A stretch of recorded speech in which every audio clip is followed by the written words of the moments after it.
Business owners of Reddit, what's the most obnoxious reason an employee quit had to be fired over? I've told this story before, but it sticks with me. Years ago, like in the 90s, my husband worked for a small company. He did a little bit of everything, and one of his jobs, along with a co-worker, was keeping all the computers running. Now this was a sales-based company, so all of the salespeople had laptops for themselves. If there was an issue or problem, they'd bring them in to be looked at. So, one day, one of the non-local sales guys was in for a meeting. He said, "Hey, my computer is running really slowly. Can you take a look at it?" My husband says, "Yeah, sure, no problem." Sales guy leaves the computer and goes to whatever meeting he was off to. My husband and his colleague take a look and see that the disk is nearly full and figure that was slowing things down. They dig deeper and see the computer is filled with born of all sorts. Nothing illegal per se, but very close to it. Now, mind you, the salespeople signed an agreement that their assigned computer was for business use only, not personal use. So, we have a slight problem here. My husband and his colleague, not wanting to make a mountain out of molehill, and not wanting the guy to lose his job over a fixable problem, just wiped the drive clean, reformatted it, got things set up again, and the computer was working great.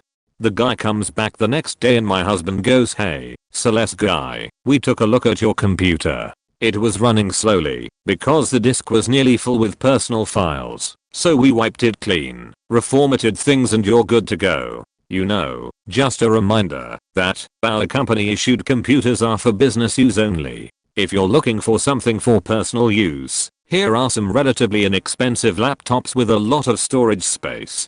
You can put whatever you want on it. Small investment for privacy, you know." And with that, they gave him a printout list of some good, reasonably priced laptops he could purchase for himself. The sales guy just kind of mumbled something, grabbed his computer, and was on his way without so much as a thank you. Well, the guys figured that was that, but guess who was back 6 weeks later with a not working at all computer?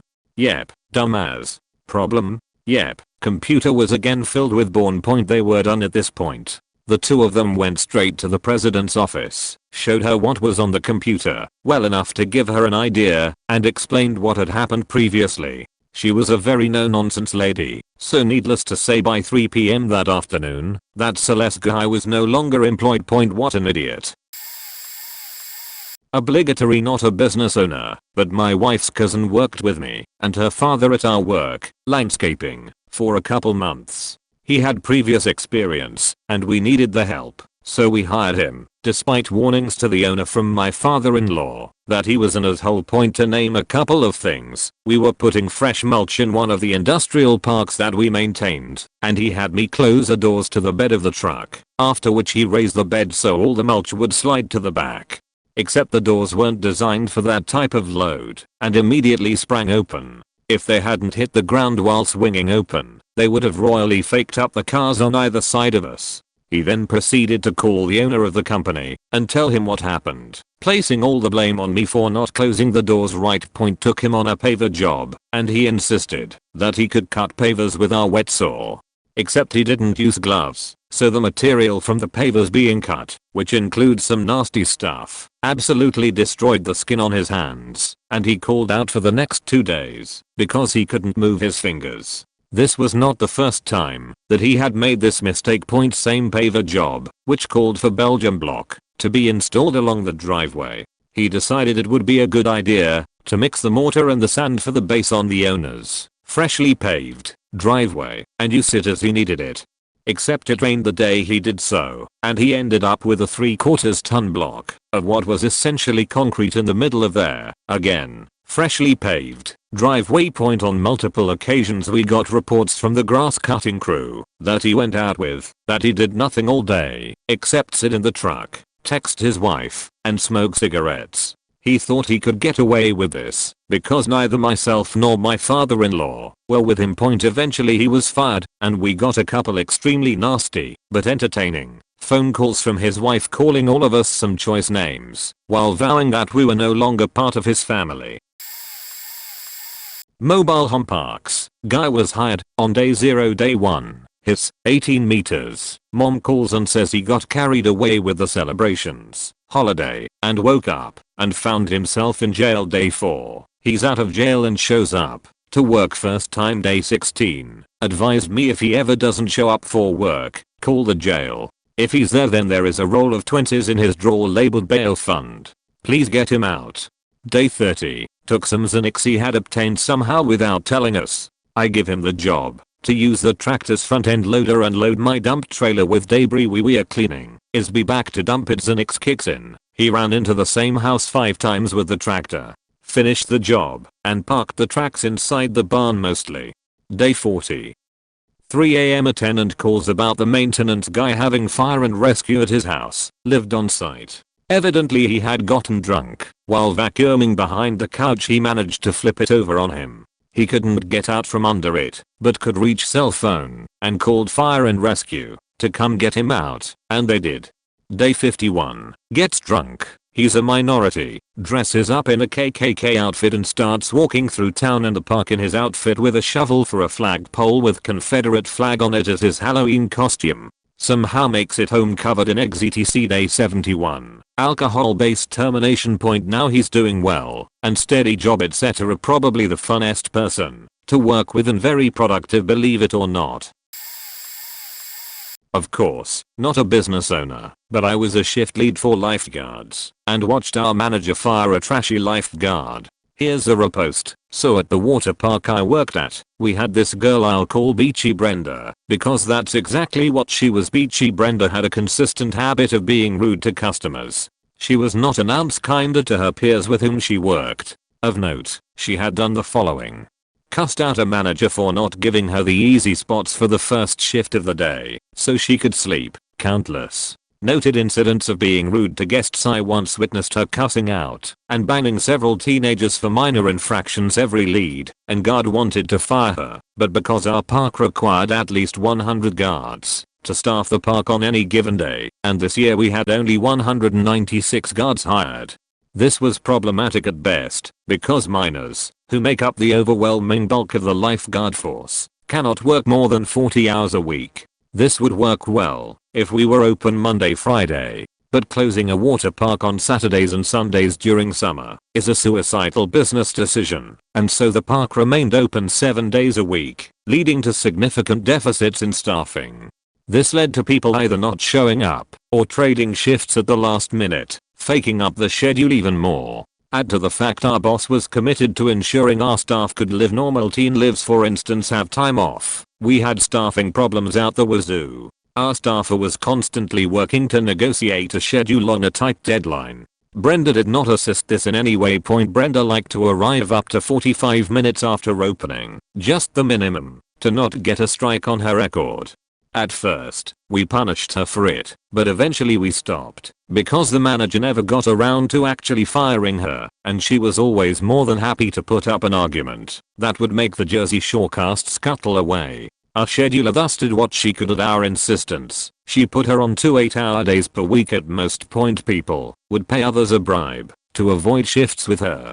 Some people actually memorized her ID number so they could switch shifts in advance. At first the excuses were to not work with her, which had to be rejected, but people eventually had a laundry list of activities, appointments, and other events that magically went away when people were switched. Our scheduler actually had a list of people who consistently did not care.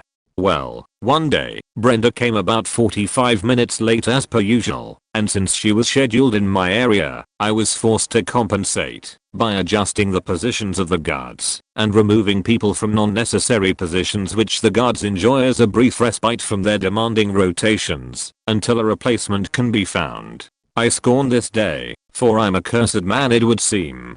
Only 2 more weeks I tell myself. Then we get another batch of about 45 guards, and Brenda is getting canned. She has no idea. Anyway, Brenda arrived. She got coffee at Starbucks and breakfast at McDonald's. I'm quite angry now. During that last hour, I've been trying to find a replacement. She takes a position, and the rotation finally can proceed at its normal pace with all the stops. All seems well. Not so. At around 11:45, she's at the top of one of the rides and this black family comes to the top of the ride and prepares to ready themselves. The ride, by its nature, requires a sort of mini lecture to learn how to ride. The guards are trained to give a demonstration and to assist anyone who requests it. She apparently gave her spiel, and the family didn't understand, because she had, as the family later told me, she did a craptastic job at it. When they asked her politely to repeat it, she did. But before she was about to push the release button, she said these words. I had to read the reports at the end of the day just to verify it. This is real life, folks. Faking. Retarded nittigs can't pay attention to a faking word, I say. Everyone in line heard it. Zero attempt was made to conceal it. It was not muttered. It was stated. Bluntly. The family was livid, understandably. But Brenda does nothing to save face. In fact, she doubled down. She went full Jerry Springer, supposedly raising her arms up in defiance, daring everybody who heard it to find the manager, calling them all stupid faking retards. The family came down the ride and found me within 15 seconds, standing around at the break table eating my lunch. They approached me and we exchanged some heated pleasantries. We would later receive more than 6 reports of the incident from various parties. Thank God this was before cell phones were really popular. After placating our customers somewhat, passing a charisma check, and realizing what has happened, on top of directing away a few others who wanted to file reports, and after realizing, not difficult, who committed this wretched act, I come to the realization that this situation was far, far above my pay grade.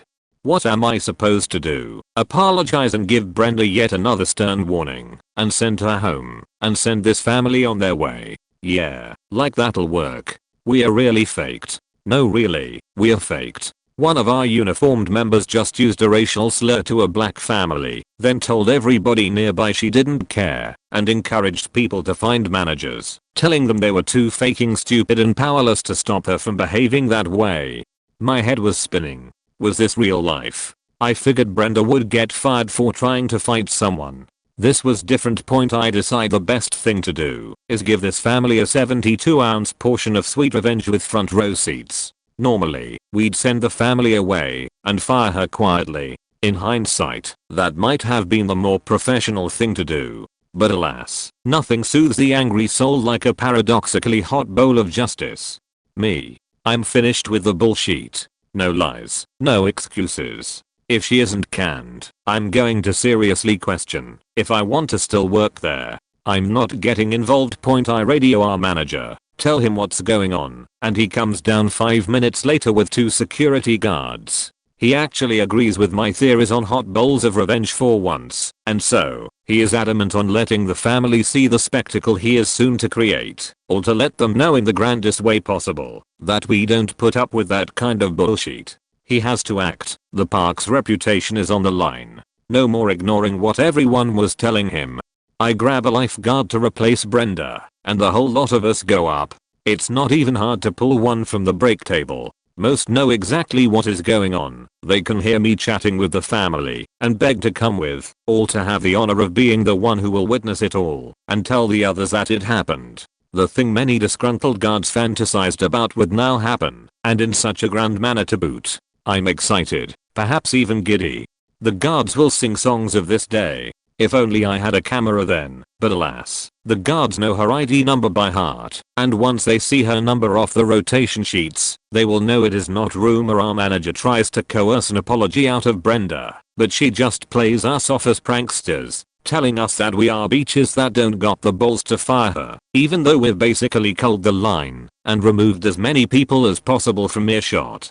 When she realizes we are not joking, she tells us that she is one of the most popular lifeguards in the park and recounts a flawless service record. I refute that easily, and our head manager gives her one last chance to leave the park gracefully. Our black family rolls their eyes in annoyance. Nobody buys her ruse, and everybody just waits for the meltdown point. Predictably, she refuses to comply and continues berating us, telling us she will continue working as a stellar lifeguard. Eventually, she realizes she is in trouble. So she does the only rational thing a person can do. She takes a tube from the ride and lobs it and hits our manager, knocking him on his feet, to be caught by one of the guards. The guards attempt to seize her, but she makes a mad dash down the slide with but a half second to spare, nearly taking one of the more agile and enthusiastic guards with her. If it were not for the $600 radio on his belt, he would have given chase. The guards head to the bottom, expecting to catch her there. But, in her one tactically cunning move so far, she escapes out of the slide, which is open on top, and climbs down a support beam into some foliage. Unfortunately, her near successful escape attempt is foiled not 5 minutes later, when she is spotted in her car attempting to go out the gate. So my dad ran a small side business as a logger, and I was his foreman whenever his main guys couldn't show. It was nice when I was able to skip school and make money at 13 years old. But this came with a drawback. Not many grown men respect the authority of a teenager on a job site. Well, one day, we are out of state and don't have any of our usual crew, so we decided to knock on some doors and hit up some homeless shelters to see if anyone wanted to make some money for the day. We put together a 3-man crew, excluding us, and we start the job. Now, since we weren't an above ground business, it was really important that no one get hurt, so safety was priority above literally anything else. So I was the only one allowed to use the saws on the ground. Along comes Captain Big Shot. He knows everything already, so I couldn't teach him anything. All day he's been back talking me. Whenever my dad was up in the tree, I'd tell him go left, he'd go right. I'd tell him to get to work, he'd tell me go fuck myself. I'd tell him not to use the saw, he'd scoff and keep using it. Charming guy. I'd resolved to tell him to hit the road after lunch when my dad called break. He pulls out the tailgate coffee maker and we take a load off. My dad walks off to take a piss and Big Shot tells me, "Hey kid, make yourself useful and refill your old man saw." Now, maybe it was my teenage hormones, but I got a little pissed. Sorry, did I say a little? I was faking livid. Asshole, you don't tell me what to do. You've been talking shit all day. Hit the road, you're fired. We got into an argument that consisted of, "You can't fire me," followed by, "Fuck you, yes I can." My dad comes back and asks what's going on. "You gonna let this kid fire me?" Without missing a beat. "Yeah, you're fired, get out to here." He asked me later why I fired him and agreed. He was the only one on that crew that had a problem with me. The rest of them were just happy to have work. Was not my company, but a store I was suddenly put in charge of when they fired the store manager. It was a store in a mall. The district manager was in town, hence the firing of the store manager, and decided he needed to hire another employee to fill the hours until he could find a useful manager. I wouldn't be manager, but I was the only employee of the store left. Well, this guy, we'll call him Danny, was notorious for working for nearly every store in that mall. He's worked at 5 different stores at separate times in the span of a year or less.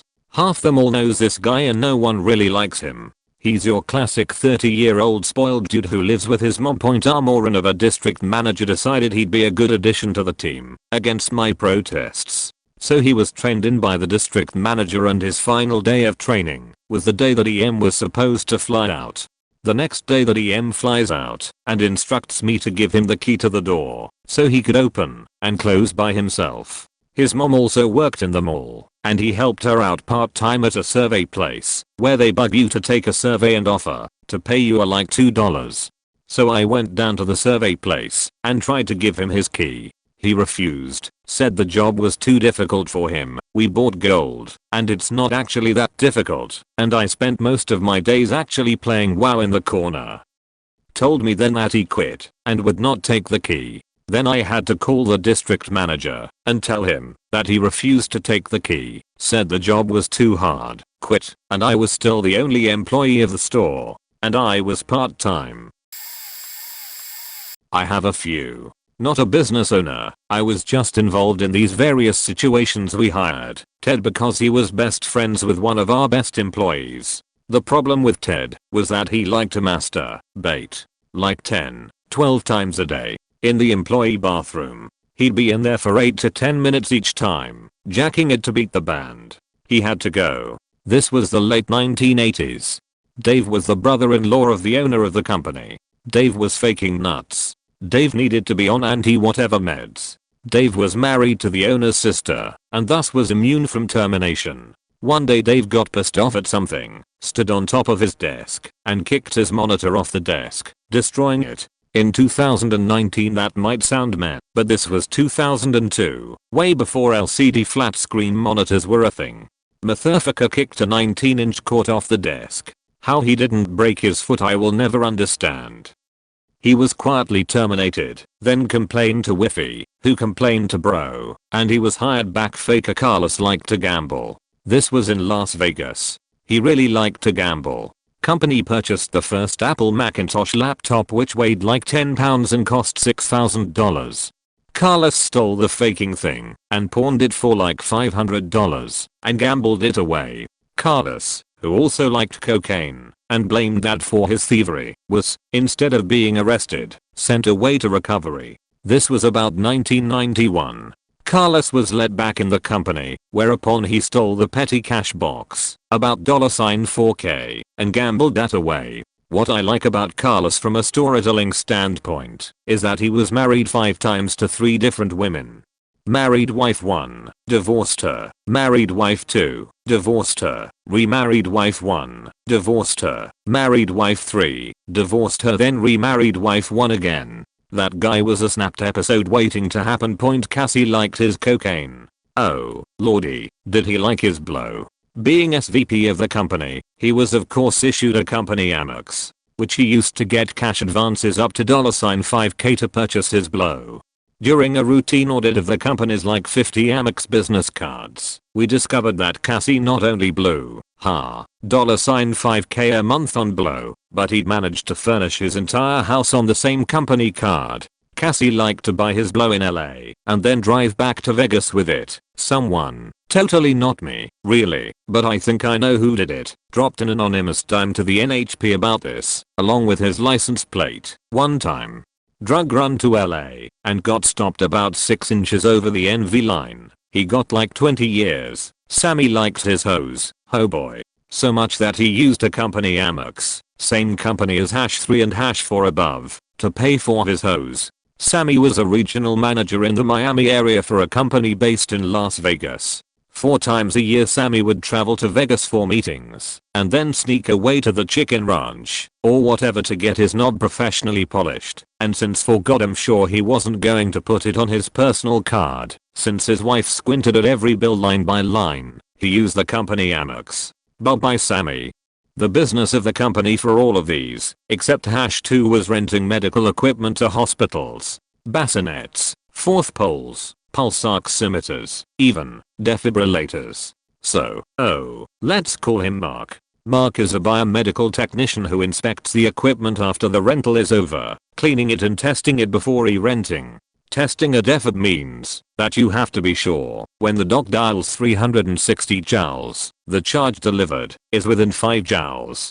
We have a tester for this. You dial the J on the defib, dial the expected J on the tester, wait for the defib to charge. Imagine all those scenes in Doctor shows when they call clear, and then you put the paddles in the tester and pull the trigger. If the dial J reading is within 5 joules of what's delivered, you can clear the defib to return to service. The various defibs we had, though, had multiple power outputs. If you were using the defib in open heart surgery, for example, you'd want 5 joules or 10 joules, not 360, which is meant to go through your skin. Mark is working on a defib and decides to test its output. He sets it for 20 joules and instead of putting the paddles in the tester, I'm not making this up, he puts on paddle on either of his temples and pulls the trigger. Yes, you read that right. This stupid motherfucker puts the faking paddles on his own head and pulls the trigger. Shot his ass about 6 feet off his stool, and he wasn't right for a day or 2. Legal got involved, and they made him go away, so that's probably the single stupidest reason a company I worked for had to fire someone. I work for myself. I own a salon business. I do not have employees, but I have fired clients before. The first one, because she joked a lot about smacking her kids across the face and such. I just do not tolerate any of that. The second was, because every time I would do her hair she would come in with actual cartoon pictures and ask for her hair to be that. Always different from our original consultation and always the opposite on the color wheel.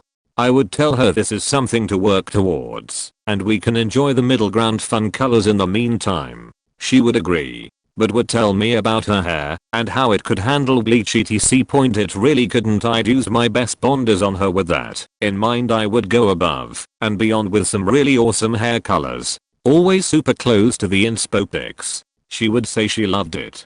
Tip me like $5 on a discounted $250 bill. Then go on Facebook and ask what do you guys think, I just don't know, and she'd get well over 100 likes every single time and just praise to the stylist she went to. So about a year and a half ago, I'm a high risk pregnancy. I had to drop my hours dramatically as I had severe polyhydramnios.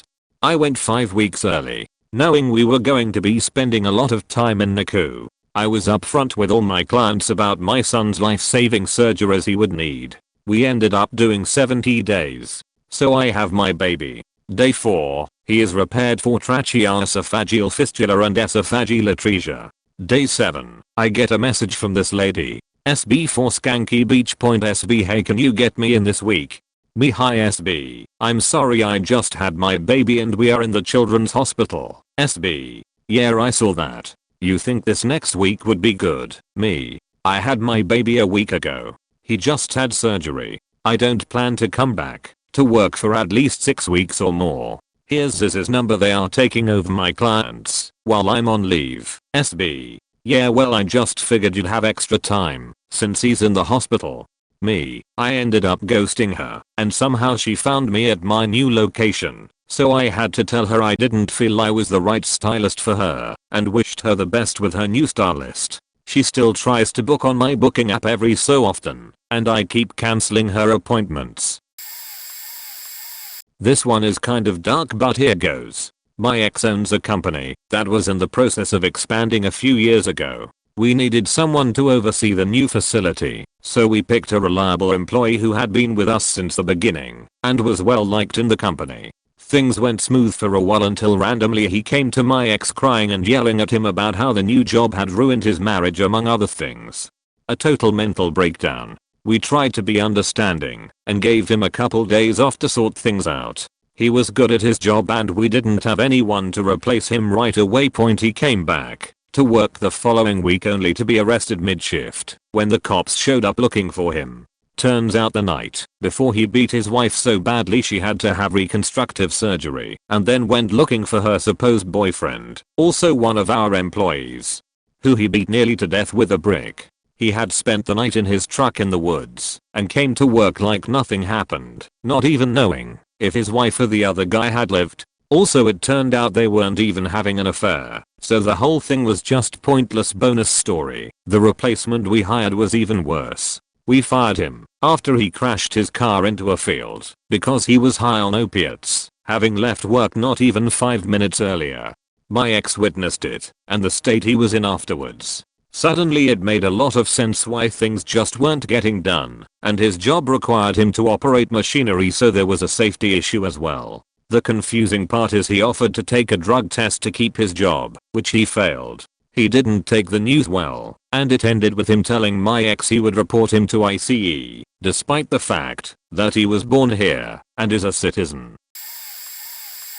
I got a coworker fired for copying me attitude during a flood. 6 years ago we were opening a brand spanking new bakery in a mall. It's our first day being open, so we were spending the day giving free bread to customers. I go for my lunch and hear a fire alarm go off. I think nothing of it and continue eating. I come back to the bakery to see a crowd of people watching as my coworkers run around in a panic.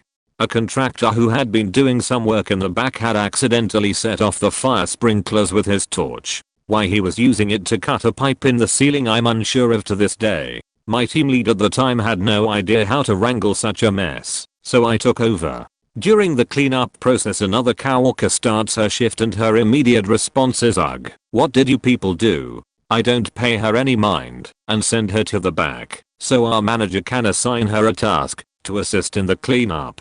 Around an hour later we finally have the water stopped and mopped up after an assist from a few local firemen who arrived because the alarm going off caused them all to auto-deal them. They had some gear on the truck that cut the cleanup time in half. It was fantastic. I head to the back, and the coworker who I'd sent back to work had decided to ignore our boss and instead just wash the wire racks we store the bread on. Our boss had told us that, since the bread was all given away, and we weren't allowed to go back to work, because a health inspector had happened to be walking by during the chaos, and closed us down, that we could all go home. He walks off, and the girl scoffs finally. "You people took way too long, you wasted my time." At this point we are all soaking wet, tired as hell and cranky beyond compare, and this girl who sat on her as a faking gall to give us attitude. I turned around, went to my manager, and told him about the 2 instances of attitude, and he cut back her hours to 1 shift a week, and then fired her off shortly thereafter.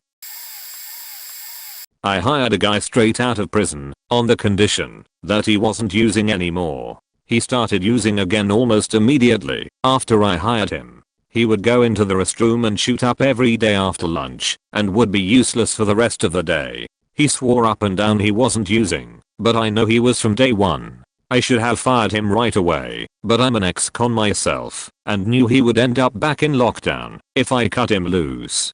So I would keep him in the back after lunch so none of my customers could see him. The only reason he came to the front was to use a restroom, which my shop only had one of. This restroom was also where he would shoot up. One day I had a customer in the front end who was in charge of getting a fleet wrapped. Being a small fledgling company, this was a huge opportunity for us. During the course of our meeting my customer excused herself to use the restroom. She came back shortly to inform me that there was a used syringe and a few drops of blood sitting on my toilet seat. In that moment I felt my heart drop to my knees as the fleet of wraps seemingly went up in smoke. My employee immediately accused the client of shooting up in our restroom and trying to frame him. Like without missing a beat he came right out and said it. No one had accused him, he just immediately went on the defensive. He got to the point where he was screaming at the poor woman about trying to ruin his life. I'm not quick to anger, but I got pretty heated. Not only for his behavior, but because he seemingly had cost me my first big contract. So I snapped on him a bit. I told him to shut up and apologize. He of course turned on me demanding to know why I believed that lying beach over him. I told him I'd known he was using from day one and that he had to get the F off my property because he was fired. After yelling a few more threats and obscenities, he stormed out to his car, peeled out of my driveway, and got T-boned by oncoming traffic. No one was hurt, but he did end up getting sent back to jail. So not sure this belongs here, but I'm gonna share anyways. So I work in a small restaurant on a golf course. Nothing big, but decent. Business was picking up for the summer and the kitchen needed another person to help back there. Side note, I work in the kitchen. So management hires a guy we will call C. So C comes in for his first day, and overall seems like an alright guy. Claims to be a certified chef, and seems to know his way around a kitchen. C, however, does not know how to stay quiet. Literally I will pass him in the kitchen, it's pretty small, and he will say my name multiple times and proceed to air guitar to a song playing on the radio. C also likes to brag about miscellaneous things. For example, he bragged about having sex with his girlfriend and having his mom wash his clothes. Anyways, so overall C has an annoying personality. Well, I didn't see anything that was inherently wrong with his work ability. He cleaned exceptionally well and seemed to know his stuff. So he cleaned a fryer the day before one of our busy days. So on our busy day, he proceeds to inform management that, since the oil in the fryer is fresh and clean, it cuts the time to cook chicken wings in half, 10 minutes or so down to 5 minutes. Fast forward 30 minutes, a customer I converse with every now and then informs me his wings were borderline raw. If it was up to me, C would have already been gone. Is there any validity to what he said? Any culinary experts want to enlighten me? TLDR. Certified chef said wings cook in half the time in a fryer and a customer complained his wings were almost raw. Still hoping he gets fired soon. So, the guy does less and less work each day. Looks very busy, but does not finish the computer work point. I get our computer tech to install a screen and text logger on his work computer. Turns out, he's not working.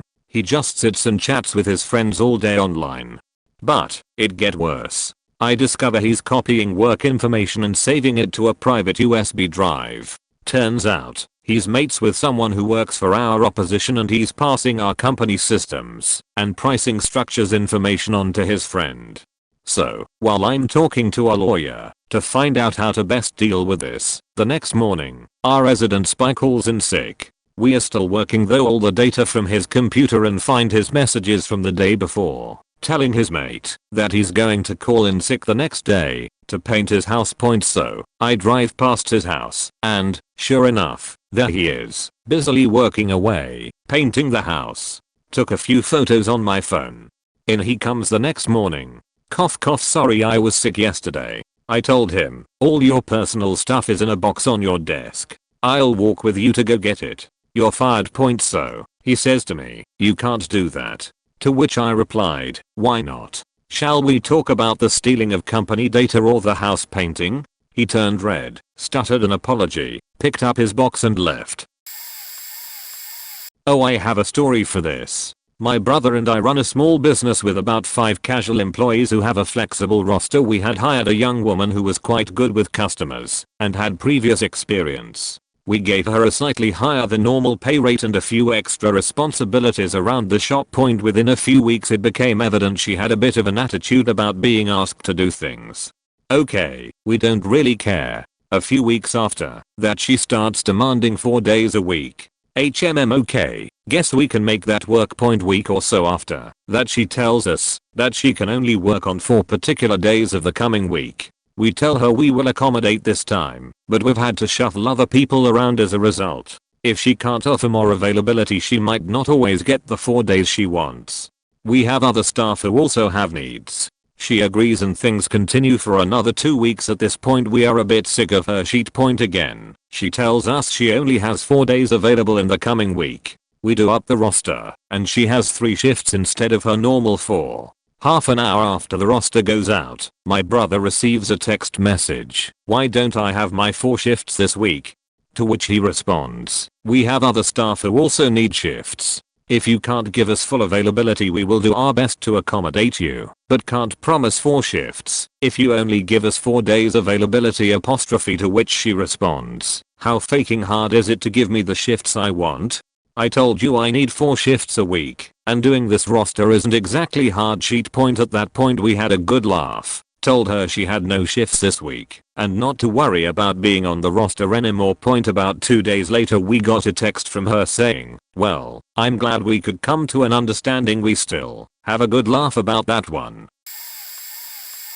I was working at a security company and made site lead at this Latino nightclub where I live. They always had live bands and such. One night Chuy Lizarraga, probably murdered that spelling, came and performed. He is a big deal in Latino music. I tried radioing this guard several times and no response. Had to leave my spot to go find him. One of the guards was a fan. So I out him on parking lot and then was going to have him do smoking area so he basically could watch the show. Me, hey guard, so is your radio working? Legit concern could be a safety issue for him or us. Guard, what? Me, pull out your radio and make sure it works. He pulls out his radio and it doesn't point me. Okay, I'll go get you a new radio, make sure to leave it on so we can get a hold of you. I put you on parking lot and I haven't seen you in a minute and we are at capacity. Can you go into the smoking area since it has calmed down now? Guard, why do I have to go to smoking area? Me, the owner wants someone in the smoking area like usual, and I asked you to. Guard, no he doesn't. Me, yes he does. I have been at this site for 6 months now and nothing has changed.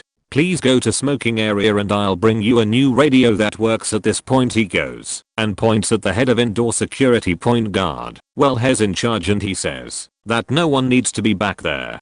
Head of indoor, no I'm not, and, actual owner's name, does want someone back there from outdoor security. Guard, man fuck this shit, I'm out. I don't know why you came at me so disrespectful like that. Me, look all I'm asking is that you do your job. I'm site lead, and I'm only doing what the owner wants. Guard, fuck this, throws shirt on ground, I quit. I'm gonna call and get you fired. Me. Good luck with that. Point. The owners of the security company called me later and asked what happened, and they were like, well, good riddance to that guy. Point. TLDR, I asked someone to do their job. They quit because of it. I run a crew of 13 in the 24th of July 365 environment. We have 2 guys who cover graveyard shift. One we'll call NP, never present. He was there before me, and I got promoted a few levels over him pretty quickly. NP was notorious for slow output, generally get 1/4 of the work done of his counterpart, but everyone looked the other way, because he had voluntarily worked graves for like 3 years, and nobody wants that shift.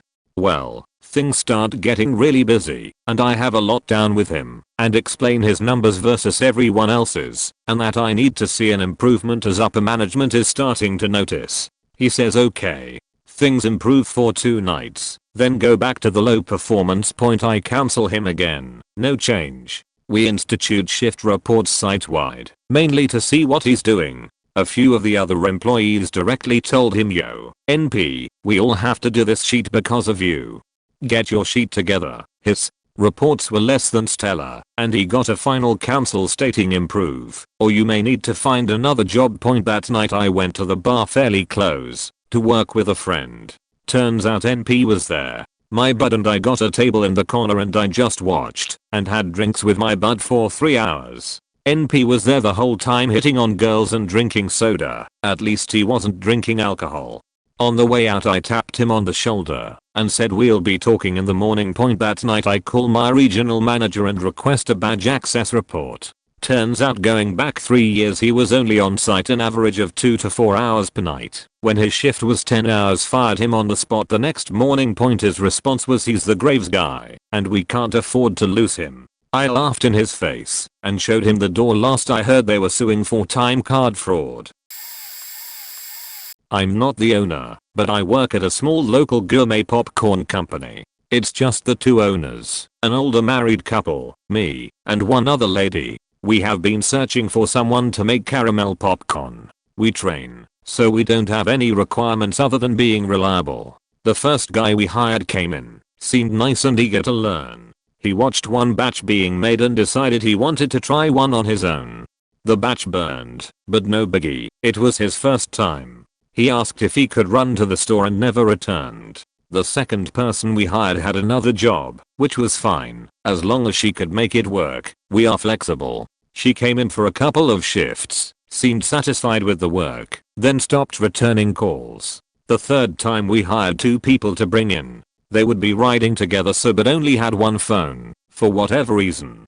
Came in for the first shift, seemed happy. Came in to be trained on making caramel. Awesome. Batches come out great. We ask them to come in Monday morning. No call, no show, until they get in touch with the owners around 6 that evening, because they needed to get their phone from the kitchen.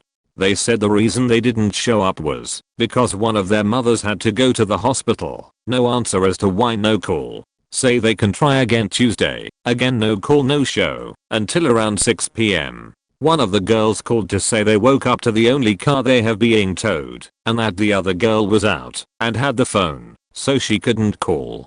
We have her one more chance today. No call, no show. I'm beginning to think we are cursed.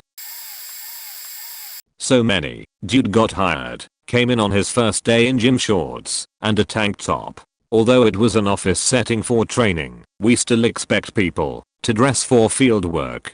Maybe a miscommunication, so the boss talks to him and lays out expectations. Day 2, he's dressed as expected. Goes out for lunch and never returns. Didn't respond to phone calls and texts. To this day we don't know what happened. Our employees use a company car for work. They are not allowed to use it for personal stuff, and the cars have a tracking device to monitor them. We noticed this one employee was driving her vehicle in off hours, and not just the normal move it out of driveway to get their own car out stuff. This was driving to the same place around the same time almost every night.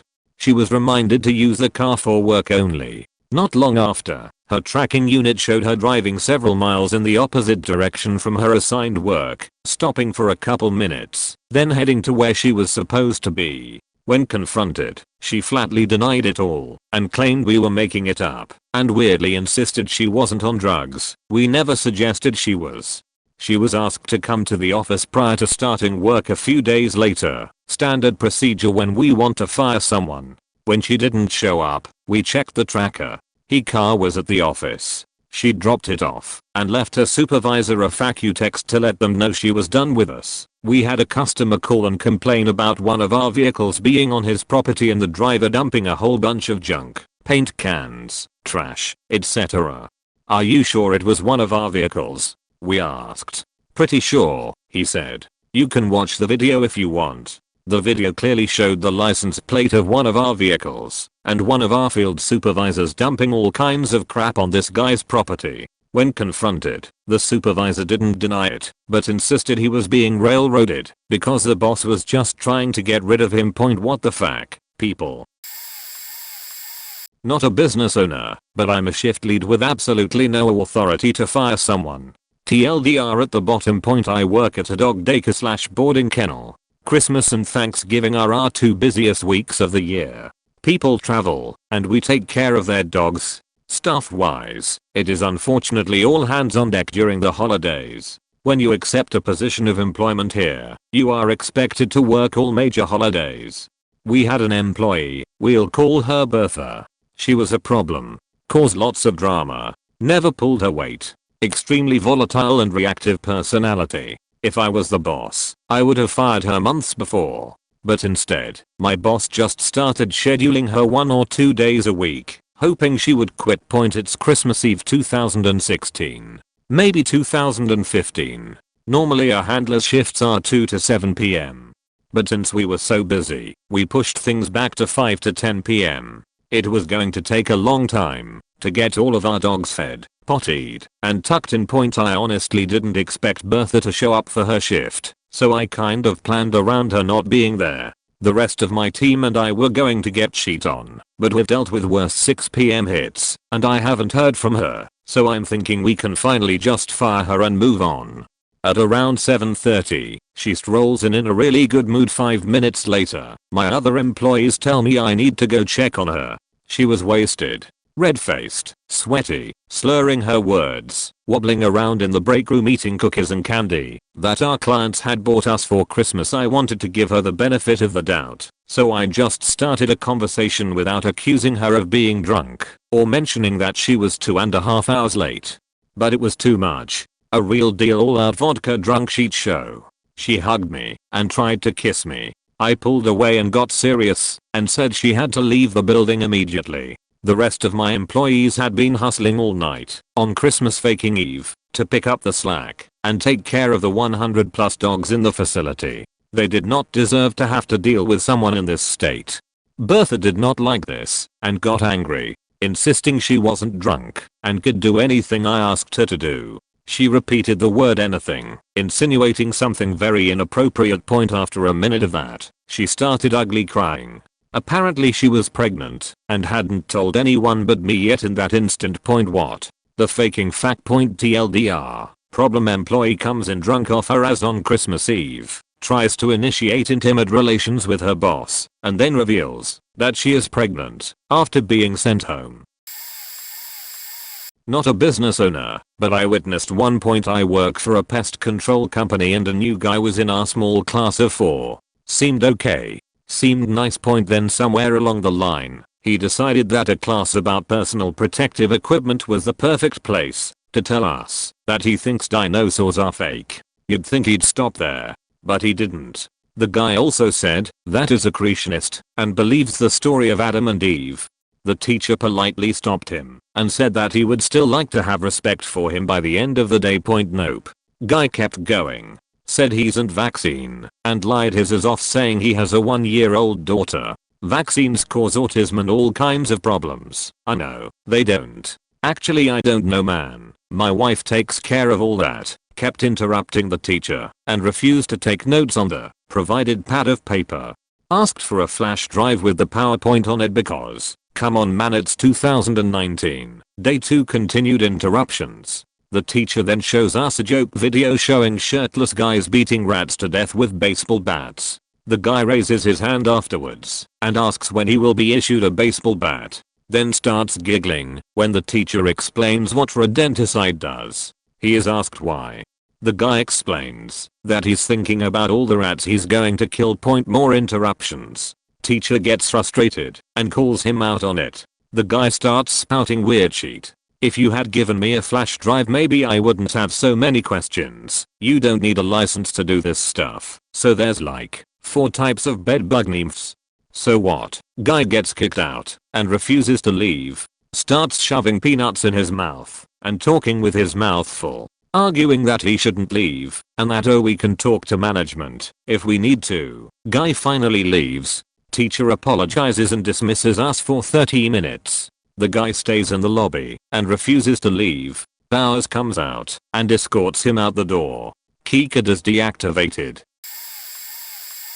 My dad had a small furniture manufacturing business at one point many years ago. There was this one employee he hired at 15 years old. He had dropped out of school early and was generally just not very bright. In fact, I think he has some sort of undiagnosed disability. He has kind of a rough upbringing, so my dad felt sorry for this guy and basically treated him like a son. One day my dad had his employees bringing slabs of wood from the storage shed into the shop while he was working on something else. While he was doing whatever it was, he was kind of watching out of the corner of his eye and noticed that the other 4 guys were walking back and forth with wood, but Steve was conspicuously not.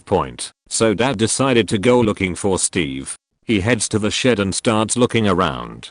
He eventually finds Steve lying on a stack of slabs hidden from where everyone was grabbing the wood from.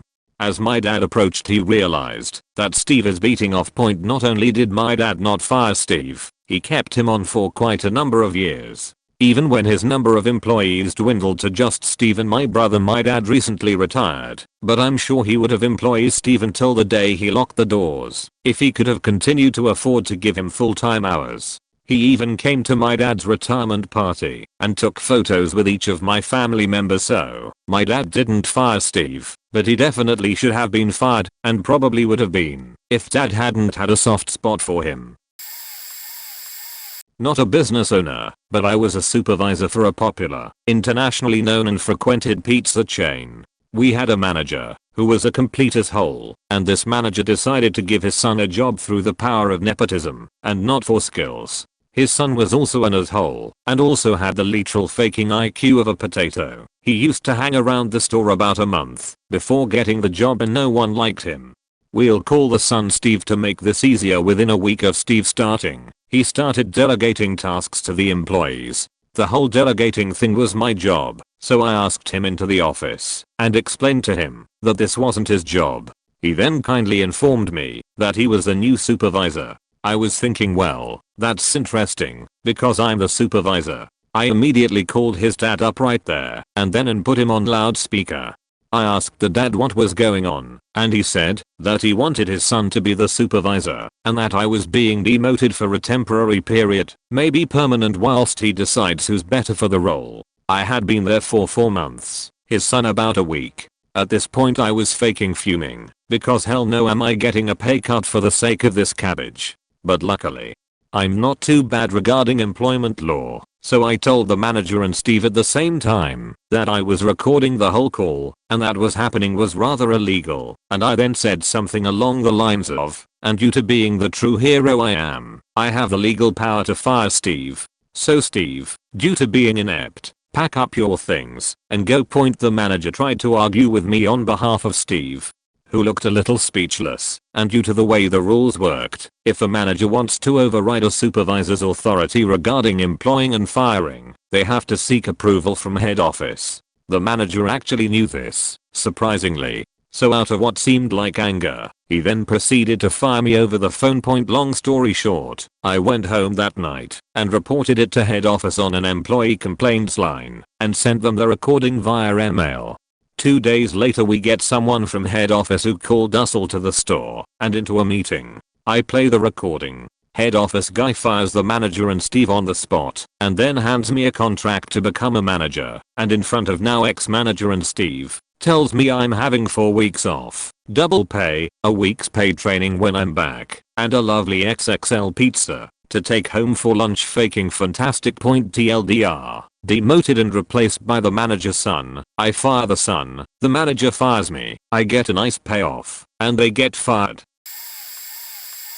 Business owner here. I've got a couple of stories. Two employees stopped for lunch at a well-known blue-collar diner. The kind of restaurant that contractors and subs frequent on a daily basis. They both had uniforms with the company name all over it, and they were driving a company truck.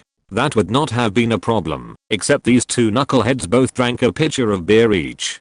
Before they had even finished their meal, I had pictures from 3 separate contractors of them enjoying their libations. I was waiting in the parking lot when they came out. One guy had been hired the day before and had been looking for work for some time before I hired him. When confronted, he said he was celebrating his new job. They were both fired on the spot.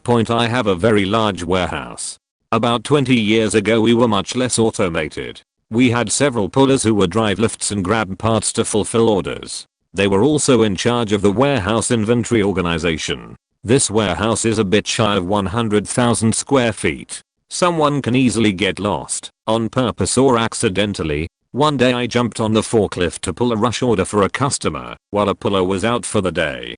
I discovered a cave someone had made on the top rack, about 20 feet off the ground. It had a pillow, blankets, a makeshift mattress, and a full bar. It was accessible through a long tunnel that had been carefully arranged behind other pallets of product. I was a little impressed as I had cameras in the warehouse that covered just about every area, and someone had still Charles Bronsoned me right under my nose.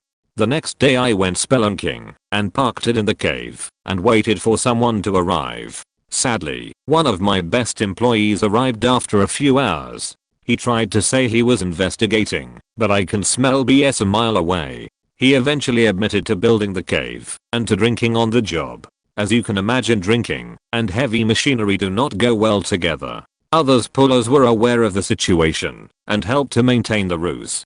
I understand that employees can and do pull the wool over employers' eyes, but jeopardizing other employees and the company I could allow. I sheet canned everyone. All of this prompted the modernization of our inventory and order fulfillment process. I sent the cave creator to rehab. Turns out he was a functioning alcoholic. I rehired him once he got clean about a year later. He retired from the company about 10 years ago. TLDR. Don't drink on the job, kids.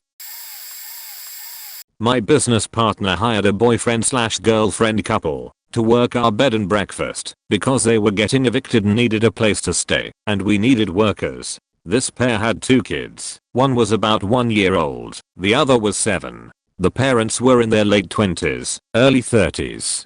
Dad was a pot smoker when I met him, a struggling musician, etc. A bit of a loser. They moved in and started working.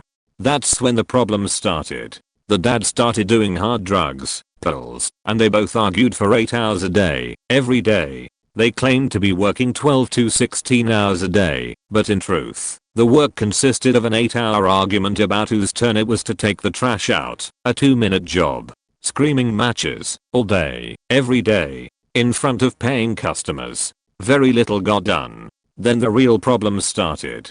The arguments got heated enough to turn into domestic violence. The mom attacked the dad with a kitchen steak knife.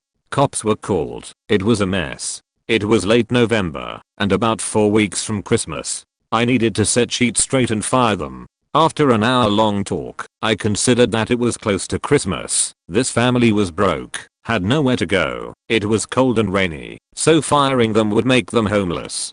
I decided to give them one last chance. They seemed happy and enthusiastic, but a week later, it evolved into the same sheet. More drugs, more domestic violence, etc. I had enough. The following weekend, I fired them both, rented them a U-Haul, and they packed their sheet. I gave them $4,000 and sent them on their way to Portland. It's more than enough to land on your feet and get something going. About 3 months later, they had their kids taken away from them by CPS. The dad went off the deep end with drugs. Who knows what happened to the mom? I don't really care anymore. Both were losers who would fit right in on the front page of People of Walmart. Not a business owner, but I worked as a cashier manager at a small hole-in-the-wall restaurant. There was this one girl who was hired on, without my approval, from another manager, who didn't like me. I didn't really understand how she was even hired when she came into the interview with pajamas on, hair unkempt, and she kept playing on her phone. Well, fast forward, my boss has me train her, and this girl constantly ignores what I say, is late for work, disappears for 20 minutes at a time.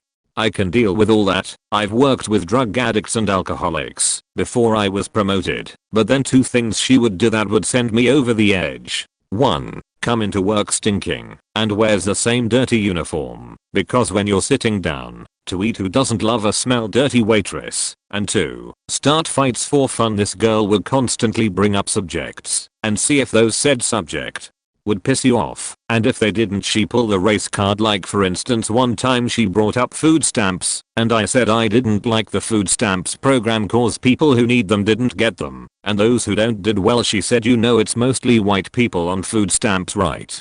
With a sheet-eating grin, as if to call me a racist, and changed my mind. So I told her, fuck them white people, to him white lol. And she stormed out cause she couldn't get under my skin for weeks. She talk shit about other workers, pull the race card on customers who could literally be talking about milk and they were somehow racist for it, and stay smelly and dirty. I finally had enough. One day she called in, said she was gonna be late cause she didn't have a babysitter for her kid. She was off for 3 days prior, which is more than enough time to have a babysitter and a backup, and in our area some daycares accept drop off for $25. I called my boss and he said, sh's done. Tell her she doesn't have a job and call in someone else. Well, I told her, and 3 hours after the time she was even supposed to be there, she strolls in, puts on her apron, cloths visibly stained from the food from her prior shift 3 days ago, and starts doing silverware without washing her hands. I grab her work, throw it in the bus bin, and tell her to go home. She's fired. She said she wasn't, and she was gonna work. I told her she was 3 hours late, smelled, and is wearing a dirty uniform, and it was unacceptable. So she decides right then and there she's gonna fight me. I throw off my apron, throw up my hands, and one of the cooks, sweet, old short black woman, the grandma you wish you had, steps between us and tells her to go home and she would be called later. Hours later my boss strolls in and has told everything and laughs hysterically. He told the cook that she should have just let us thrown down. Point, I've since left and became an EMT. Let's hope my new coworkers won't be like her. I used to work in event planning. We got a phone call from one of our setup workers that our new hire, late 50s male, told him and other co-workers that he planned to break into the warehouse and steal the equipment, tables, chairs, etc., with metal. He was going to get the stuff melted down for cash and we wouldn't know what happened to the stuff. The next day my boss fired him on the spot. A couple of years ago I kept a log of an employee who was hour gouging. He had a part-time job of granite countertop installing with a nearby company. Then he would come to work at our place to stock shelves. He was a good employee until he began complaining on payday that his paycheck was wrong. My boss was under a lot of stress in her personal life at the time, so she would void his check and write out what he told her he was owed. Why I created the log was when I specifically remembered him claiming that he was stuck on a job and showed up to work the last 45 minutes of his shift. That check was written out for the 45 minutes, but he lied and said he worked 2 hours. For the next month, I wrote down his arrival and departure time to the minute. I showed my boss the log each time, so it wasn't like I was pulling numbers out of the sky. 1 week he only showed up one night and blamed the other job. Well, it's payday. That total paycheck came out to $50 and some change. He marched into the office and demanded my boss void the check because he worked over 20 hours that week. My boss reminded him of when he came in that night and only that night. He didn't get fired until a month later when he claimed that he was stuck at the beach and the camper fell off the hitch. Not business owner, but was at the time the third most senior guy at my company. I worked at a gun store. The delusional idiot of an owner, Jim, hired Bob to be our gunsmith, against the advice of myself, my co-worker Craig and our manager Rachel. 2 possibilities existed about Bob. He was overqualified because his resume claimed that he was a former gunsmith for the US Army Special Forces and Delta Force, or he was lying or exaggerating. It turned out to be the latter. Bob immediately showed that his knowledge of firearms and firearm maintenance was that of an amateur hobbyist at best. He couldn't even do rudimentary work on weapon systems that he claimed to have designed. He claimed that he never had any formal training as a gunsmith, armorer, engineer, or machinist. He was completely self-taught, claimed that formal training was a waste of time, and that his self-learned experience was greater than anything that a training program could ever teach. Bob refused to do any gunsmithing work because the tools we had were for amateurs, and he, as a professional gunsmith, could not put his name on any work done with such low quality tools. When I asked what tools he used and where we could get them for him, he just said, "I don't know, I just used the tools the army gave me and didn't ask who made them or where they got them." So, we had an army of angry customers who had unfinished repairs, who then wrote tons of bad reviews and took their anger out on me and Craig, the front-end guys. Bob then set about trying to take over the company by turning Rachel, Craig, and I against each other and trying to get Jim to fire all of us.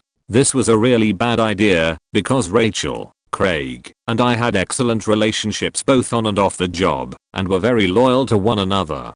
Bob especially didn't like Rachel because he didn't like the idea of a woman manager. Also, Bob was virulently racist, like KKK level racist. So he really didn't like Rachel because she's Mexican. One day, Bob came in and ordered Rachel to mail out a package for him, and Rachel asked what it was and why he needed it mailed. Bob said just do it. Rachel refused and told him that if he wasn't going to tell her, he could mail it himself. Later that day, at a company meeting, Bob loudly and angrily announced that he was quitting for another gun company because Rachel refused to mail the package, saying, "When I tell you to do something, you do it. Got it?" Rachel yells back, "Excuse me, but I don't fucking work for you. You work for me." Bob stormed out. Jim followed and, get this, begged Bob to stay. He was starstruck by Bob's resume. Bob came back and half-heartedly apologized to Rachel, who refused to accept it. We were worried at this point that Jim would throw Rachel under the bus to keep Bob happy. Jim's wife realized the situation was going to hell in a handbasket quickly and knew that Craig and I would probably quit if Rachel was fired. We agreed that we would. If that happened, the company would immediately collapse. So, we found out she chewed Jim out and told him that if he didn't fire Bob immediately, that she would withdraw her substantial amount of money that was keeping the company afloat. Luckily, Jim saw reason and did it. Not the owner, but the employee. Point: I used to work for a small home repair / improvement company run by my father's next door neighbor. Father also worked with them and actually got me the job. I started as an unskilled laborer, learning the various skills involved with the work: carpentry, plumbing, electrical, etc. As time progressed, eventually, I became skilled enough to where I could be given a task and could complete it on my own.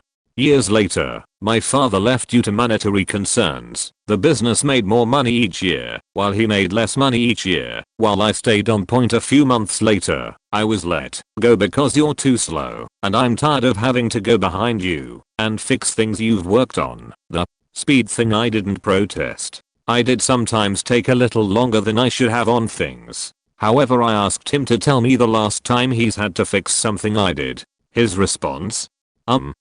I can't think of anything off the top of my head, but I know I've had to do it. Funny bit about it? During the months between my dad quitting and my being fired, I was roommates with one of his sons, who he employed, and his girlfriend. During that time, I was basically son's ride to and from work. Son actually had a truck, but his girlfriend basically bogarted it, since she had no vehicle and didn't like being stuck at home all day. I got fired about a week after I moved out. Edit, grammar. So I worked at a small WISP that was owned by a small tribal community college. My manager was stepping down to work for another part of the college that owned the WISP, and they advertised for his position, and I was the only applicant. Didn't even get an interview because I wasn't a tribal member. They re-advertised and I again put in for it, as well as another guy who was a tribal member. He naturally got the job, and I had to train him to do the job I already knew how to do. He knew the very basics of it, and even less about the operation of an ice ball WISP. After about a month, I had went on a scheduled vacation to Yellowstone, about 7 hours from where I lived. The day before I was supposed to return, I keep getting calls from customers about the internet not working, and I can't get a hold of this guy.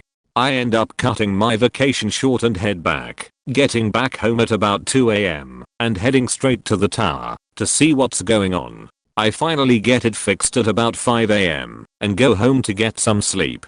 I make it to work at around 10 AM and the first thing he says to me when I walk in was, "Why are you late?" Excuse me, I wasn't even supposed to be back into work until Monday. Where the hell were you yesterday? Said he was busy on installs all day, to which I called bullshit, because the entire network, some 350 customers, were without internet and he would have known had he been doing installs. He handed in his letter of resignation the next day saying he didn't think he was the right fit for this kind of work. Found out later that he was moonlighting at a nearby school district as their head of it. Idiot thought he could double dip and no one would notice. And for anyone wondering, no, I never did get that manager title. Would only give me wireless coordinator, since I wasn't a tribal member, just a descendant. Edit, a word. Well, at the time I was managing a rent-to-own store, not one of the bigger chains, but a smaller local chain. I had a buddy who I worked with at my original location. Before I transferred to manage a new location, he was having some difficulties at our original store and asked if he could transfer and work a route for my store. Dude had some issues with substance abuse at the time, but he had a kid on the way and I pulled some strings to get him in my store so I could try and help him out. After he transferred over, he immediately started being a problem, nodding off in our meetings, not hitting his weekly route numbers, just generally doing a really poor job. So I pulled him aside and had a talk with him and basically just told him I stuck my neck out for him and I'm not going to baby him. He needs to step up or he's going to have to step out. Not long after, I had someone walk into the store cussing up a storm and asking for the fat guy that stole his phone. He was the only one that fit the description, so I called him and told him to come back to the store. The person then explained to me that they went into the gas station around the corner and accidentally left their phone on the counter. My employee apparently picked up the phone and, rather than returning it to them, he pocketed it. When he showed up to the store, he made up some BS story that he picked up the phone and attempted to catch them before they left, but he missed them, so he held onto the phone to wait for someone to call it so he could return it. Needless to say, the whole situation was sketchy and I was forced to report it to my manager. After the shit hit the fan, I pulled the dude aside and told him he was faking up and he was putting my job in jeopardy doing shit like this. He broke down apologizing and told me he wasn't going to fuck up anymore. Well, at that point it was out of my hands. The district manager came in to sit down and talk to both of us, and after hearing the story he asked me if I trusted this employee enough to keep him on. Knowing he had a child on the way and being friends outside of work, I went against my better judgment and said yes, I trusted him and gave him another shot at doing right. It was maybe a few weeks later that his next fuck up came. I was in the back office crunching numbers and apparently he showed up on his off day so he could borrow the office truck for something. The only problem is that he didn't tell anyone he was borrowing the office truck. He just walked in and took the keys, then took off in it. I had no idea he had even been in the store, so the next thing that happened really threw me off. He tries to call me, but I don't answer right at that point because I'm trying to get some work done and he's not working today. I think nothing of it and just keep trying to work. Well, he calls again right after and I pick up the phone to hear him freaking out, telling me he got in an accident and he was really sorry. I couldn't figure out why he was apologizing for getting in an accident, and I ask him if he's okay. He says yeah, but the truck is faked. I know his personal vehicle is a little car, so I'm a bit confused. I ask him what truck. He says the work truck. Now I'm really confused and extremely pissed. He fills me in that he showed up and grabbed the keys unnoticed so he could run some kind of errands in it. Needless to say, that was all she wrote. The whole situation caused some bitterness with my manager towards me, and I regret sticking my neck out for this dude, but you live and you learn. I work as an IT director for a site of a large aerospace company. About 4 years ago we hired an EHS manager, safety guy.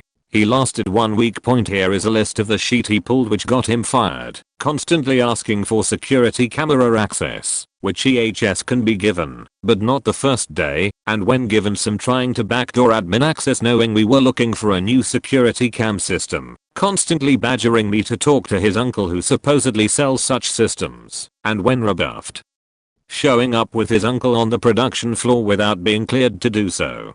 Having 3 different young ladies complain that he was coming on to them or stalking them. They were all in departments that he really didn't need to be present in. The day after being confronted about the above, one of the ladies he'd creeped on reports to the hours manager's office asking if it was true that she'd tasked him with setting up a small safety panel. Apparently he'd told this young lady that she needed to come to his office and stay late.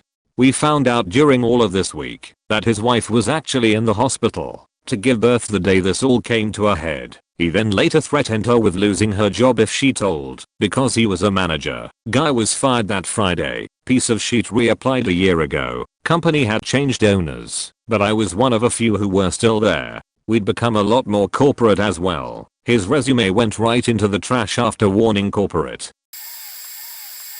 Literally having a girl quit right now because I was mean to her. She has been working with my company for maybe 2 months, so I'm assigning her a time-sensitive critical project that takes about 4 hours total at the maximum. She states it will take a week. It's Friday and I'm asking her if she has everything all buttoned up. She hasn't started yet because a week means Sunday by midnight she is telling me. It's Sunday morning and I'm shooting her an email asking if she's all set. She tells me she hasn't started yet because it should be quick. It's Sunday night at 10 PM and I shoot her another email asking how it's going. She calls me and tells me she's super stressed because some other stuff came up. I tell her to take another 2 days because it's critical. I'd rather have a quality project than a rushed and poorly done project.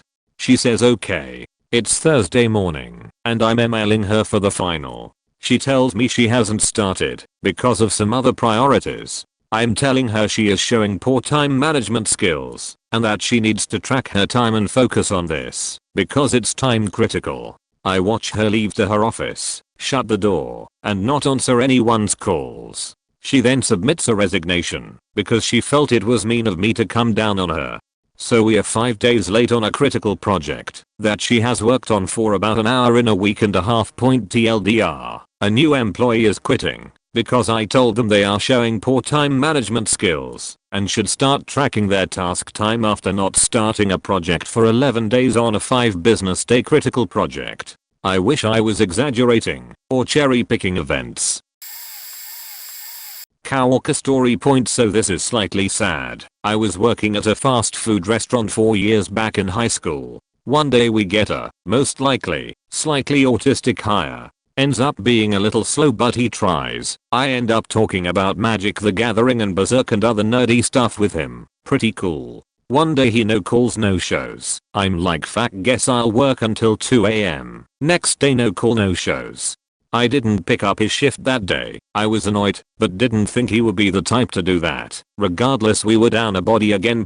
Day 3. He is supposed to be in at around 3 or so. At around 1 his mom calls asking if he's at work. My managers, who were upset and almost ready to fire him, unless his excuse was very good, said no but said they would really like to speak with him, because if he didn't come to work today he wouldn't have a job. He hadn't been home in 2 days, and hadn't contacted his mom. She conveyed this, and was very worried.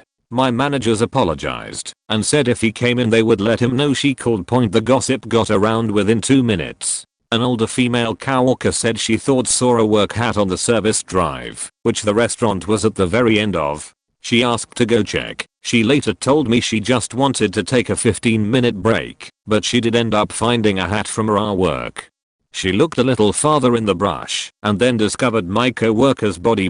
He had worked from 6 PM to 2 AM, was walking home down the service road, and was hit by a car. He was there for 2 days, which is why he wasn't at work the following days. I don't know many of the detail after that. My female coworker did end up having to get counseling. I do know that he was hit by a car. The suspect was a 18 to 20-year-old. I'm not exactly sure.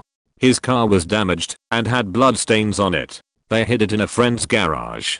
The only reason they were able to get some evidence on him was because of his girlfriend or the passenger's girlfriend, who said the guilt was too much to bear, but I'm not sure.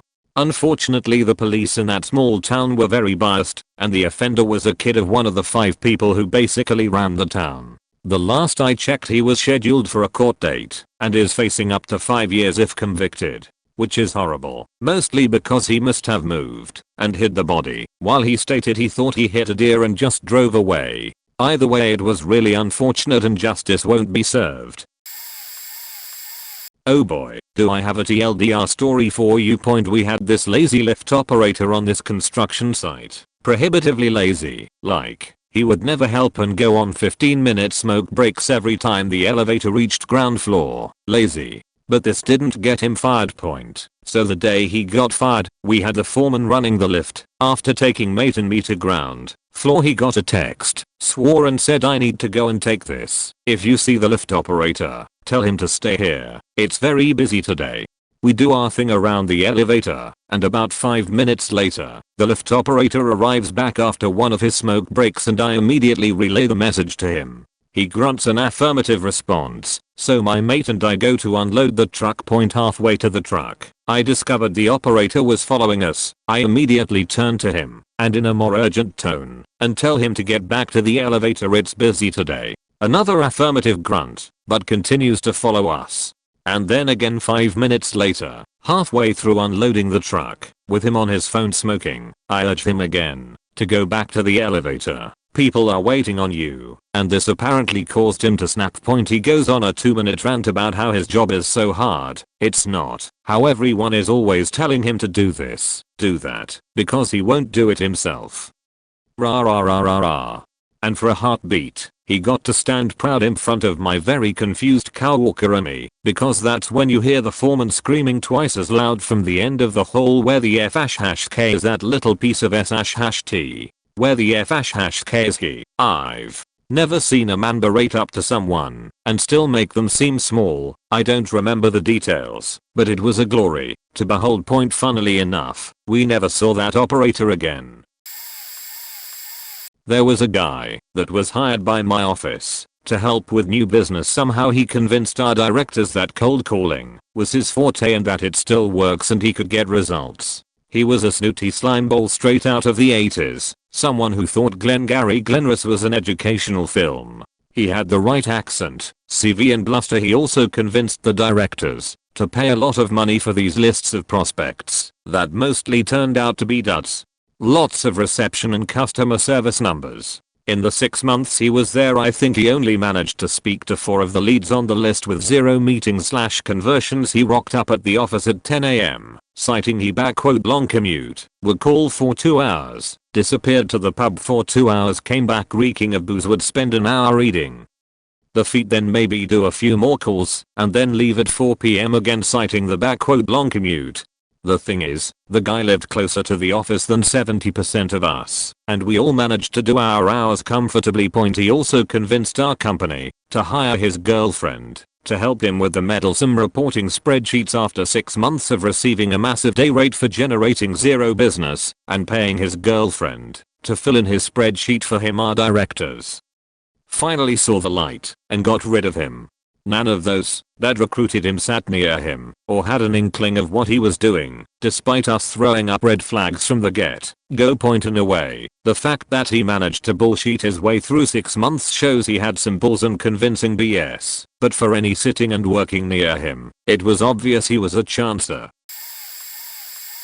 Fiancé and I own a roofing and general contracting company. I, 37/F, hired a younger girl to work in the office after the previous lady quit. She was in her late 20s or early 30s, and we hit it off at the interview, and I was excited to have another girl close to my age working in the office, since everyone else is male. Within the first few weeks, both Fiancé and I figured out she was a little off.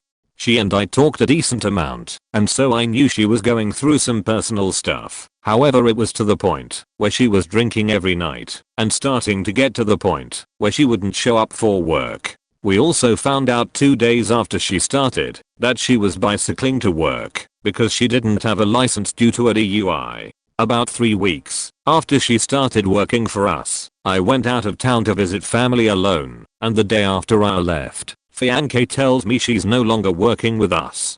Come to find out that for the last few weeks prior to me leaving town, that she had been talking shit about me to our other business partner and our business development girl, and pretty much anyone else who would listen, telling them they just needed to fire me, bringing up my personal business etc. However, the clincher was that literally about 5 hours after I left for the airport she got one of the guys from work to give her a ride to Fiancee in my house.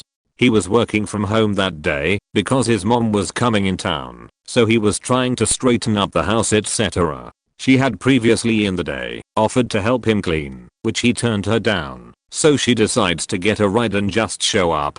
Once she is there, she proceeds to start running her mouth about me to him, come on to him, and try and kiss him. Obviously at that point he freaks out and tells her to go get in the truck because he is taking her back to the office. She excuses herself to go to the bathroom and moments later comes out topless. At this point he is like what the fuck, and she finally gets in the truck and he drops her off at her bicycle. When I get back in town Fiancee tells me that she had started sending him provocative text messages a few days before I left, and he and our business development girl, who also handles our stuff and anything else we need her to, had been discussing how to handle it. He did not tell me as he was worried that I would react and that she would try and say or do something to get me in trouble, legally or otherwise, as it was apparent she was not all there. I work at an insurance company in the mailroom, printing out insurance documents and mailing them out to clients for their claims. One of the biggest things they drill into your head during training is to never ever access yours, your family members, or a friend's claim information for whatever reason. If for some reason such a claim comes to your desk, you're supposed to report it immediately and give the work to someone else. If you fail to do this, and it comes to light during legal proceedings, and it will, because everything is tracked, then the insurance company can be liable for some heavy penalties. We had a girl join us fresh off the street with no insurance background. It's just the mailroom. It doesn't require much specialized training. At one point shortly after this recent training group completed their classes and started doing actual work, our supervisors brought us all into team-sized meetings. They wanted to make sure that everyone knew that it is not allowed to access ours, our families, or our friends' claims. This girl pipes up and says, "Oh, I'm not allowed to check on my aunt's claim." The whole room gets quiet and the supervisor presenting says, "No, if people were to do that here, they would be terminated right away." It was like they were trying to give her a way out so that they can stop the behavior without having to fire her. She wasn't having none of it, or it didn't get through her thick skull. Oh, cause my aunt had a wreck a couple months ago and I just wanted to help her out. That's not allowed. No, that's a terminable offense. We are going to have to fire you for that. Oh, like right now. Yes, in front of the entire team, she just started bawling, saying she didn't know that she was just trying to help her aunt and to please give her another chance. Sorry, girl. You got the same training everyone else did. You were just too dense to learn. Senior manager at a large regional staffing company hired an employee who had zero experience in the field, but checked all of our personality and culture boxes, so we have him a pretty solid opportunity with the ability to make more than he ever had before, over 6 figures US. First month, I consider a wash for any new employee, so not meeting goals in any way wasn't a problem. Second month there was some improvement but well below what we would hope for. Third month was on par with the first, so I had a sit down with him and openly discussed the possibility of this role might not being the right industry for him and that we'd be happy to give him a reference and pay him for 2 additional weeks if he wanted to call it quits. He wants to stay and promises he'll give it his all. Okay, happy to give you the chance, but we need to see some serious improvement, meaning I'm just asking you to do a small piece of the job and metrics we are asking for, and that if we have another conversation about productivity it will likely be the last. Fourth month his production was worse than the first, and when I called this individual into my office to let them know we would not be continuing employment, he was genuinely shocked. He literally said that he wasn't aware there's a problem with his production, and he thought the goals were just that. Goals, meaning that in his head there were no expectations that he actually meet those goals. I was ready to let him go right then and there, but I had a conversation with my VP and decided maybe I wasn't direct enough in my seeing of expectations. So we'll give him one more month and we made it very clear that goals aren't pipe dreams, but production metrics that must be meant. Point keep in mind we've done this training program dozens and dozens of times with no real confusion, but alas. Month 5 comes around, and they literally did one production metric out of an expected 80, which is by far and away the worst we've ever had, and below any of his previous months. So needless to say I've made my mind to let this person go. Call this person into my office to let him know that we appreciate his efforts, but we are going to be letting him go. And this person literally says, I promise, if you give me a second chance, I will go out of my way to impress you. My response was, if you don't realize you've already spent your second and third chance, I can't have you working with our customers. Ugh. When I was working at the family business, another store in the same town and industry let us know that he had caught one of our employees stealing things. It was discovered that he had a page on an online second-hand retailer for the type of products we sell. My dad went over the listings on the website and found that it was almost entirely stock that lined up with numbers that had gone off over the past few months. Up until that point, we had assumed it was because our point of sale software was garbage, as the business was small and the employees were close-knit. This particular employee had driven me home on more than one occasion, and we'd confided in each other about some personal issues. It also shed new light on a situation where another employee's wallet had gone missing, and shortly after this was reported, the thief, who was the only other person on staff at the time, found it and claimed their coworker was trying to turn everyone against them by suggesting that it had been stolen. We informed him that he was fired and asked to be compensated financially or we would pursue legal action. His main problem with this was that the cops would tell his mom he had a messed up dependency there or something, I guess. He ended up standing outside the owner, my dad's house, in some faked up ploy to beg forgiveness, sitting in the kitchen while your dad stands outside and threatens someone who's abused their trust like that and then had the gall to show up outside their home is a hell of an experience. You're used to your parent being mad at you or sincerely disappointed in you, using that your grounded voice, but you might not have heard how they sound when they are truly and sincerely furious. It's a sharp contrast. The thief ended up making a bunch of vague threats about how he had recorded the staff talking about illegal stuff and how he would use that to get back at us if we called the cops. Everyone who worked there smoked weed and it wasn't legal yet, so that's my best guess. Dad ended up giving us some money and we ended up telling the thief's mom didn't go to the cops because he was tired of dealing with the negativity and the business could handle the losses. It faked up his ability to trust the staff pretty badly for a while. As I mentioned, it's a small business and a pretty tight-knit group of staff up until then, and he'd been friends with the guy since before he'd set up the business. So, the betrayal hurt. We set up cameras and started doing some basic risk management policy stuff, and he's thankfully been able to move past it from an emotional perspective. I remember talking with the thief about my burgeoning depression and his deceased father when he was giving me rides home, and all I can do is wonder if it was just a ploy to try and find dirt on me or something. I hope he knows his dead dad would have been disappointed in him.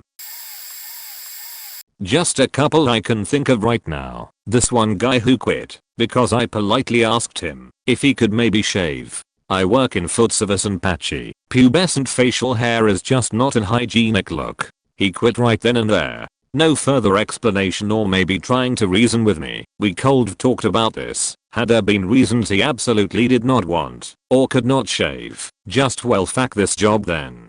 Gave our restaurant a 1-star review afterwards with his full name and profile pic showing next to it. A guy quit because he had the feeling he had to do a lot of chores, like doing dishes. I mean, yeah, it's a job at a restaurant. When I told him, so his reaction was, well, I guess I just don't get why you can't do that yourself. You have plenty of time. Lol. Bye. This one broke my heart. I had this super sweet guy work for me who just absolutely sucked at his job. We all loved him though, so we tried coming up with stuff he could be good at. At one point we thought he could answer the phone, but he just kept answering with hello. Not his name or the name of the business, just screaming hello at the customers. I tried firing him at one point, but he got so sad and begged for another chance because he just loved working here and with his coworkers so much, so I kept him on for a bit longer. He was a hard worker, just not a good one. The point I actually had to let him go was when he was supposed to be at work but didn't show. When I called him he panicked and said he was at school, which I knew wasn't true. So I told him to either tell me the truth or get into work right now. He then sent me a text message from a different phone, which had a profile picture from the flag of the country he's from saying, "Hello, this is employee's teacher. He is at school." God, I miss that dude. He made me laugh. Started new business and hired someone I knew away from another company. Gave her more hours and a higher hourly rate. She was what we thought the perfect employee for the position. Over the next few months I kept her in the loop about the growth of the business financially and rewarded her with little cash thank yous to keep her motivated. Now at the time I was sinking in an additional 9k per month to cover overhead and payroll as growth was slower than anticipated. Forward about 8 months in we were almost breaking even and was getting excited to start breaking even and shared this with staff. Later that week she came to me and said that she feels that she should get a raise because of all the hard work she did. Told her that we are still not turning a profit and it wasn't possible until we do. She soured immediately, became super condescending and rude to customers and staff. I approached her to try and fix the discourse and she again asked for a raise. I told her if I gave her a raise now the company will fold due to lack of funds by year end. She didn't believe me. She quit that day saying she couldn't work under this pressure and that I was a horrible boss. She was making 25k more than her old job and had no education. Just because I wouldn't cave in and give her a raise immediately. The next day I started receiving emails and phone calls from customers saying that she sent an email blast to all of my customers complaining about how cheap I was and that I only cared about my paycheck and not my staff's. I wasn't paying myself a dime and didn't for the first 2 years. Looked into suing her, but can't get blood from a rock. Ultimately just sent a cease and desist to her, threatening her with legal recourse. Last I heard she is back working the old kid for less hours and less money than she left. Comma. Oh, this takes me back. Way back, about 30 some years I was a relatively young construction superintendent finishing up a project at an operating nuclear plant in Florida. All we had to do, and I had just a 2-man crew left for it, was pick up and clean the tools at the completed work area, pack them into the gang boxes, then lock and move those boxes to the loading area for pickup later in the week. It was an easy, non-stressful 2 or 3 hours of work, and I had made it clear that, since this was a last day, I'd pay both guys for the full 8-hour day, even if we finished in less time. That would also incentivize them not to drag out the work for the full 8 hours, which wasn't much of a concern, but I wanted to hit the road too. Because of the union rules, and because most of the rest of the crew had been laid off the previous day in anticipation of this tiny bit of work remaining, and the foreman had also voluntarily quit, I needed to appoint a foreman for the day's work.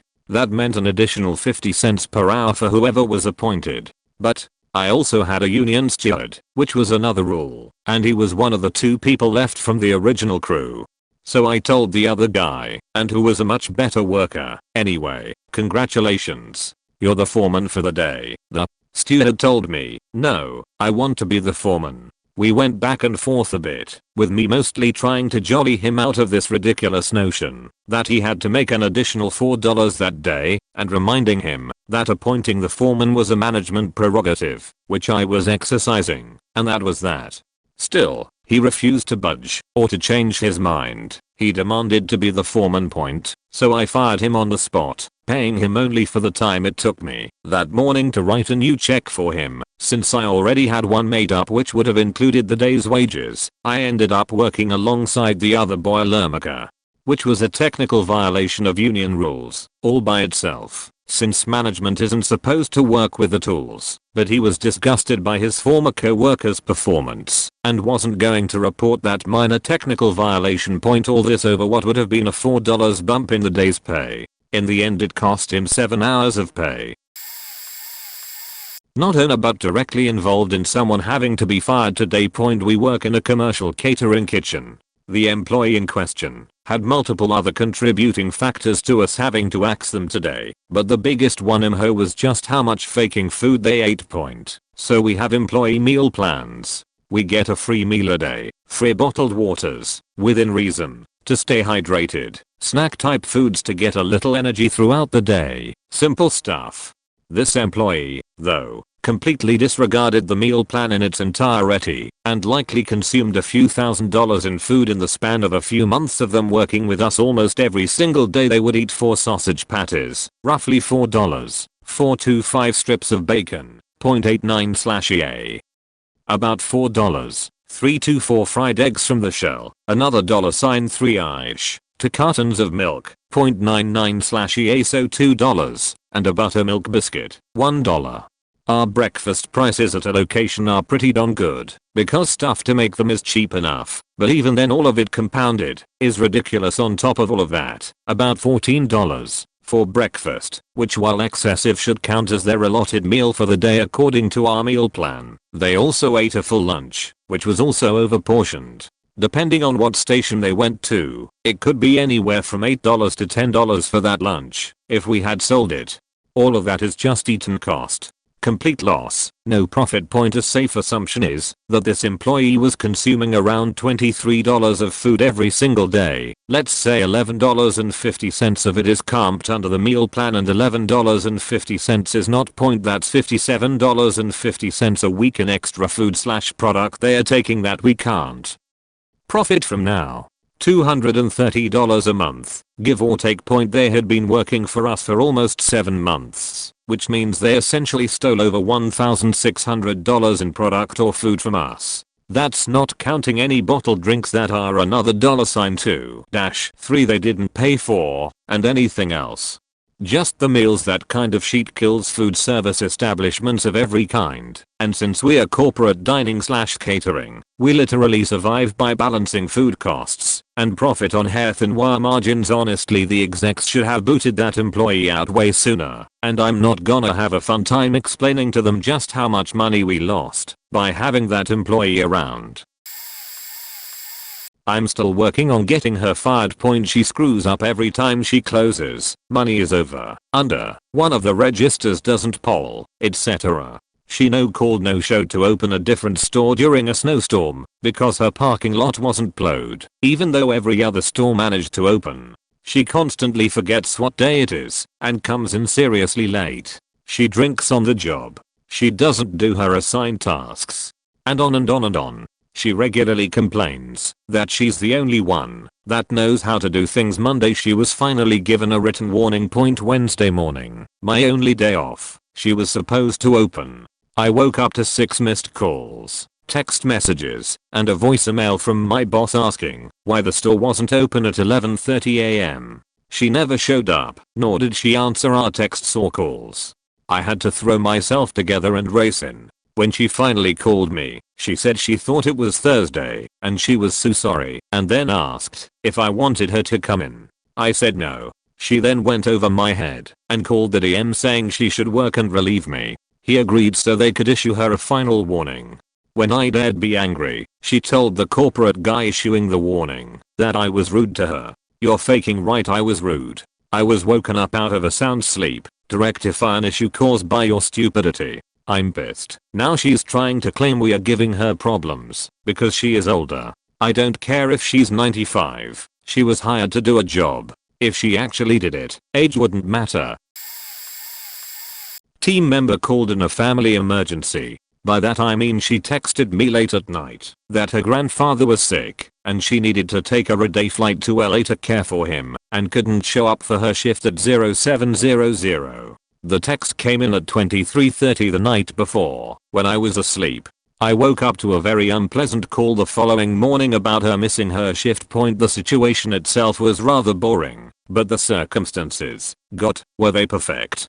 This girl was a chronic malingerer/manipulator. We've been trying to get rid of her for a while, but California employee protection laws make that difficult. but a few things made this situation priceless. There are no red-day flights from Sacramento to Los Angeles, point being a product of our generation. She texted me instead of called in that family emergency and left her shift uncovered. Point by this point she has burned all of her bridges and none of her coworkers are willing to cover her shifts anymore.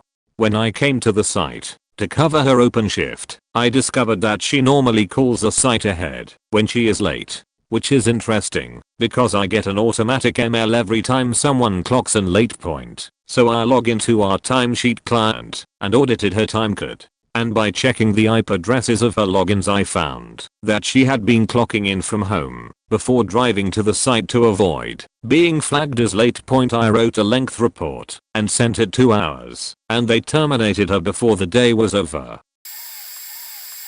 Employee, another company offered me $500 more per year to go there. Me, are you going to take it? Employee, I have to unless you can pay me more. Me, you know our rule. We don't deal with terrorists and you get a raise annually on your anniversary. And if you drove significant revenue you will receive a bonus at that time too. But we are not on whim on a Friday at 4 PM going to give you a raise.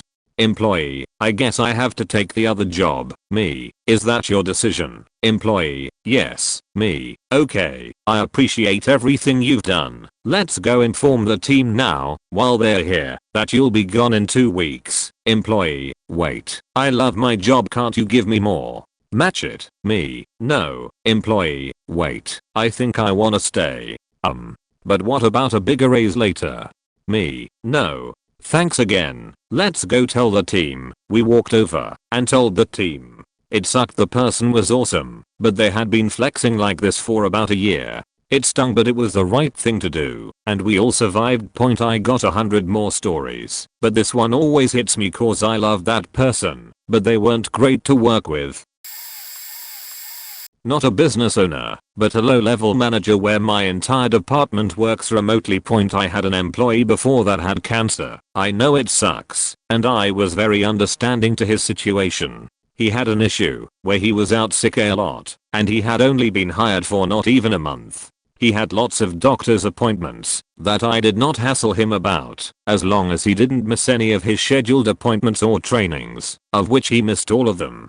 Keep in mind that for our line of work we make our own schedules, so anything on his calendar was something he scheduled himself. One day I sent him an email asking him about some scheduled things he had missed. I mentioned how I understood how he was sick, and that we just want to make sure his accounts are being taken care of. So I asked him to give me his list of accounts and to give me his schedule for the next 2 weeks.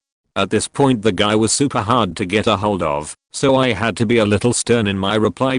His reply back essentially was that he wasn't comfortable with management accusing him of doing anything unethical, and that he would get on it. This really took me by surprise, because I did not accuse him of anything in my emails to him. I just wanted to make sure he was getting his work done, or at least making sure it was getting covered. This turned into a bit of a shitstorm with him accusing the company of discrimination. Eventually he stopped picking up calls from me, my managers, pretty much everyone, and he also stopped answering emails. My manager was getting ready to go through the process of getting him fired for essentially being Maya, when we heard someone from our marketing team had gotten a hold of him.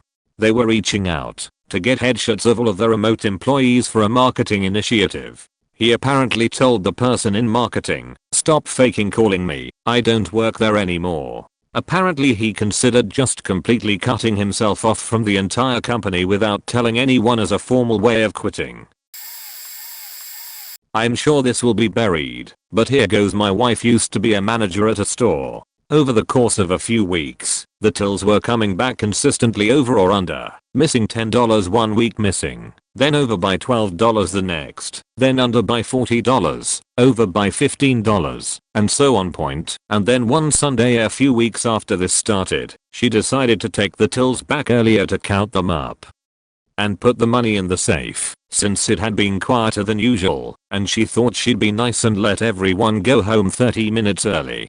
So she goes to count up and $250 short, which is a big deal. Turns out one of the new cashiers had been meticulously logging how much she was taking out of the tills plus shortchanging customers, and keeping the difference, carefully calculating how much to take, so it was still within normal variation. Only this day, because my wife took the tills to the back early, she hadn't had time to put back the difference. Had my wife not decided to take the tills early, she likely would have gotten away with it. But because the amount stolen totaled $200, management had no choice but to call the police and have her arrested at the beginning of her next shift and charge her with felony theft. Had it been less than that, they probably would have just fired her. I know it's not really what Op asked, but I just think how fucking dumb that girl was. I think about that sometimes 18-year-old girl on her summer break before freshman year of college, charged with a felony. Her life was probably ruined out of a dumb decision to try and steal from her job.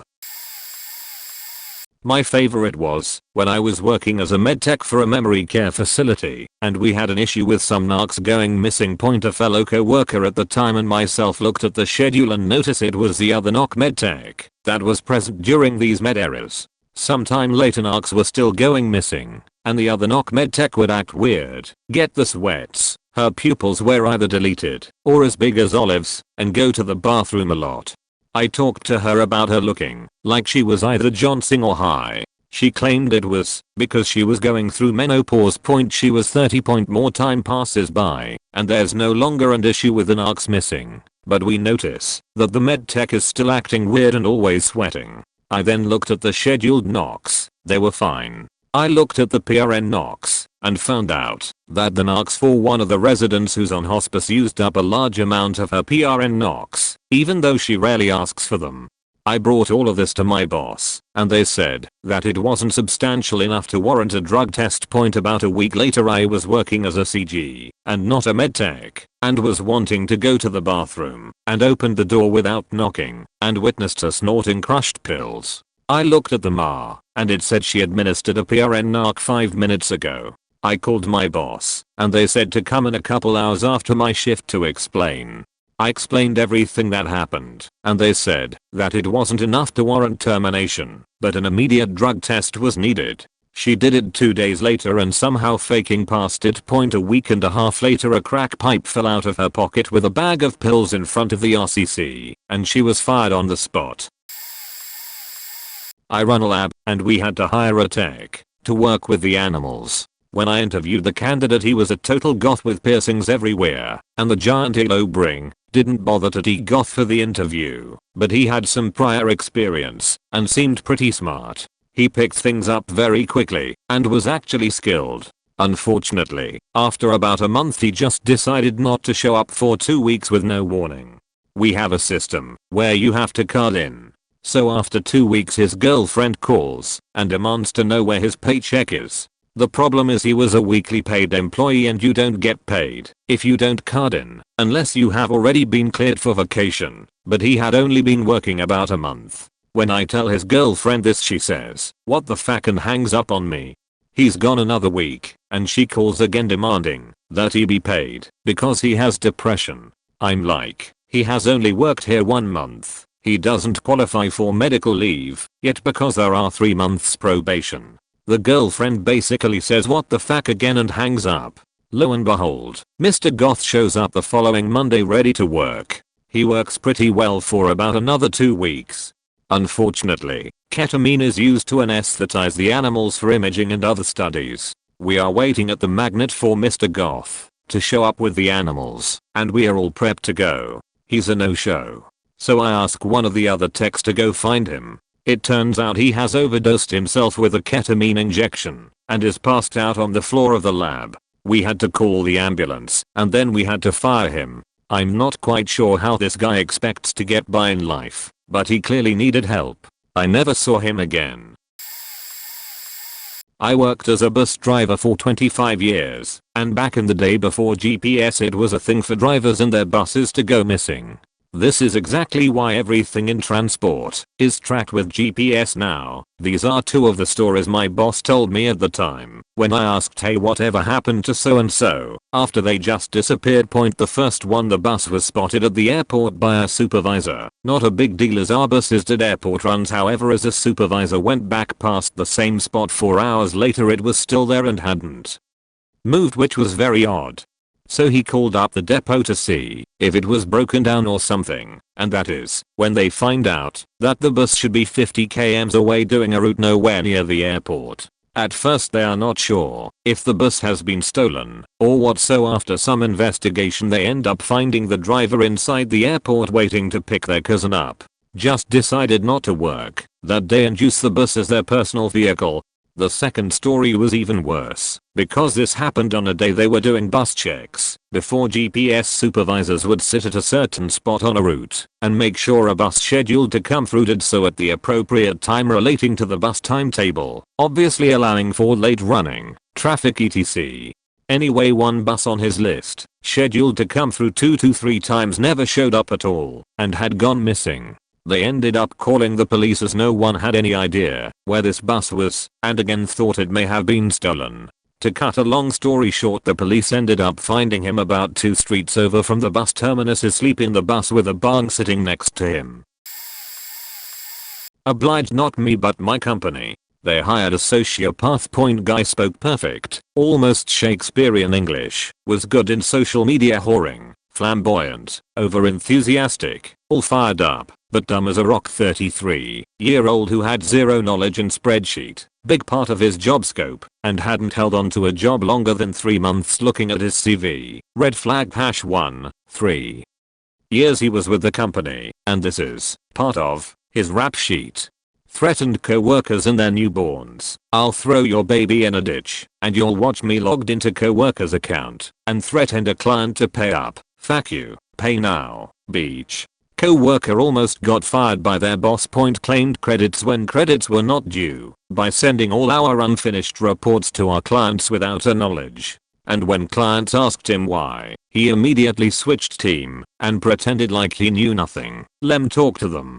Junior entry level, but requested his boss for interns because he couldn't handle the stress of his job. His job responsibilities had been halved due to the fears that he would ruin them. Point threatened all interns. None reported to him. Point demanded higher pay to match his job scope. Like I mentioned earlier, his job scope was already halved. Point Snapchat and live streamed his job. Yes, his daily bouts and whatnots. His exact words, with open hashtagging, got questioned by corporate in another country about his inappropriate tagging. Ruined finance debts international business template due to his lack of understanding of how the Excel formulas worked and just wanted a simpler one so he could understand. Point logged into multiple co-worker Skype and web WhatsApp on their laptops when they were out for lunch breaks just to check if anyone badmouthed him. Point since day one. Forwarded all his emails to group CEO who was based in another country.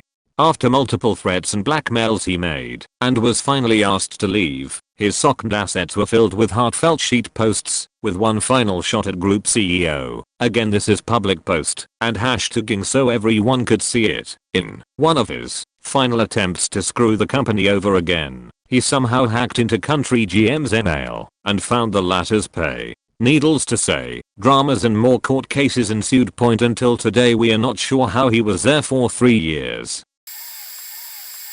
So I had just started as a manager, not a business owner of an organic juice bar, and was observing how the day-to-day operations were being handled. I noticed one of the employees, let's call him Phil, was trying to push one of these cleanse packages we had. Point customer, that sounds lovely, but I'm afraid I'm very allergic to coconut. Coconut was in about 2 of the products included. Phil, oh no, this is organic coconut. Likely the reason you're getting sick is because you've only eaten non-organic. Customer, well, I tried that actually, but I still needed an EpiPen the times I had. Phil, trust me, your body will reset with these cleanses. Do them on and off for about a year and you'll see. Point I was completely mortified. The customer thankfully just laughed it off and left the store. When I took this information to the owner, he replied, oh, not again. Not again. This guy has apparently been caught doing this multiple times prior to what I witnessed. The owner saw it as a mild annoyance rather than a huge lawsuit waiting to happen. Point later I witnessed him hugging customers who were complete strangers to him. They were usually younger women who looked visibly uncomfortable. I called this out to the owner again, and he replied, that's just how Phil is. People like him. Yeah. Okay.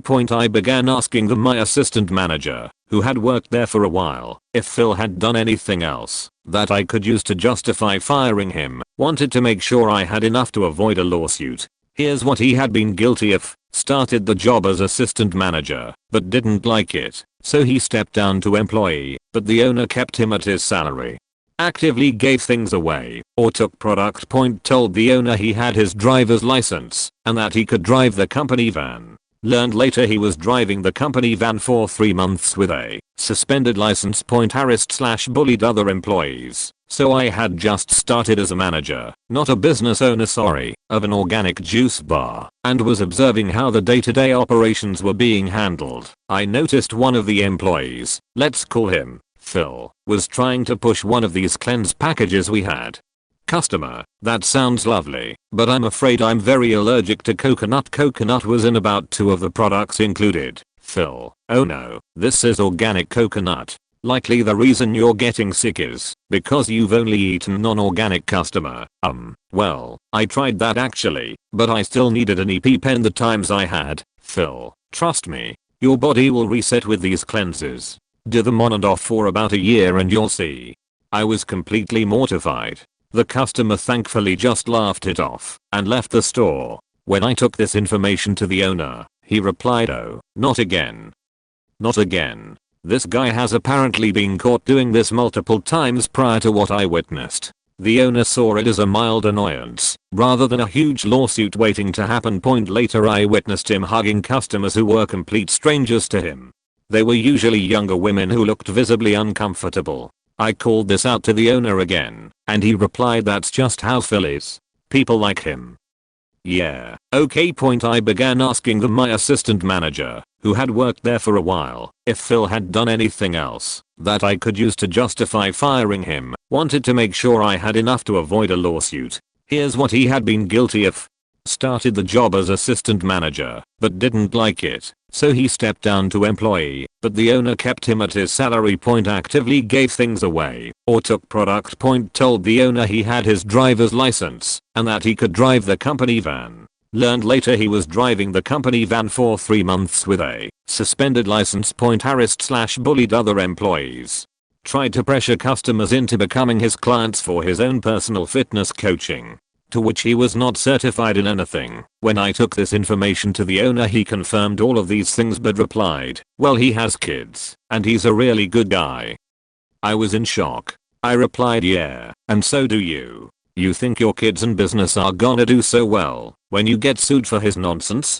After weeks of pressing the issue to the owner and having my assistant manager threat quitting, I finally got to fire him. He actually took it really well and was just like, makes sense. Months later I learned he still stopped by the shop every once and a while to get free product, which the owner obliged him. Seems like he did it tactfully when I was out or was gone for the day, because once I found out I called that cheat out immediately.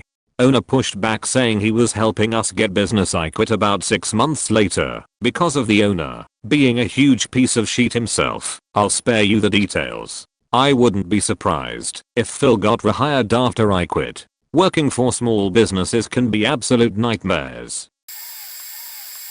I'm not a business owner, but I was there through this whole thing that my general manager went through. I was a shift lead at the time too. Anyway, I used to work at a smoothie place, and one day during a very busy rush, I asked a somewhat new employee to grab some more pineapple from the back. He was back there for a long ass time, so I go back there myself, and I see like 6 bins, the small plastic ones they have like pickles or mushrooms in at Subway, spilled all over on the ground. Pineapple everywhere. I was in rush mode, so I just cursed the idiot out in my head, grabbed the pineapple, and resumed making smoothies. Apparently, the kid slipped. He was already trying to carry way too much pineapple at once, like way too much. I usually carry 2 or 3 at a time. When the rush starts to settle down, and we begin wrapping up, the employee comes from the back, hopping on one foot, and sits on a chair at the register.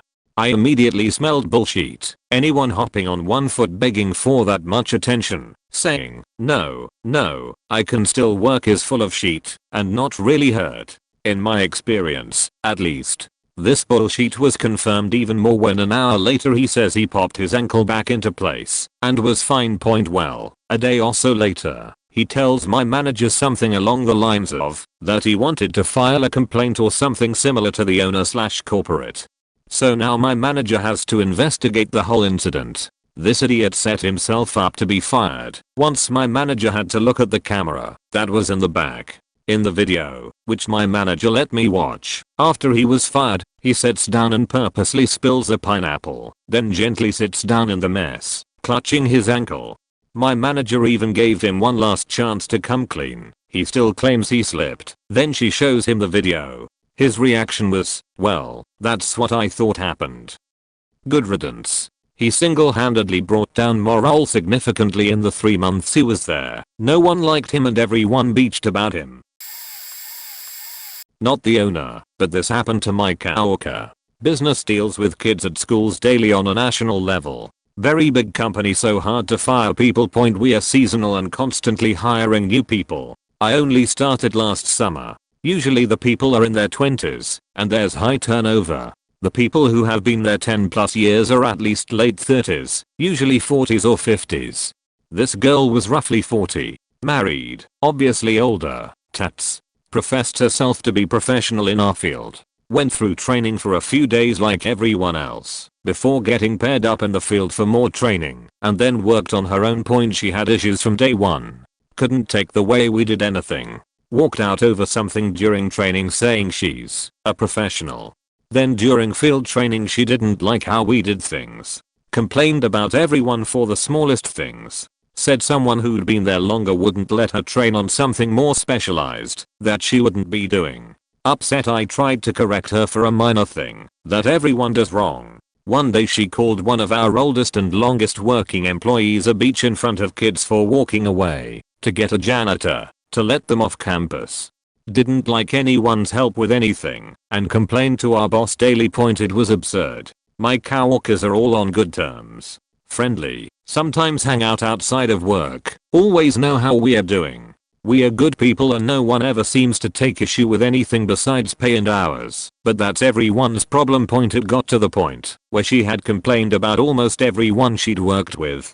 We usually work with a similar group of people, but it's different every day. My boss has power to hire, but needs to go through ours to fire. She tried to get this lady fired. At first she tried to find something that worked for her, put her in different positions with the same pay, but with different people. Nope. Ours said she didn't do anything that violated company policy, so there were no grounds to fire. She was a pain in the ass and untouchable.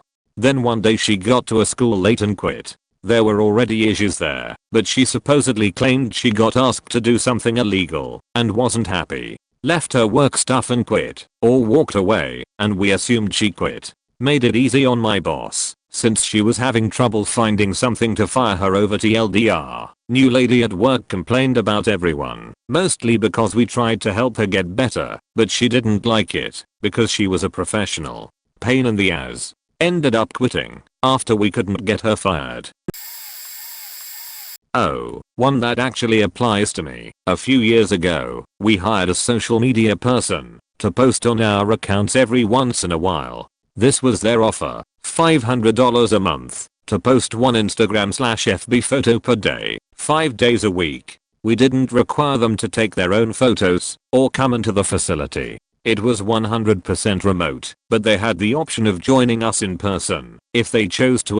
First few months go great. They were fantastic, skilled, fast learner, had great suggestions, etc. Then came May. A couple weeks prior to May, they send me and my business partner an email saying, hey, I just wanted to let you know that I'm currently writing some content for Mother's Day and Cinco de Mayo. I'll send those over soon. Cinco de Mayo comes along, and we hear nothing from them. No post goes up on Instagram or Facebook. We decide to text them. Convo is of course shortened and summarized. Us, hey, will you be posting anything for Cinco de Mayo? Them, Cinco de Mayo is a racist holiday and I refuse to take part in it. If you guys want to post something, go ahead, but it won't be me. Us, we understand and respect your beliefs, but it would be nice if you told us ahead of time. The day is almost over. Next time, Just let us know how you feel, okay? Them, okay, how about this? Make a list of every holiday you want me to post about, and I'll see if I'm okay with them. Point us. Unfortunately, that's not how it works. How about you send us a list of holidays you're not okay with them? I respectfully quit. Point us. Okay, we understand. We are sorry to see you go. I had thought we left on okay terms. But then later on in the day, they went on Twitter, forgot we were following them, and started bashing our company, saying we were racist, negligent, ableists, and gaslighting them. Point we had to ban them from our facility. I was a facility manager for a rec center in 2014.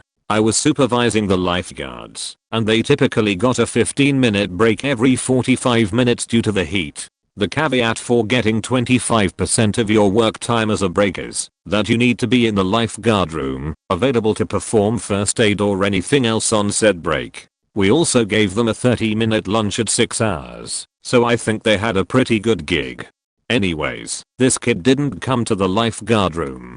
I wasn't upset about it, because we had 4 other lifeguards on break as well, but when he showed up 1 minute before having to go up on stand again, I asked him where he was in case he had been dealing with a patron, or doing first aid somewhere on the pool deck, or any other perfectly valid reason. Hell, even talking to a friend wouldn't have been a big deal. So I asked, hey, where were you? Everything okay? Yeah. I was faking your mom. Excuse me, I'm just kidding. I was taking a sheet in the football field. He was fired within 10 minutes. Turns out he was just talking to his girlfriend, which I would have been fine with and just reminded him that he's working and needs to be available for emergencies. Instead, he got a trespass charge for refusing to leave, became ineligible for a hire during any following season. Summer lifeguard positions are pretty forgiving, and couldn't get a reference for any other jobs. He posted something 6 months later on Instagram about wanting to take a sledgehammer to my head for getting him fired. I haven't seen him since. Late to the party, and not a business owner, but I do work retail and we don't always get the best and brightest hired. The main story that comes to mind is this girl who worked in our beauty department. We'll call her Jenny. Was a lazy teenager that consistently didn't do her work. One of her friends from school also worked there. Apparently she once asked her friend to switch to a different channel on their radios, and these sour cream white girls started saying sup minor to each other on a radio channel that anyone can switch to and hear them, which you would think would be why she got fired. But even though other employees heard them, they couldn't be reprimanded because of some rule that says a manager has to witness it happening or something. What actually got her fired was when she went to a manager crying, saying that she needed to go home. She said that she was just doing her job when some kid ran up and kicked her in her knee, which she said was recovering from an injury. They pulled up the video, and it showed her standing around playing on her phone, and then starting to cry and leaving to find the manager. No kid anywhere near her. I was told when they showed her the video she didn't even have an explanation. I tried to give her the benefit of the doubt that maybe she had some mental illness and really did think someone had kicked her, but I was assured by others that she was just lazy and had run out of excuses to leave early.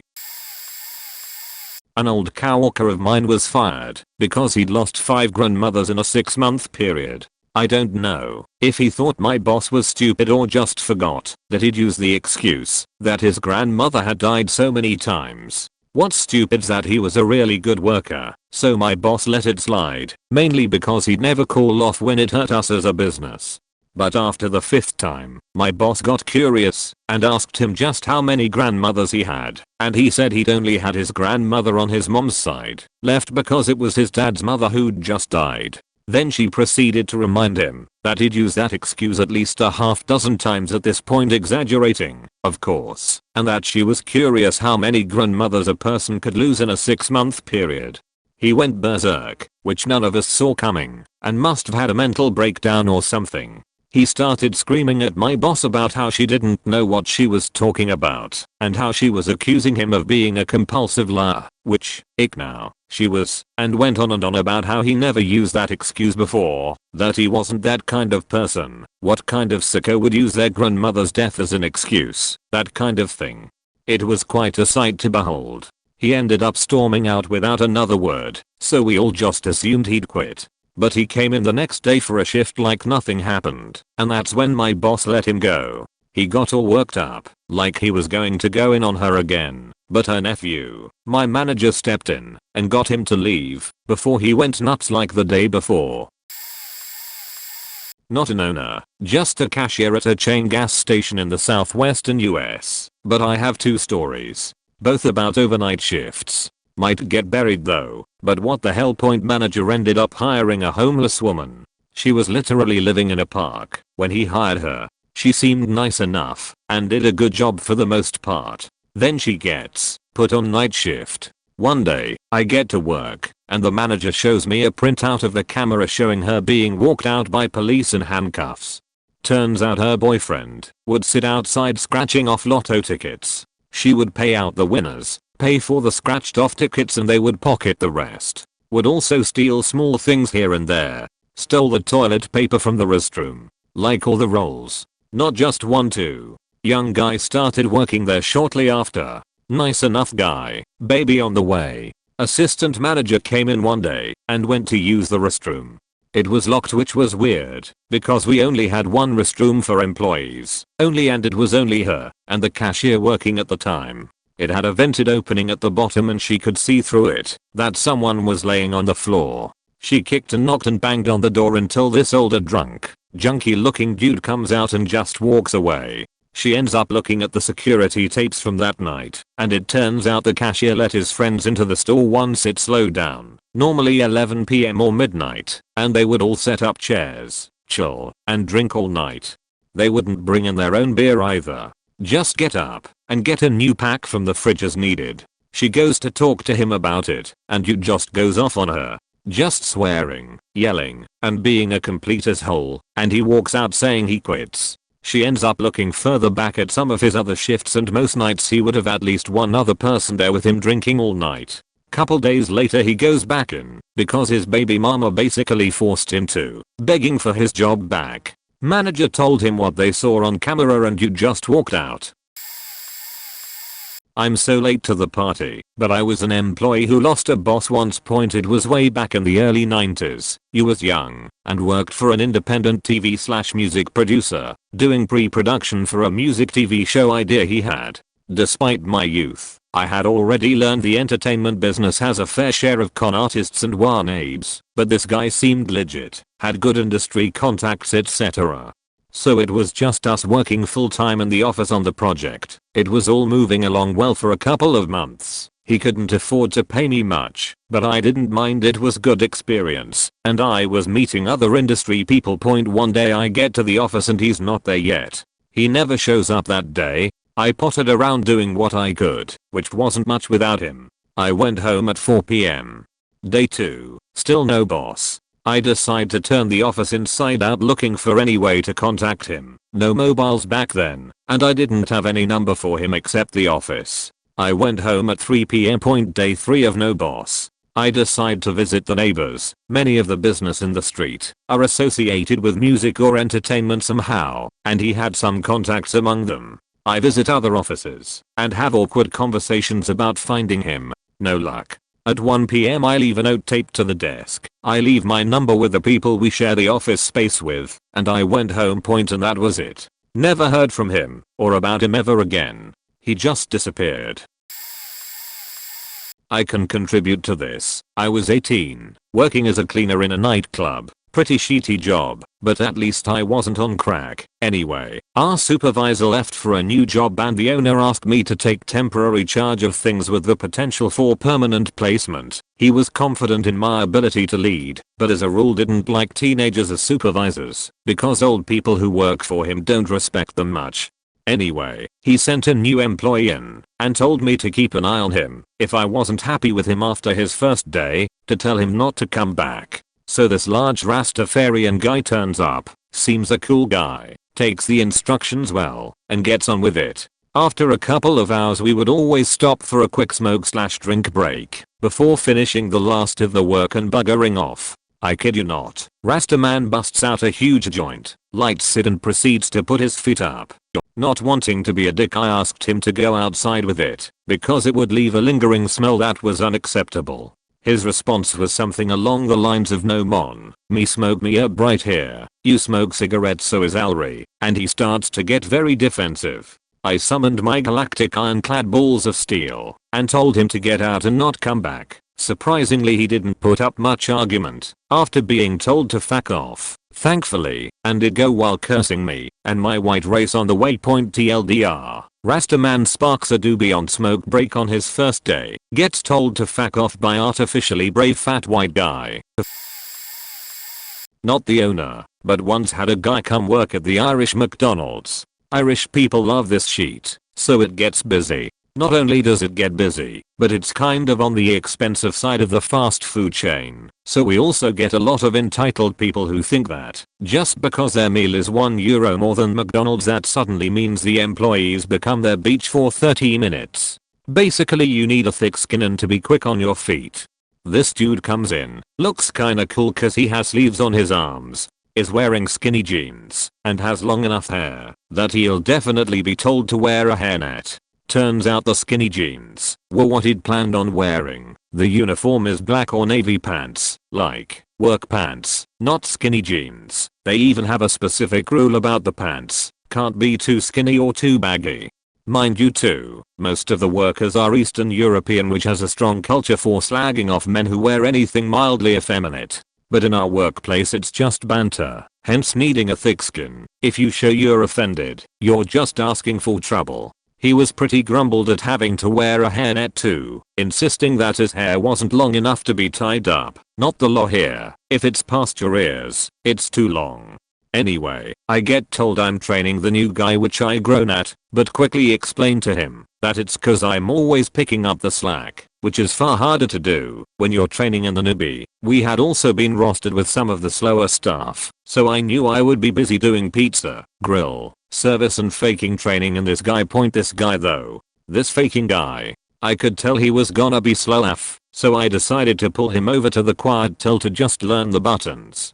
I start by saying, "Okay, give me a medium cheeseburger meal with Coke," and he starts twirling his finger all over the place while looking for it. Not just twirling it around the screen as he looked for it, but like twirling around the screen, then flicking it way up over his head and back down to twirling at the screen. After 3 or 4 times, and noticing he wasn't gonna stop doing that, I gave him a couple warnings. 1. That customers were definitely going to take the piss out of him for that, so be prepared. 2. That he likely isn't helping himself look for the items by doing that. And 3. To be mindful not to accidentally hit someone, since half the time we are holding drinks or someone's food point. When we got busy, I left him just to take orders while I made them. He was so slow that I would make full-on orders with multiple meals and sides before he'd be finished taking one person ordering a measly 1 to 2 meals. At one point I managed to pack a kid's meal, a 5 ounces burger, and faking 5 ice creams. The machine is slow AF in the time it took him to find the burger meals button on the screen. Mind you, I was also helping him along the way when I could by pointing out the button he was looking for. But sometimes he'd panic and press the wrong thing, which requires a password to delete, which we don't give to newbies. In fact, non-managerial staff shouldn't know, but I'd been there 4 or 5 years at that point, so they trusted me with it. When we were quiet, I put him back on the till practicing where the buttons were, because he was wasting way too much of his own time by not figuring out the system. It's pretty faking simple. It's separated into burgers, chicken, fries, sides, meals, pizza, fish, sauces. I haven't worked there in a year, and I still remember. You click one of the buttons to get further into the options. It's so faking easy. He kept doing the finger twirling thing, which always seemed to slow him down a bunch. So I snapped and said, "Dude, you need to stop the twirling. It is not helping you. If anything, you should be tracing your finger over the options, not flicking it up in the air." Eventually I decided to put him on bagging, because the queues were just getting too long when he was taking orders. Faking hell, that was a bad idea. I got about 5 customers in a row screaming at me because he bagged the food wrong. Next thing, one of them calls him a puff with his retarded tattoos. I said I don't see what his tattoos has to do with how he bags food, but anyway sir, here's your actual food, and handed him the bag I'd prepared. While he was screaming, dude gets all teary-eyed, so I quietly tell him to go out back, or to the bathroom, to gather himself back up, and take a breather, while also reassuring him that I cry at least once a week working there so not to feel embarrassed. When he comes back he says he wants to go back on tools, and again, within 5 minutes he has another customer calling him a faking fairy because of his hand twirling. He needs to go back out for a breather. I pick up the slack point. He comes back on tills. Seems more confident in his twirling. Until the inevitable happens, and he knocks over a tray of drinks in our grumpiest staff member's arms. This girl was our entertainment, but also the bane of newbies' lives, because it takes getting to know her to know that her bullshit behavior has nothing to do with you and everything to do with her. She just like screeched internally and stormed off. I'm not faking dealing with that. So I jump into mom mode and tell him to go get a mop and bucket from the back room, giving him directions when he hesitates about 2 steps towards the right direction. About 15 minutes later the drinks are congealing on the ground and it's getting sticky AF, so I send Grumpy Beach to go look for him. She comes back. I'm not faking dealing with that. So I tell her to take over for me while I go check what that is. He was crying again in the mop room because he couldn't figure out how to put the mop head on the mop stick you twist it on. At this stage I'm frustrated because it feels more like babysitting than training a newbie. So I sigh and remind him, you can just ask us for help, you know. I know it's busy, but we are all in this crappy job together. Don't mind her, Grumpy Beach, and don't mind me if I'm short with you. That's just how it is here. You'll see after a while. Sometimes we have time to banter and mess around, but most of the time it's quick snappy instructions and lots of taking your own initiative. Dude finishes his shift and thanks me for all my help. Within 30 minutes the manager had an essay-length email from him saying he wouldn't be coming back because he wasn't made feel welcome. He felt I was rude and abusive. Grumpy Beach was bullying him and judging his tattoos. Actually couldn't be true because me and her were admiring them at the start of his shift, and that he felt the training provided was not good enough. The training he got from me was way more extensive than any training I got. My first day I was put on tills with nothing more than just look for the category you need and then find the option in there. I did not have anyone shadowing me, and by the end of my shift I had worked on the grill, the service area, and food prep. Newbie just barely worked tills and bagging. Hell, 2 years into my job there I'd be finding out processes that no one ever told me about. I was aware of the shitty training and had tried my hardest to give that guy as much of my attention without stretching myself paper thin. People like him are what I think of when I hear Generation Snowflake point. It's fine to be sensitive, but know your limits. If you can't handle pressure then please never ever work in the food industry. I loved it because it gave me a thick skin and many meaningful friendships, but damn boo, it's a tough one. Not me, but the company I used to work at. Point this guy working in a car workshop. The kind with the large ramps to lift the cars right up. On the side of the ramps were these arms which could position, then lift a plate up under the car to take the weight for when you were taking the tires off. Point well, somehow, I have no idea how, he managed to smack his ankle off this plate. Now don't get me wrong, it wouldn't have been pleasant, would probably have bruised a bit, but he was wearing great big steel toe cap boots that covered well above where it hit.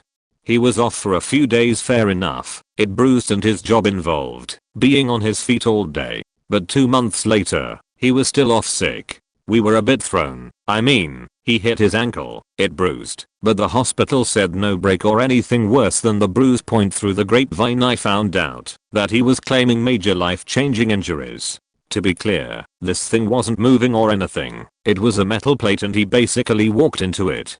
They offered to have him come back in and do some administrative work, basically light duties, which eventually his lawyer advised him to accept. After all, he was claiming he couldn't walk properly over more than 100 foot, and he was being given a parking space outside the door. Ground floor office 50 feet from that space and a pure paperwork job.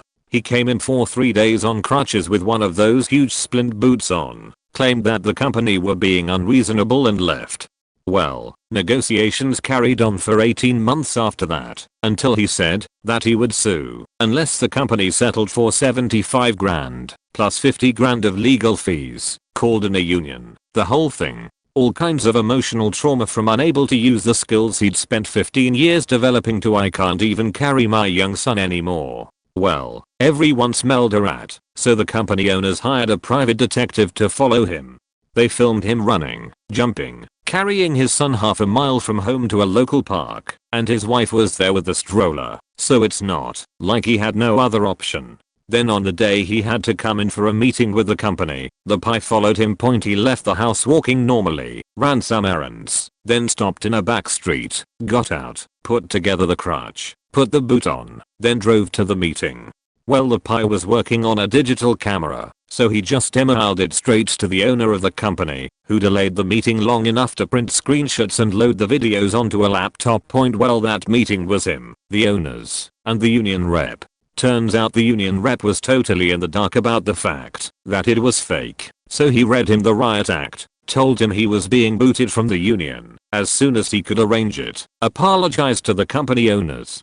He left with no settlement, no union, no job, and no reference. Which meant that he had 8 years on his CV for a job which wouldn't give him a reference, and 18 months of no work, where he couldn't justify the gap. It also turned out that the source of the legal costs was actually his cousin, who had no idea about any of the details of the case. It was just a way of bleeding more money from the company. Funny thing was that to start with, all the others in the workshop were on his side, going, "Oh, he deserves it, he got hurt." Right up to the point that the company accountant pointed out that it would be increased insurance premiums, a chunk of the settlement cost, etc. coming out of the company profits, and that their bonuses were calculated on the company profits, and that if they paid it, it would probably wipe out their bonus for the year and likely impact the next year's bonus too. Strangely, when they realized that it would kill their bonuses, he became persona non grata in about 5 seconds. Not a business owner, sue me. I had a coworker once, we'll call him Chris. Chris was gay, and made it very clear he was from the moment he walked in. "Hello, nice to meet you, I've got a boyfriend." He came off as somewhat full of himself, for lack of a better word, but he was new, so I thought I'd give him the benefit of the doubt. Then, next day, we are working, quite physical work, quite loud machinery, and he starts yelling at me, king help me, there's too much for me to do myself.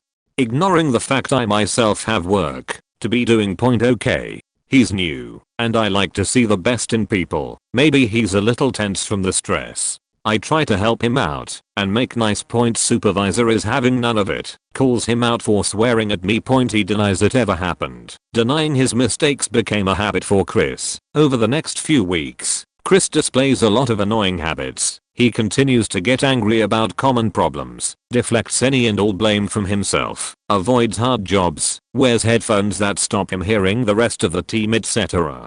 He also tells gross stories about the sexual encounters he's had, and brags about how many people he slept with. Supervisor and other senior staff constantly pull him up, but it's never enough to get him fired. That is until one day he goes for a bathroom break and is gone 20 minutes. The supervisor asks him why he was gone so long, and Chris loses his sheet. "That's it, I'm king done. You will discriminate against me because I'm gay. I'm leaving." No one tries to stop him. We congratulate the supervisor on successfully banishing Chris. After a few moments of awkward silence, I pipe up, "Did I ever mention to you guys that I'm gay? It's been 3 months since I came out at work. I'm still great friends with everyone. Suck a dick, Chris. The problem wasn't that you were gay, it was that you had a shit personality." I have 2 from my days as a GM of a small retail chain. At the time I was a 23 years old barely, and it was a challenge to gain the respect of my much older staff. We had a POS system that had dual screens, one facing us and one facing the customer. The screens were set to mirror. My second day on the job, I got a complaint about my employee watching porn at work, displaying the contents directly to the sales floor. The owner didn't want to immediately terminate him, so I had to have a "don't want porn at work" chat with a 50-year-old man. 2 days later, another complaint. So I had to fire him. He actively refused to leave until because some kid couldn't tell him what to do. Ended up having to get police involvement to get him to leave the premises. Took a look at the browser history while he was at work. He would spend a solid 8 hours watching porn. We would still come by the store for months after and harass me and my staff. Ended up having to get a no trespass order again. Another older gentleman. Now I had settled in. Month 2. Kept getting complaints that the employee was on the phone, ignoring customers. So I sat out in the parking lot for a couple hours one day and watched as he spent a large portion of his shift talking on his cell phone and waving off customers. Went in to talk to him. He flat out told me that he was not an ad on the phone and that I didn't know what I was talking about. The next week I get a call that the store is locked during core hours on a Saturday. So I head down to find the doors locked and my employee in the back office sitting feet up on the desk chatting on his cell. So he was terminated. His response was, "You said I couldn't talk on the phone in front of customers." I mean, he was not wrong, but come on. In my first 3 months there I ended up firing like 5 of the 20 employees. After that people started taking me a little more seriously. Small business owner here. This happened just this last weekend. Obligatory sorry for formatting. On mobile. I have a company where you drive a truck with a sign on it for whoever I can get to cough up money for my services. Due to the temporary / inconsistent nature of this kind of advertising, I have a high turnover and frequently need new drivers, sometimes on short notice. This is nothing new and is something we have had to deal with since my grandfather was doing the same thing. I was looking for a driver after a few regulars backed out. Not uncommon. I start my usual asking around on social media / text for anyone wanting to get to work fast and at least get a week or so paycheck. Most guys walk away with $600 to $900 after taxes for a 5 days job plus travel. My sister responds that she knows someone and will send his info. That's where we meet. Dan is someone I've never met, but my sister knows. He lives on the other side of my state, but used to drive fire trucks and ambulances. Music to my ears. Finding someone that has professional or semi-professional experience with larger trucks is half the battle. Our trucks are not 18-wheelers / tractor trailers, but not a pickup truck. For the car enthusiasts out there, the trucks are tilt cabs 28 feet long, 7 feet wide, 13.5 foot tall with a 172 wheelbase. I ask if he can leave tomorrow, Friday. He is down. I'm happy. I don't have to cover this 7 to 8 day shift and have some fresh blood. Win-win-win, right? So it starts. He can't fly. He is a big guy. Probably going to need 2 seats. Okay. So a rental car it is. I meet him at an airport halfway and meet in person with him. Seems like an okay guy. No red flags. Get his DL and application for records. Give him the rundown. Send a detailed list of where he needed to go so he could pick up a truck that had been repaired in Ohio. He goes on his way and I'm feeling good. How wrong I was. Things really go to crap the next day. Saturday morning comes. I check in with him. Drove really late last night. Lots of traffic. Didn't sleep much. Will probably need a hotel before getting to Philadelphia. Okay. Whatever. I get it. Already has a hotel paid for in Philadelphia, but whatever, he picks the truck up. I pay for it. My wallet shrieks in pain. I tell her it's okay. 5 minutes after picking up truck, Dan calls me. There is something majorly wrong with this truck. It's spitting and sputtering. The steering wheel is all over and I can't go over 30 miles per hour. I'm having a moment. I just spent over $3,000 to get this truck out with a not great cash flow situation. But I think this isn't uncommon. Not the first time a truck has come out worse than it went in, and not the first time they didn't test drive the truck after a repair. I ask all my standard diagnosis questions I have saved in my internal memory. We have 8 identical trucks, all with around the same mileage. When things happen to one and are figured out, it usually stands that we will have issues with others. It sounds like an issue we have had before. Dan's answers are less than helpful, and so I tell him to take it back to the dealer. They will look at it. I speak with the shop. Regrettably not so nice. I've had lots of issues with mechanics recently. They won't look at it until they can pull a tech for my truck type on his day off. I tell Dan I'm sorry for the issue and will get him a hotel nearby. This is where things go from 3 to 10. The hotel I have prepaid is not up to Dan's standards. The hotel is a common 2-star brand that uses a star close to us as a logo. He tells me that there are bed bugs and roaches in both rooms they tried to give him. He goes on to tell me the manager told him to leave after making comments about bed bugs again. This is not my first rodeo, so I call the hotel and ask to speak to manager. Ask why my driver can't get checked into a clean room. The manager goes on to tell me that he will put the driver in a deluxe suite at no charge and send up some housekeeping to double check the room is good to go. He mentions that the Dan told him he wanted a refund and did not want to stay there. I ask if he asked him to leave. He replies he did not ask him to leave. I tell the manager that Dan will come back in and play nice. I called Dan, explained the situation, asked him to go back in, talk to the manager and to let me know if there are any more issues. 15 minutes goes by and I hear nothing. My boss senses tingling. I text Dan and get back a diatribe about just wanting to stay in a clean room and that I would never make my family stay in a place like that. ECT. Jokes on him. I would lol. Anyway, I call him to ask if he got the third room. Dan starts going off about how the manager told him to leave, was flipping out at him and playing me for a sucker. Then we reach out and pass where negotiations break down like a fat kid. Me, can you please put me on speaker on your phone, go back to the office and let's all figure this out together. Dan, well, I'm already down the street. He told me to leave. I don't want to get arrested. Me, I told you if there were any issues to call me so we could resolve them. You can't just go off and do whatever you want to do. You need to get me on speaker and go back to the hotel so we can settle this. When I call customer service for hotel booking site with strict refund policy, I want a leg to stand on. Dan, I'm not going back. I don't want to be arrested. He told me to leave, and if I come back I'll have to deal with cops and I don't want to do that. Me, if you don't go back to the hotel office we are going to have a problem. Dan, what kind of problem? Me, I will fire you. I will not send you any more money and I will not pay for another hotel or a ride home. You can easily avoid this by going back to the hotel office and letting all three of us talk and resolve this.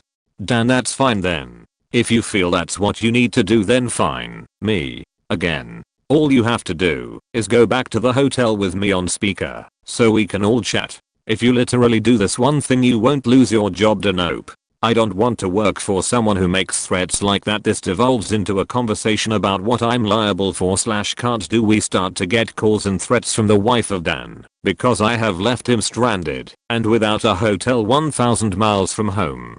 Yes, my master plan was to trick you into driving all the way to this place so I can just ditch you. A perfect business plan if I ever saw one. We make money hand over fist with this scheme of mine. Send $2 to PO Box 1234 for more details. We decide to get him another room and a bus ticket home to just be done with the whole ordeal. Sometimes people are not worth the harassment, even if they have screwed you over royally. Flip to the next day. Sunday. My mechanic shop calls. Nothing wrong with the truck. Tech took it out and had no issues. I send in the email from them confirming. Nothing from him. Now I have to fly out the following morning, today, and go pick up a truck, drive to start my job a day late, and am out about $1,500 just to pay Dan to drive to Ohio and decide he doesn't want to do this. Now I'm sheet posting on Reddit while waiting for my truck to get washed. Ugh. Food and points. TLDR, hire a guy, send him out of town to do work, drives 1,000 miles, decides he doesn't want to do the job when he arrives, ends up costing me a lot of money and week away from home. Edit 1 TLDR. Not a business owner, but I witnessed this happening at my job. We hired some sort of company who specifically assisted in setting up retail stuff, and they were named after a British military branch for some reason. They sent in 5 people to help us set up new labels all across our store, as apparently there was a law in our state passed to show the price by weight of all of our products. 2 of the people sent were very kind, sweet Latina ladies. The other 3 were some teenage hood boys who came from Pennsylvania. 3 hours away from us to start. The 3 boys came in 2 hours late and without any sort of uniform to identify them. When they actually came, they half-assed their one job. They were supposed to remove the old labels and put the new ones on. Instead they lazily put the new labels over the old ones, letting you see the old ones. Then, after sitting around doing nothing and talking to each other, they took an unannounced lunch break, and 2 hours later they came back smelling like weed asking to use the bathroom. Our assistant manager and store manager confronted the boys on their lazy job and work ethic. One of the boys accused the assistant manager of being racist towards the boys, only looking out for the Latina women and not knowing any English herself, so there was poor communication between them. As she was Latina herself, but her English is fluent. They also begged them not to report them to their supervisors because they drove 3 hours to get here. The store manager was trying to tell them how to improve their job, and 2 of them even said they'll fix their mistakes, but the leader gave them an attitude to the point where they were kicked out, at which point he called her as stupid as beach and said racial slurs. Their district managers came to our store later that day to question us and informed us that they were terminated. I suggested a friend apply at a welding shop that did contracting work for us because they needed an assistant. I knew he had done some welding in high school and a little at his grandpa's farm, and they only needed someone to do tacking and riveting. I figured it would be an easy fit. Thankfully I didn't give him a resounding referral, just talked to the guys and told them that he was a friend and I hadn't worked with him personally, but had never heard anything negative from people he worked with. Well, he had a tooth infection. When he took a few sick days his first month. Sucky way to start, but the guys knew, so it wasn't the end of the world. Then a little more than 2 months in, he goes home sick one day, calls in sick 2 days in a row because he still has this infection and his dental hadn't kicked in. 4th day he decides to no call no show. I call him that night to see what's up, and he said that he went to urgent care because his teeth hurt and that he got some low grade painkillers. He also says he didn't call because he thought they would be angry and fire him. I talked to the welding shop owner and tell him the story, and he says I told him that we could get his dental added early if it was a problem. He just had to come in and fill out a couple forms. He also tells me that if my friend would have called, he would have understood, and he could basically taken a leave of absence because he worked well when he was there. I relay this to my friend and tell him to call to at least try and salvage the relationship. Maybe he can come work for them later. He never called. 6 months later I saw him again. He was avoiding me and talked to him. He was unemployed, still had an infection. He was just taking Advil and Tylenol for. Like, dude, people understand shit happens. At least try to talk to them. TLDR guy quit after 5 weeks over $300 after we'd given him $8,000 in moving costs and personally vouched for his lease. We had an employee work for us for 5 weeks in my husband's business. We hired this guy who was a friend of ours for years. He lived a couple states away, but he was tired of the cost of living there and wanted a change, and he had a unique set of skills that perfectly fit the job we needed to fill.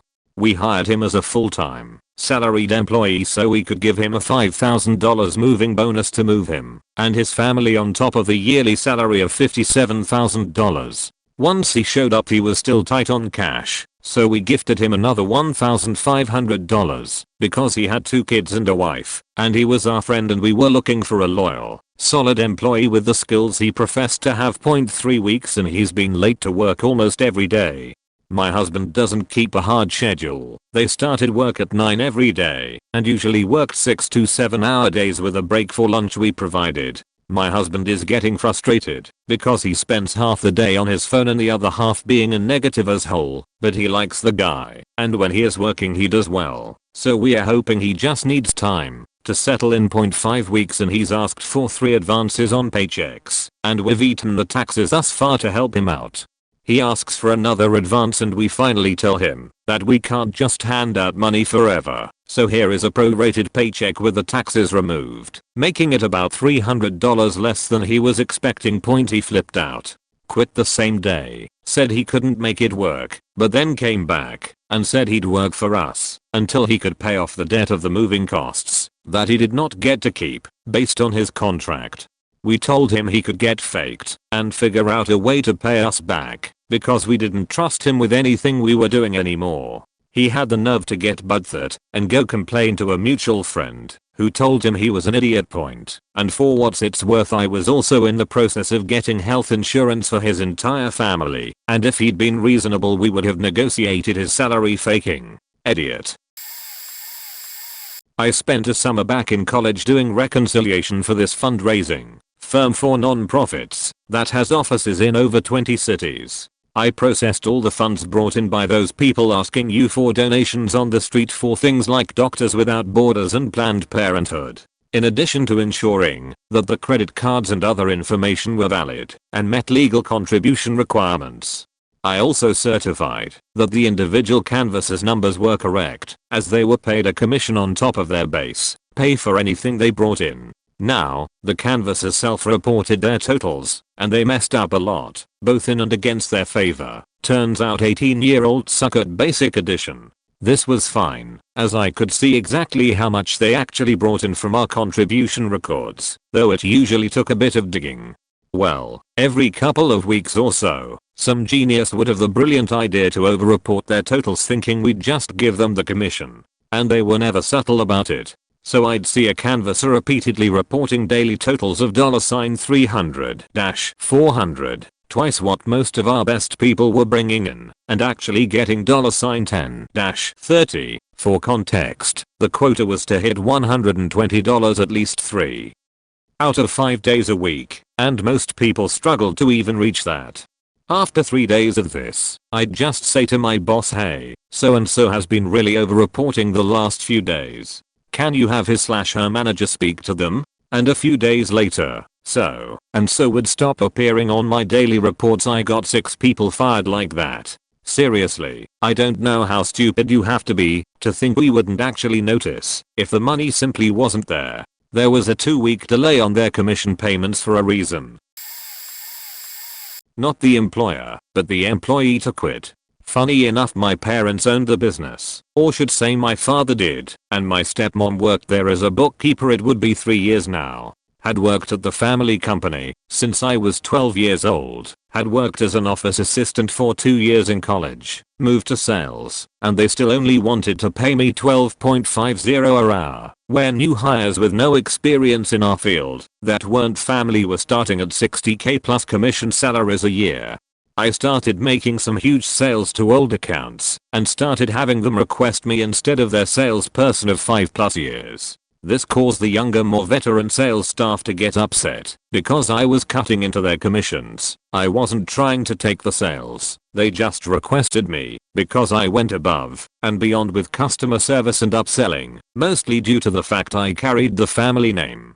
These sales staff that were upset were all the guys that were there less than 2 years. The 2 years I was away going to school out of state, so they didn't know how much I busted. As for the company, the true old timers loved me due to watching me grow up and develop a love for the business and our niche market. Those olders purposely gave me tough accounts because they knew I could get sales.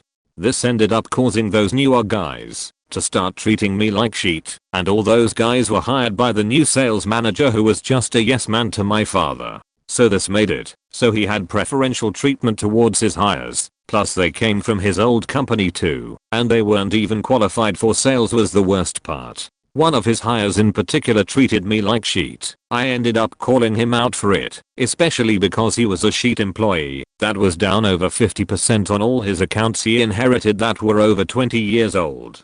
The manager took the other guy's side, gave me a warning letter and badmouthed me to my dad in front of my stepmom. Point, did I mention my stepmom makes Disney evil stepmothers look tame? Since the day my gold digger of a stepmom got knocked up by my dad when she was my babysitter, she treated me like shit. She was 18 years younger than my dad and only 4 years older than my older brother, so it was hella awkward. Besides that, aforementioned knock-up child, my younger half-brother, was graduating high school the weekend after the write-up.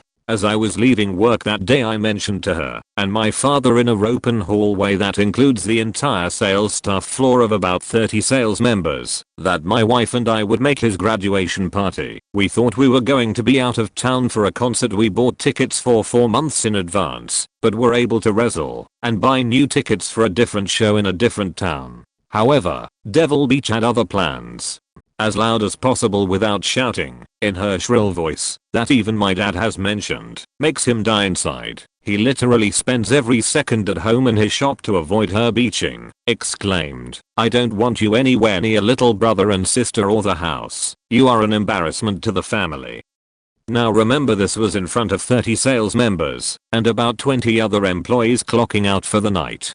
At that point I just looked at her, since my dad wasn't going to back me up, and said, "Obviously you are still an abusive hoe, and I should have remained no contact with you guys, since you cannot treat me with any respect. I told you, when I let you guys back into my life a week before my wedding, that, if you even stepped the slightest back into being abusive, I would be truly done with your shit and pathetic lives. That the only fulfillment you got was being emotionally and physically abusive to your children, and there is a reason all 4 of them were or are suicidal at some point in their short lives. This is me officially being done with you human trash. I quit, and make sure to tell Asshole Jr. that wife and I will not be attending his celebrations due to your piss poor attitude and personalities. I'm tired of getting physically ill being around you, and only did it in the hopes to carry on the family business for grandma, grandpa, and Uncle Stevie, not his real name." With that I took off my ID and key fob to get through security and handed it to the head of ours that witnessed the whole ordeal point, and suffice to say, have been no contact for 3 years now and couldn't be happier. This is a weird story. I was in the process of starting my own company last year. Me, the founder, a group of friends, 6 of them, and then we hired 2 other people who heard the idea and wanted on board. One of the onboards is still here and is actually a part of our friend group now. The other we had to let go after about a week. He kept saying, "Oh, I wanna do the policies. I wanna come up with the fire drill." I had to sit him down and say that this wasn't a fun game and we need to focus on the business side first. But sure enough, at the end of the week meeting he showed us what he's done. A giant packet, like giant, full of dress code policies, fire drill and exits for all of our houses, food and phone policies, disclosures that made no sense. I legit got angry, stood up from the table and asked him politely to leave and give us a minute point. Keep in mind this table is my kitchen table, and him leaving was walking into my garage. We were all, including him, not shoes, socks on. We were eating an oven pizza with bottles of soda. One person was wearing a sports jersey, another was still in pajamas. She spent the night. Dress code doesn't matter here. Fire drill policy. We aren't even a real company yet. A disclosure stating no born on the laptop at work. Are you faking? Serious? We all discussed, and because we aren't a real company and have no legal obligation or contract to pay this guy, we just let him go and didn't pay him for the week. Years ago I hired a man in an office job for really good pay and benefits. A few months later, I discovered he was running his own business during work hours and also using my equipment and office supplies. So, I fired him. He begs for his job back and seemed truly remorseful. He promised never to do it again. I made him sign a document stating that he knew he had done wrong and the terms of his job reinstatement were that he would never do it again. He signs the document and I gave him a second chance. 1 week later, he's doing it again. This time, I wrote him a termination letter and sent it to him via a signature required FedEx box with his final check and all his personal stuff from the office. Turned off his building entry card, office entry card, and told him not to come back for any reason. Where I'm from, if you get fired for cause, you don't get unemployment benefits if your employer reports that your termination is for cause. I reported him. He was stupid enough to take me to labor court. I produced the document he signed and a large shopping bag, at least 3,000, of hard copies of just a small portion of the emails he had sent and received related to his business while on work time. Many of them were from the second chance week. I explained to the judge what had happened. The judge was not amused with my former employee and agreed he was terminated twice for cause and would be receiving no unemployment benefits. The guy had the nerve to list me as a reference on his resume, and I got a bunch of calls from prospective employers. I had to be very careful in what I said, but it was perfectly legal for me to tell all callers that the guy was terminated for cause. An old manager of mine was angry that his wife quit. Supposedly she sent an email to my manager's boss and said she no longer wishes to work there. This lady was the admin worker who managed the company's logs for our location. She came in maybe once a week for a few hours. Turns out she was supposed to be working full-time. Well, my manager found out his wife pulled the pin. Their marriage was on the rocks. I could tell before they would have screaming matches downstairs and in the car park. My manager gets pissed at his boss for approving his wife's termination, and after his boss, owner of the company, refused to hire her back, my manager threatens to drop all clients overnight. He's the only salesperson, only 4x people in the building including me, so dropping 100 plus clients would mean screwing over every business in our small-ish town. Owner of the company wastes no time and flies 2x security guys and 2x employees to cover admin and sales on a private jet without my manager's knowledge. They rock up to the station and it's only 1x guy in the office. Long story long, he's fired on the spot. Wife has a screaming match with everyone and security holds her back. They are escorted off the property, all locks changed then and there, and they are given 2x weeks to vacate the company house they are living in, located literally right behind our office. Bonus, they stole a bunch of stuff, trashed the house they lived in, and had a garage sale. New manager made a joke of buying our stolen stuff back. This happened to me just last week. I started my first day on a new job right after Memorial Day doing roofing sales. Another guy was supposed to start with me, but he broke a tie rod on his car supposedly. No biggie. Company was super cool. The next day, he shows up, and all seems well. We go out on jobs after some training. Day is sunny with a cool breeze. Trainer and this guy get along shooting the breeze as I quietly sat in the back.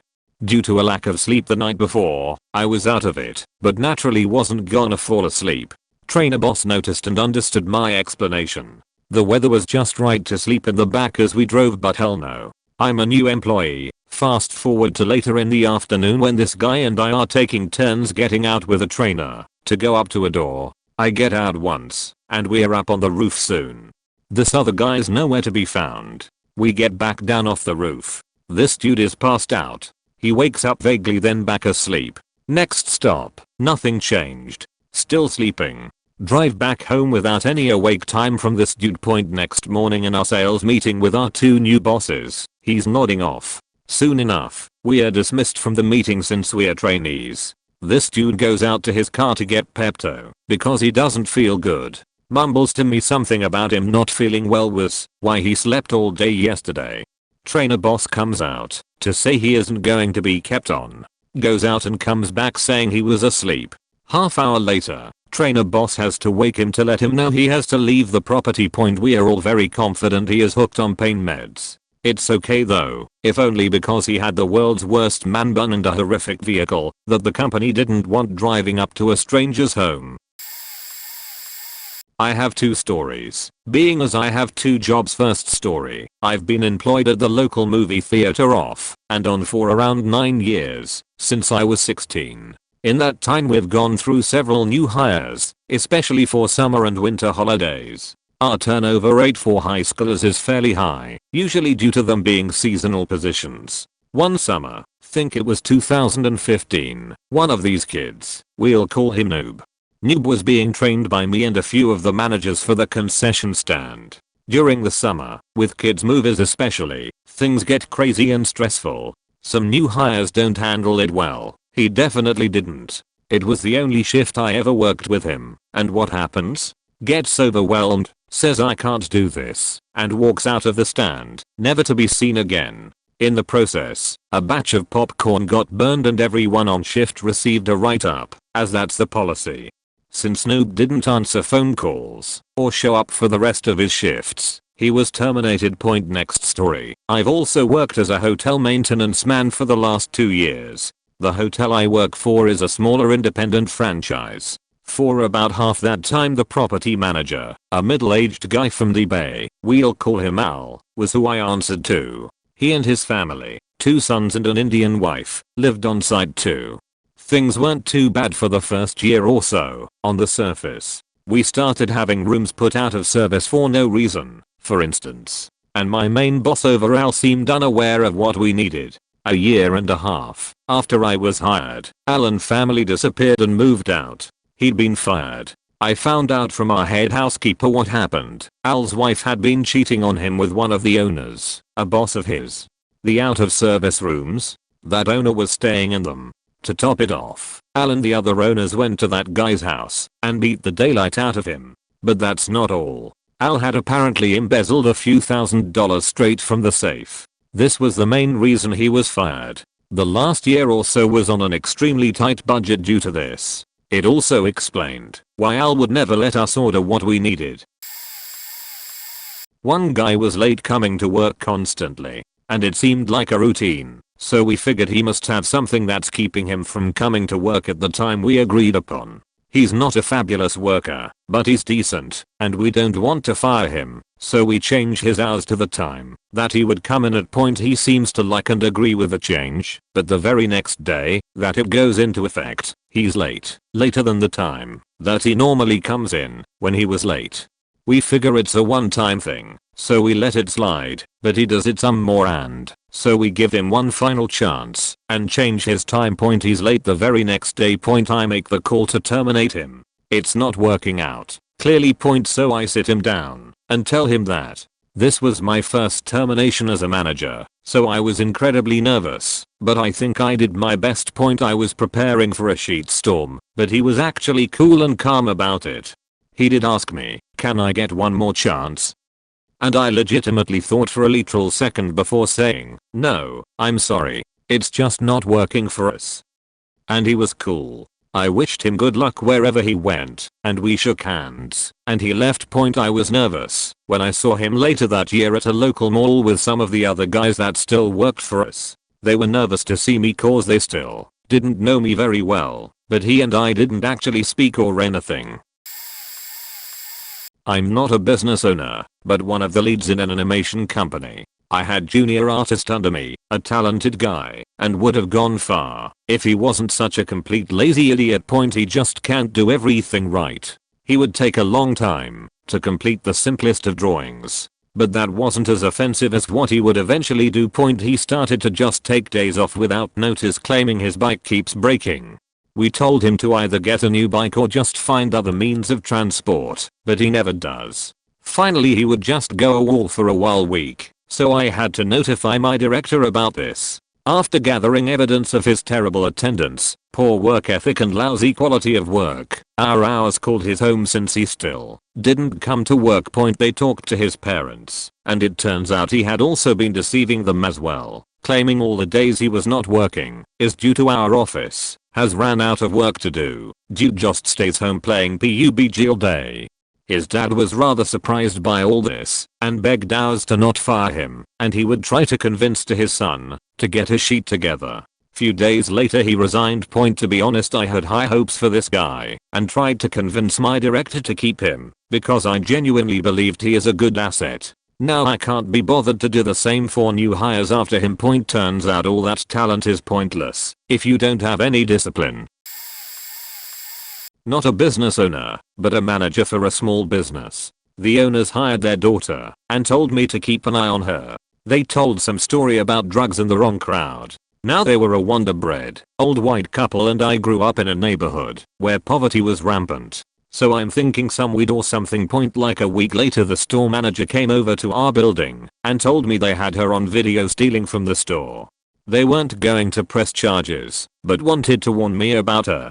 So of course I called the owner to let her know. She didn't seem surprised, but that was the last I heard of it. Point sometime later I come into our store and relieve her. Our register is almost $400 short. It was a small business, and we type in transactions by hand. The service we sell is by the hour and everything is rounded off to a nice easy number. It's hard to fuck up. I go through all the transactions and realize she added a zero a couple times when she shouldn't have. After she left, we had a regular came up to me and said she went into the bathroom for what felt like at least an hour. When she came out, she was nodding the fuck out. Couldn't keep her head up or her eyes open, even when she was talking directly to someone. This customer has been an RN for 15 years. She told me that she was certain she went into the bathroom and did heroin. I had to call the owner, her mother, and tell her I had reason to believe her daughter was doing heroin in the bathroom. Never saw her again after that. Yada yada, not the owner but was the lead at the job and got two of my buddies hired at different times. First one was fine up until the day he moved on to another job. Second, well, we were a small catering company making those pre-packaged sandwiches and salads for the local airport. You know, the kinda bland overpriced ones. Well, we had a very specific recipe we had to follow at the behest of the airport chef, if you can call him that, and it was not hard. Bread down, mayo down, cheese, X amount of meat, X amount of lettuce, tomato bread, cut in box. Well, we give him a couple of weeks to learn the recipes and figure out how we do things, since it's fast paced and we had to constantly fill orders. He starts slow and doesn't get any better, and then when getting a tub of mayo out of the fridge he drops it and spills it all over himself, making his chef coat soaked through with Mr. D mayo goodness. My boss, the owner, sees this and many of the other mistakes and decides has got to go. While not as crazy as many of the other stories, he was really smart about many things but lacked the common sense to make it in the job. The real kicker is though, after a couple days, me and my other friend who still worked there at the time talked to him and asked what he's going to do next. He was 18 at the time. Since he still has a lot of potential and he says he will apply to another place, and if he doesn't get it, he will just join the local gang. Like, whoa, wait, what the fuck? That went from 0 to 100 really quick, and we tell him he's an idiot and haven't spoken much since. I always wonder what happened to him, but I'm certain he didn't join. Nerdy kid who was scared of any confrontation and cried when he got fired. Had a small media venture a while back, and one of the team members was in charge of ad sales and sponsorships from partner companies in related verticals. This guy allegedly had quite a few choice connections with decision makers at some major potential partners, so he had a lot of leeway to get the job done. It would start off like, I was talking to my friend at company A and he's excited with our project and wants to buy a package. We'd say, okay, close the deal and get a check. A couple days would pass and we would ask about company A. Oh, turns out my friend can't commit until next year, but no big deal. I have a connect at company B and I'll talk to him tonight. A couple days later, and we ask about company B. Yeah, he wants to partner, but it turns out he's already spent his budget for the quarter. But it's all good. I know someone over at company C. So this goes on and on. He would land a big fish, the deal goes south, but miraculously saves the day while landing another big fish. The dude was a pathological liar, and when we cut off his access to company resources overnight, he must have taken the hint, because we never heard from him again. Didn't even get a chance to fire him in person. I was curious just how close he had come to closing some of these deals, and I figured, since we cut off his access with no warning, he wouldn't have had a chance to cover his tracks and delete or fabricate any emails. I reset his password and log into his account, and what do I find? Not a single damn email to anyone at any of the companies he told us he was selling to. No inbound or outbound. But the box wasn't empty. In fact, it had hundreds of messages. He was using his company email address to troll the adult classifieds on Craigslist. He would message hundreds of listings looking for W nearby, and when he got a response that he didn't think was a bot, he offered to trade such for blow from his goddamned company email. Axe deodorant spray. Seriously. $23/HR 6-month paid internship, and this kid refused to quit dousing himself in the stuff. First we asked him to stop wearing so much cologne. He said he did, but he still reeked of this obnoxious smell. We have a talk again, and he's adamant he's not putting on cologne. I'm thinking he's lying straight to my face. A day or two passes and still no change.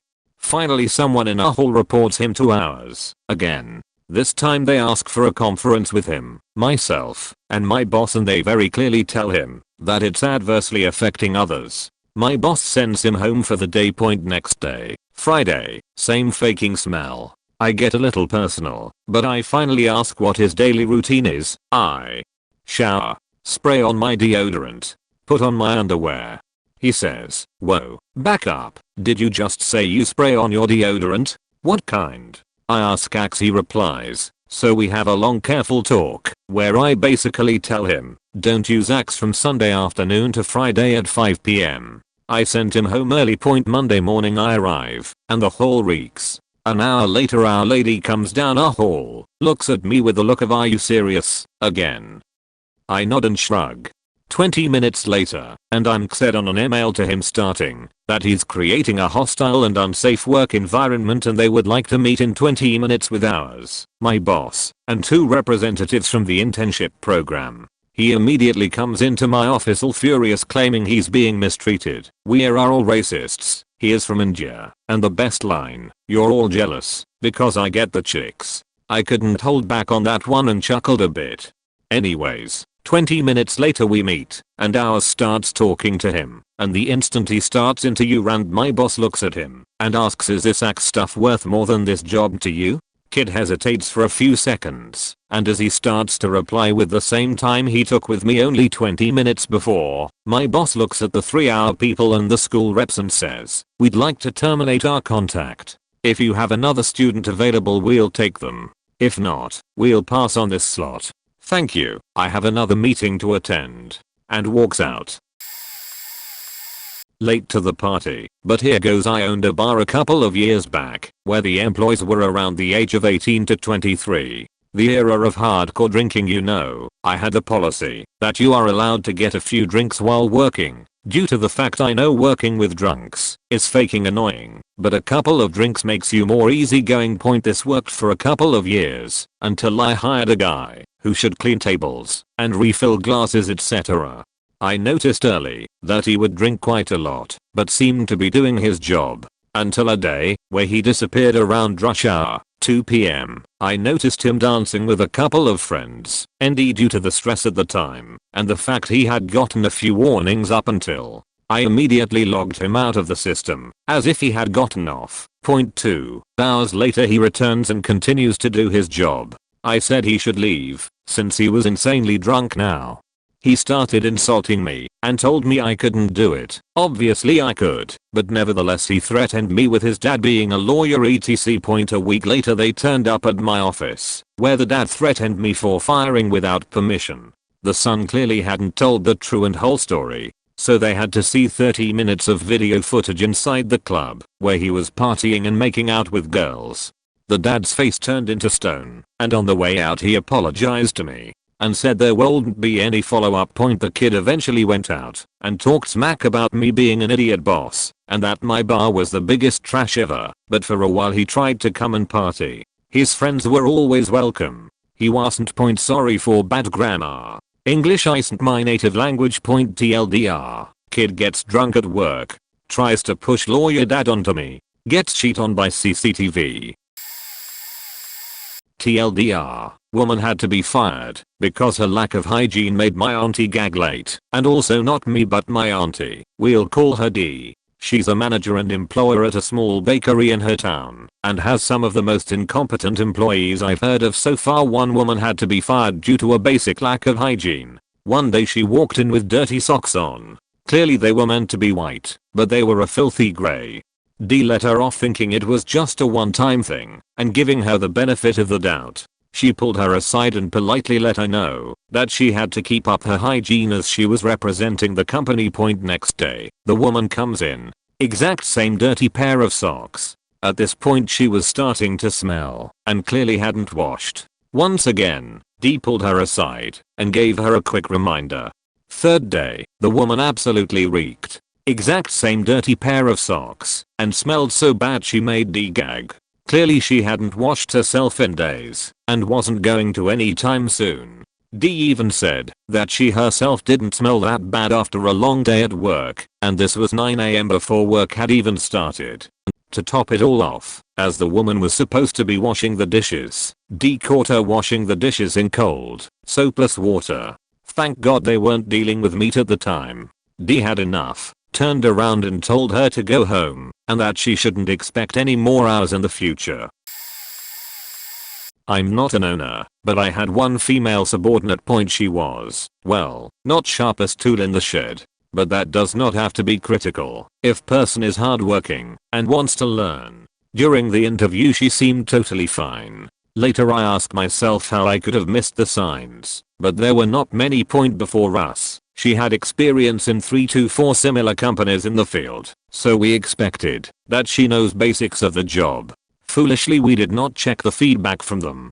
She came like a blank slate. Started doing some crazy stuff which was far from optimal and resulted in the loss. Not significant, but it showed that she does not think logically. Apprentice with 2 weeks experience would probably not do that. I told her 10 times to sit with some of other colleagues in order to learn some processes. I told her to read some basic documents related to our particular scope of work to educate herself.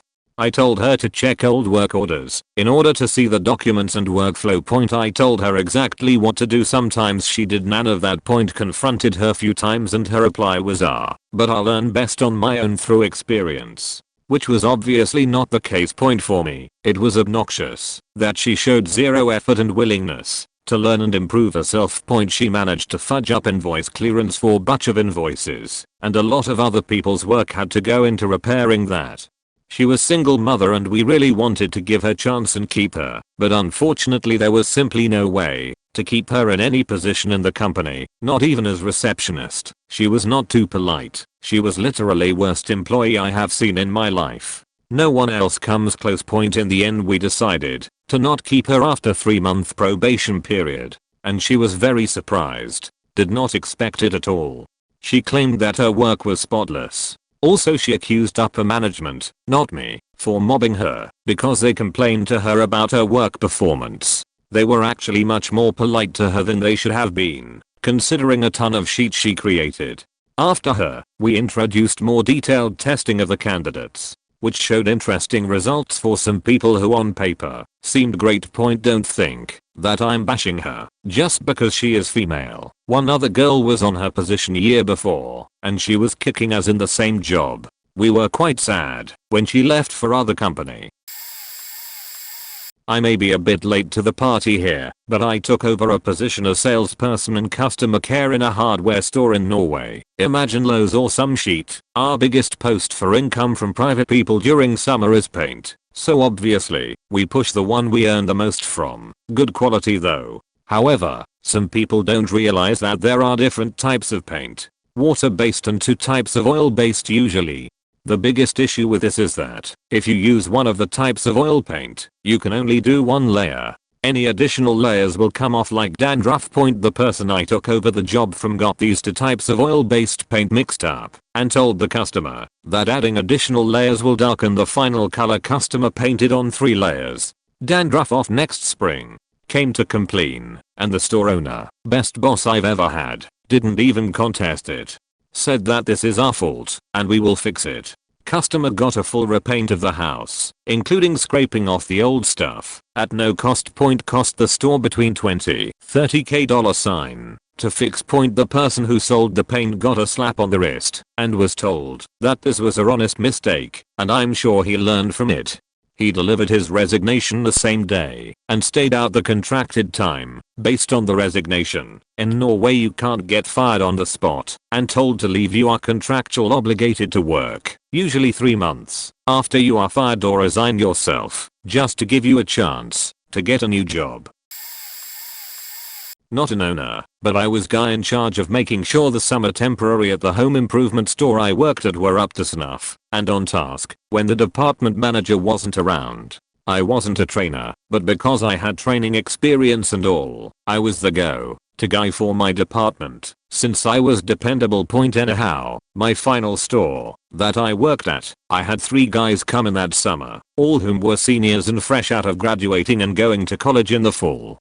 Normal procedure is that they have their training from the DM and all, and then get sent to the floor to do their assigned tasks. I'm the guy in charge of the outdoor lumber area, so I'm not supposed to come in unless I'm on a break/lunch, requested to do backup cashiering, running a deal with a client, or responding to the LP for a follow-up. So two of these guys, solid guys, did their best, and by the end of the first month, I was pretty much sold on them, told that to my DM and all. They were always on task, helped me when I needed it, and never screwed me over. The final guy, I don't get his issue. He was black. I'm not racist, so don't take my comments as attributing towards that. He was lazy, plain and simple as that. He was extremely lazy to the point where he would be sloppy in how he dressed. He once showed up in sweatpants and a hoodie to work, which in working in the lumber department seems really out of place. I was normally in a shirt or work shorts and steel-toed boots, since I dealt with large orders, as were the other two individuals who were lumber as well. Part of my weekly orders were to go through the lumber stacks and cull out the damaged stuff into collections for special sales, which I would normally start on Monday and have enough ready to go for the weekend. Notice, I say normally. I had weeks where it was Thursday before I could get the packs prepped for sale, and this was because of him. I was constantly having to clean up his screw-ups, to the point where I was irritated and it showed. The final straw for me was his helping a customer cut a board down. The customer left to go shop elsewhere in store, and I was out sweeping up. I popped my head in to get a drink of water and the customer approached me asking about the board. I went back there and saw it wasn't cut. I asked if he had changed his mind or something, and he said no, so I apologized and got the board cut to his request and then went back to work. The kid showed up a bit later, and I asked where he had gone. He said, "Oh, I went and took lunch, since it was my lunch time." I stared at him for a moment or two and finally said, "Next time, check with me first, because customers are priority. You can take your lunch when they're not." I went and explained to the salesperson, who was nominally my go-to when my DM wasn't there, and I told him what happened and how this was going to make me look bad for not getting any of my stuff done and having to babysit the other guy. He told me that my DM was already aware of this and that I wasn't going to get in trouble for my stuff not being done. Everyone else was aware of the issue as well and that it was being addressed. My DM pulled me aside a day or two later and asked about everything, and I told him about the issue as well, including the guy's clothing attire. My DM was just as annoyed as I was, especially about the woodcutter incident. I told him that the other two were amazing, but the one guy was bringing everything else down. He said that he wouldn't be lasting out the summer or being offered a spot on next summer's team. He left mid-August. Manager, not an owner. I was a regional manager for my old company and have two tales of two different employees. This first one was a lady that had been working for us for a while. Work quality was okay, personal life was a disaster. Talked to her about leaving personal life at home and she did great. After a couple of years started dressing fairly provocatively but also trashy. Jeans a size or two too small, low cut shirts, etc. Our client, military folks, mentioned it to me, so I sat her down and talked to her about it. Appearance gets marginally better, work quality and quantity starts going downhill. Talk to her again, no change. Issue official counseling, work gets better fast, appearance gets worse. Client files a no confidence in the employee with company because of her appearance and I'm told to fire her, which sucked to do. A couple of months later I hear she was also discharged from the Air National Guard because she popped hot on a piss test for meth. It has been years now, and she is in and out of jail, was a suspected accessory to a murder case, got stabbed in her home, while with her felon druggy boyfriend, etc. She went downhill quick, and has nothing to show for her almost 19 years of military service. Second one was a younger kid I hired for at work. Great experience, great resume. I thought finally this is the one. After hiring we have to submit employees for security clearance upgrade, which normally goes quick. His was going to be a little longer because his wife was a citizen of a foreign country, not a big deal. After a few weeks he is calling almost daily asking about his clearance, to the point of being annoying. He is getting paid to do nothing, so while I understand his frustration, it should be no big deal, right? After about a month or so he shows up on base and asks to meet with me. I show up, and he hands me an amended page to his security clearance paperwork that shows he has used Molly in the very recent past, and he had to get it off of his chest. Although he didn't drug test, he thought the government knew about his Molly use, so he wanted to come clean about it. Had to fire him the next day. Funny part is his clearance was just kind of lost in the shuffle, and would have been approved for sure. His paranoia got the best of him, and lost him his job. Had he just waited, he would have been in the vault and working. In this case, I was the guy who got fired. In hindsight, I realize it was dumb of me, but all things considered, I don't regret it. It was my first job out of college. I wasn't sure what I wanted to do for a career, so I started waiting tables to make money. The restaurant was one of a chain that specializes in bison meat. It had been in my hometown area for about 10 years, and it was a favorite of my family since it opened.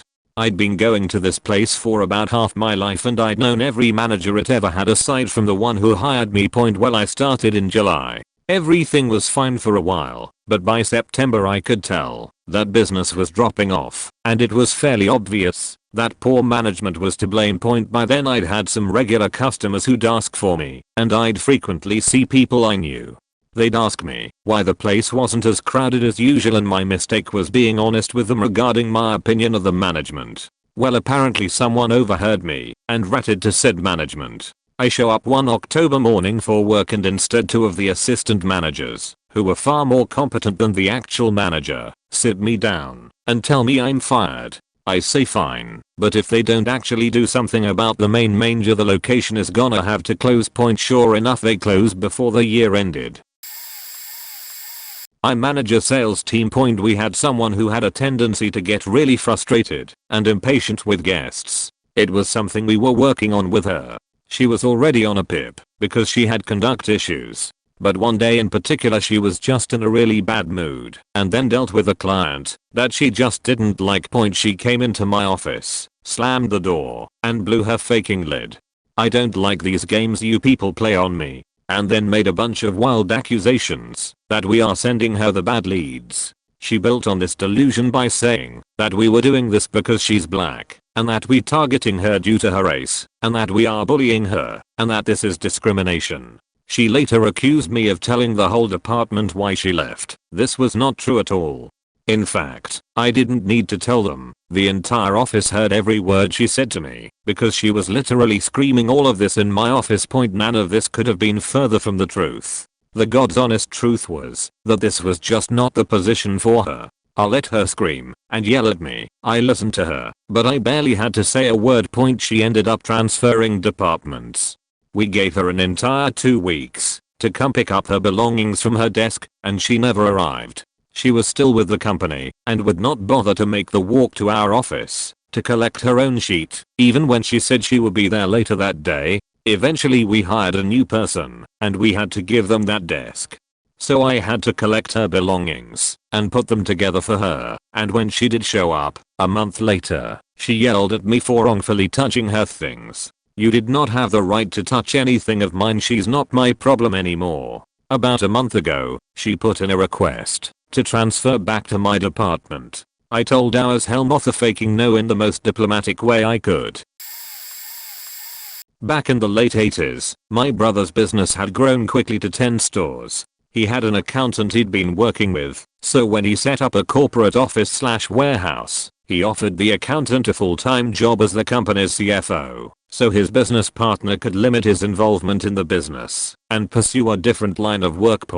So things are going along, and he's got a small department including a head accountant, a couple of bookkeepers, and some clerical staff. But some things just didn't seem right. I'd been working as a freelance advertising agent, and my brother had asked me to come on full time. Also, the very fact that I'd been hired seemed to make me a target for this guy, and when I met with him to work out some details on a project, the amount of hate in his eyes as we talked kind of spooked me. I also noticed that he had the same look when he talked about my brother, but not to him.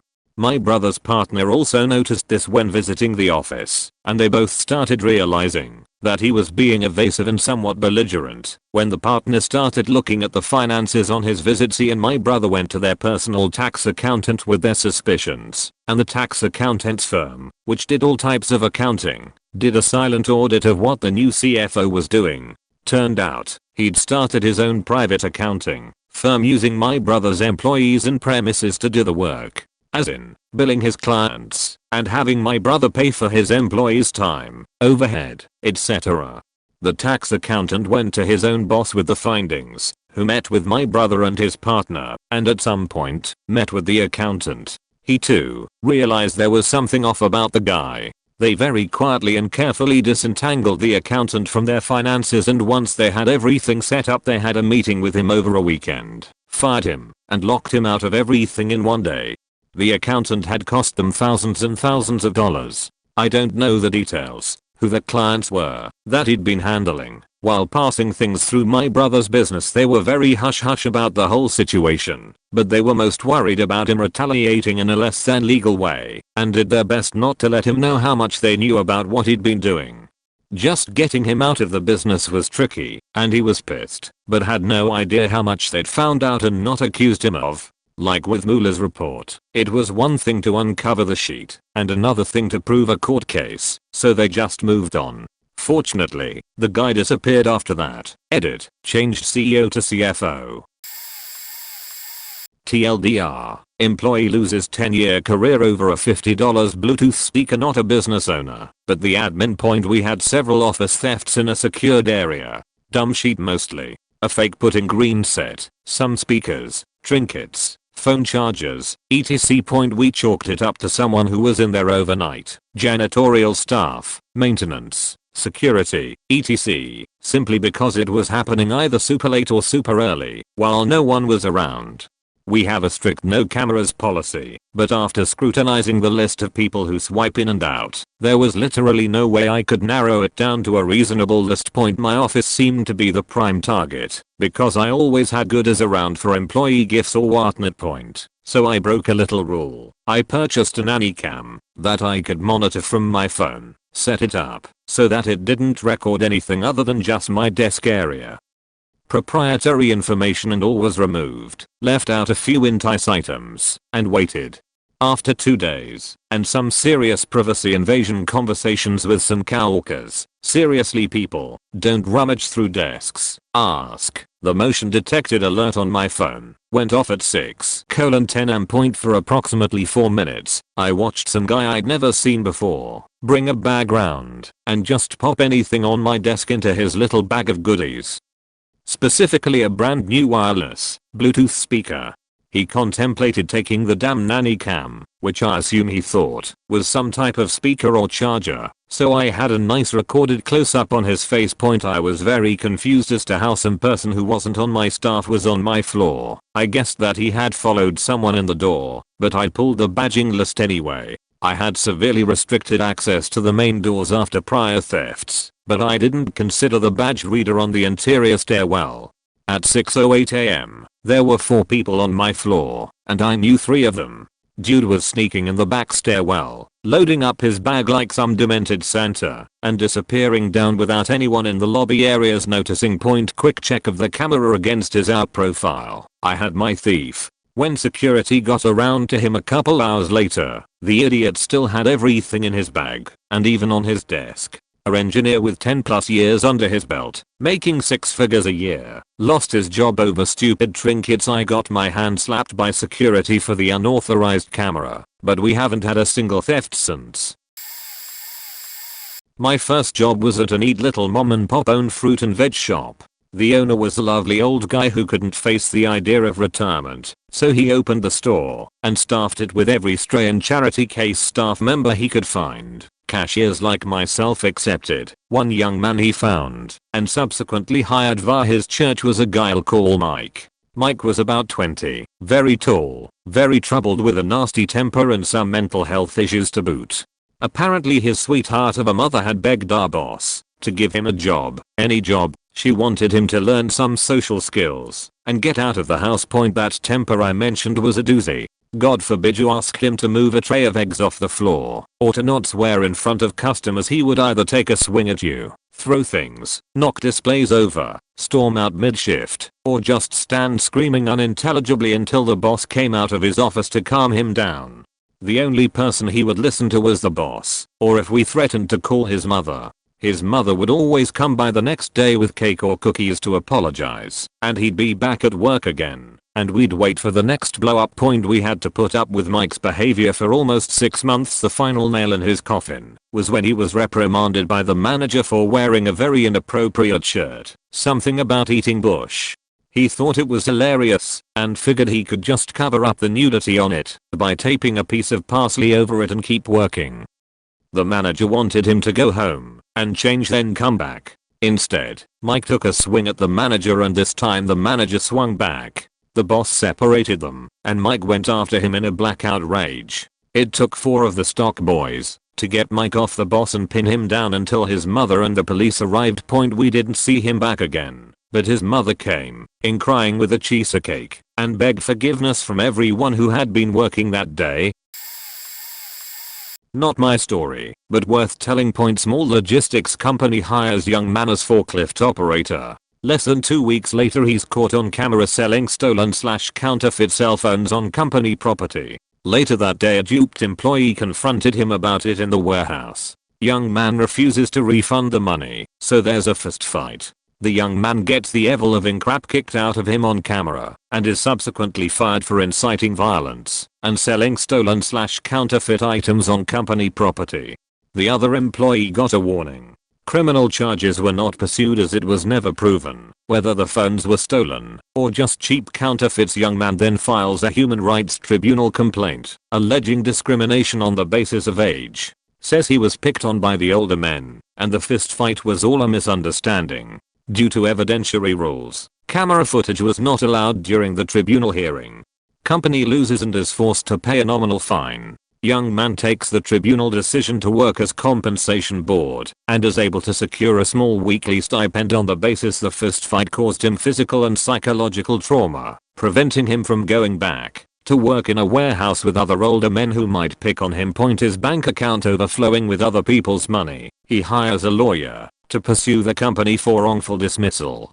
Argues negligent supervision, lacks security protocols, and bad faith. However, unlike the tribunal hearing, the video evidence is admissible. Young man's lawyer recommended immediate withdrawal of the case without costs. Aggrieved company rejects the offer, pushes the matter as far as possible to secure a mediated settlement just before trial.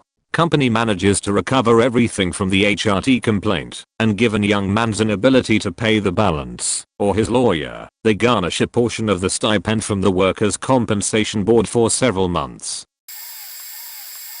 I apologize, this is a long story. I'm bad at shortening stories. TLDR, my boss ended up firing a guy for insubordination. He parked like an asshole in our lot and wouldn't stop after his supervisor, asked nicely and gave several warnings. He was a little prick anyway. He's the only employee I've ever had an argument with. So stupid. I don't own the business, only a supervisor, but this mofo kept parking his car in our lot like a complete asshole.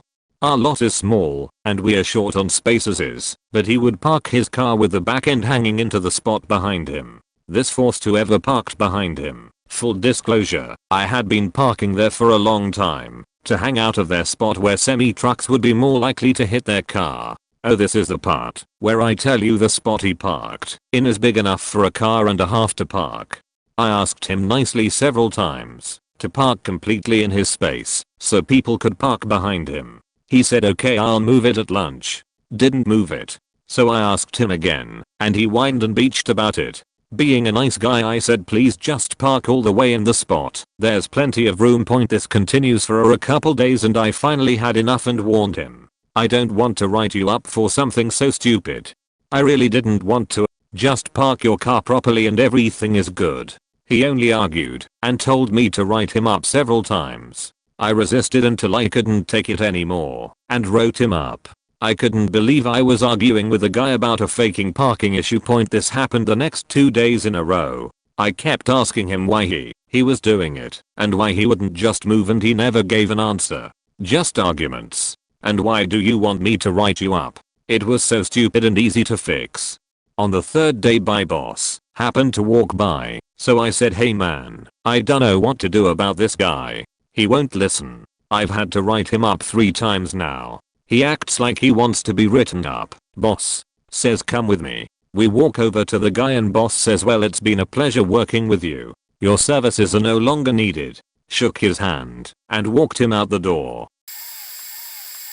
Worked at a retail store here, and while I didn't own it, I was a key holder and manager for a lot of these. Since we're retail, we normally hire seasonal employees to help during the busy holiday season.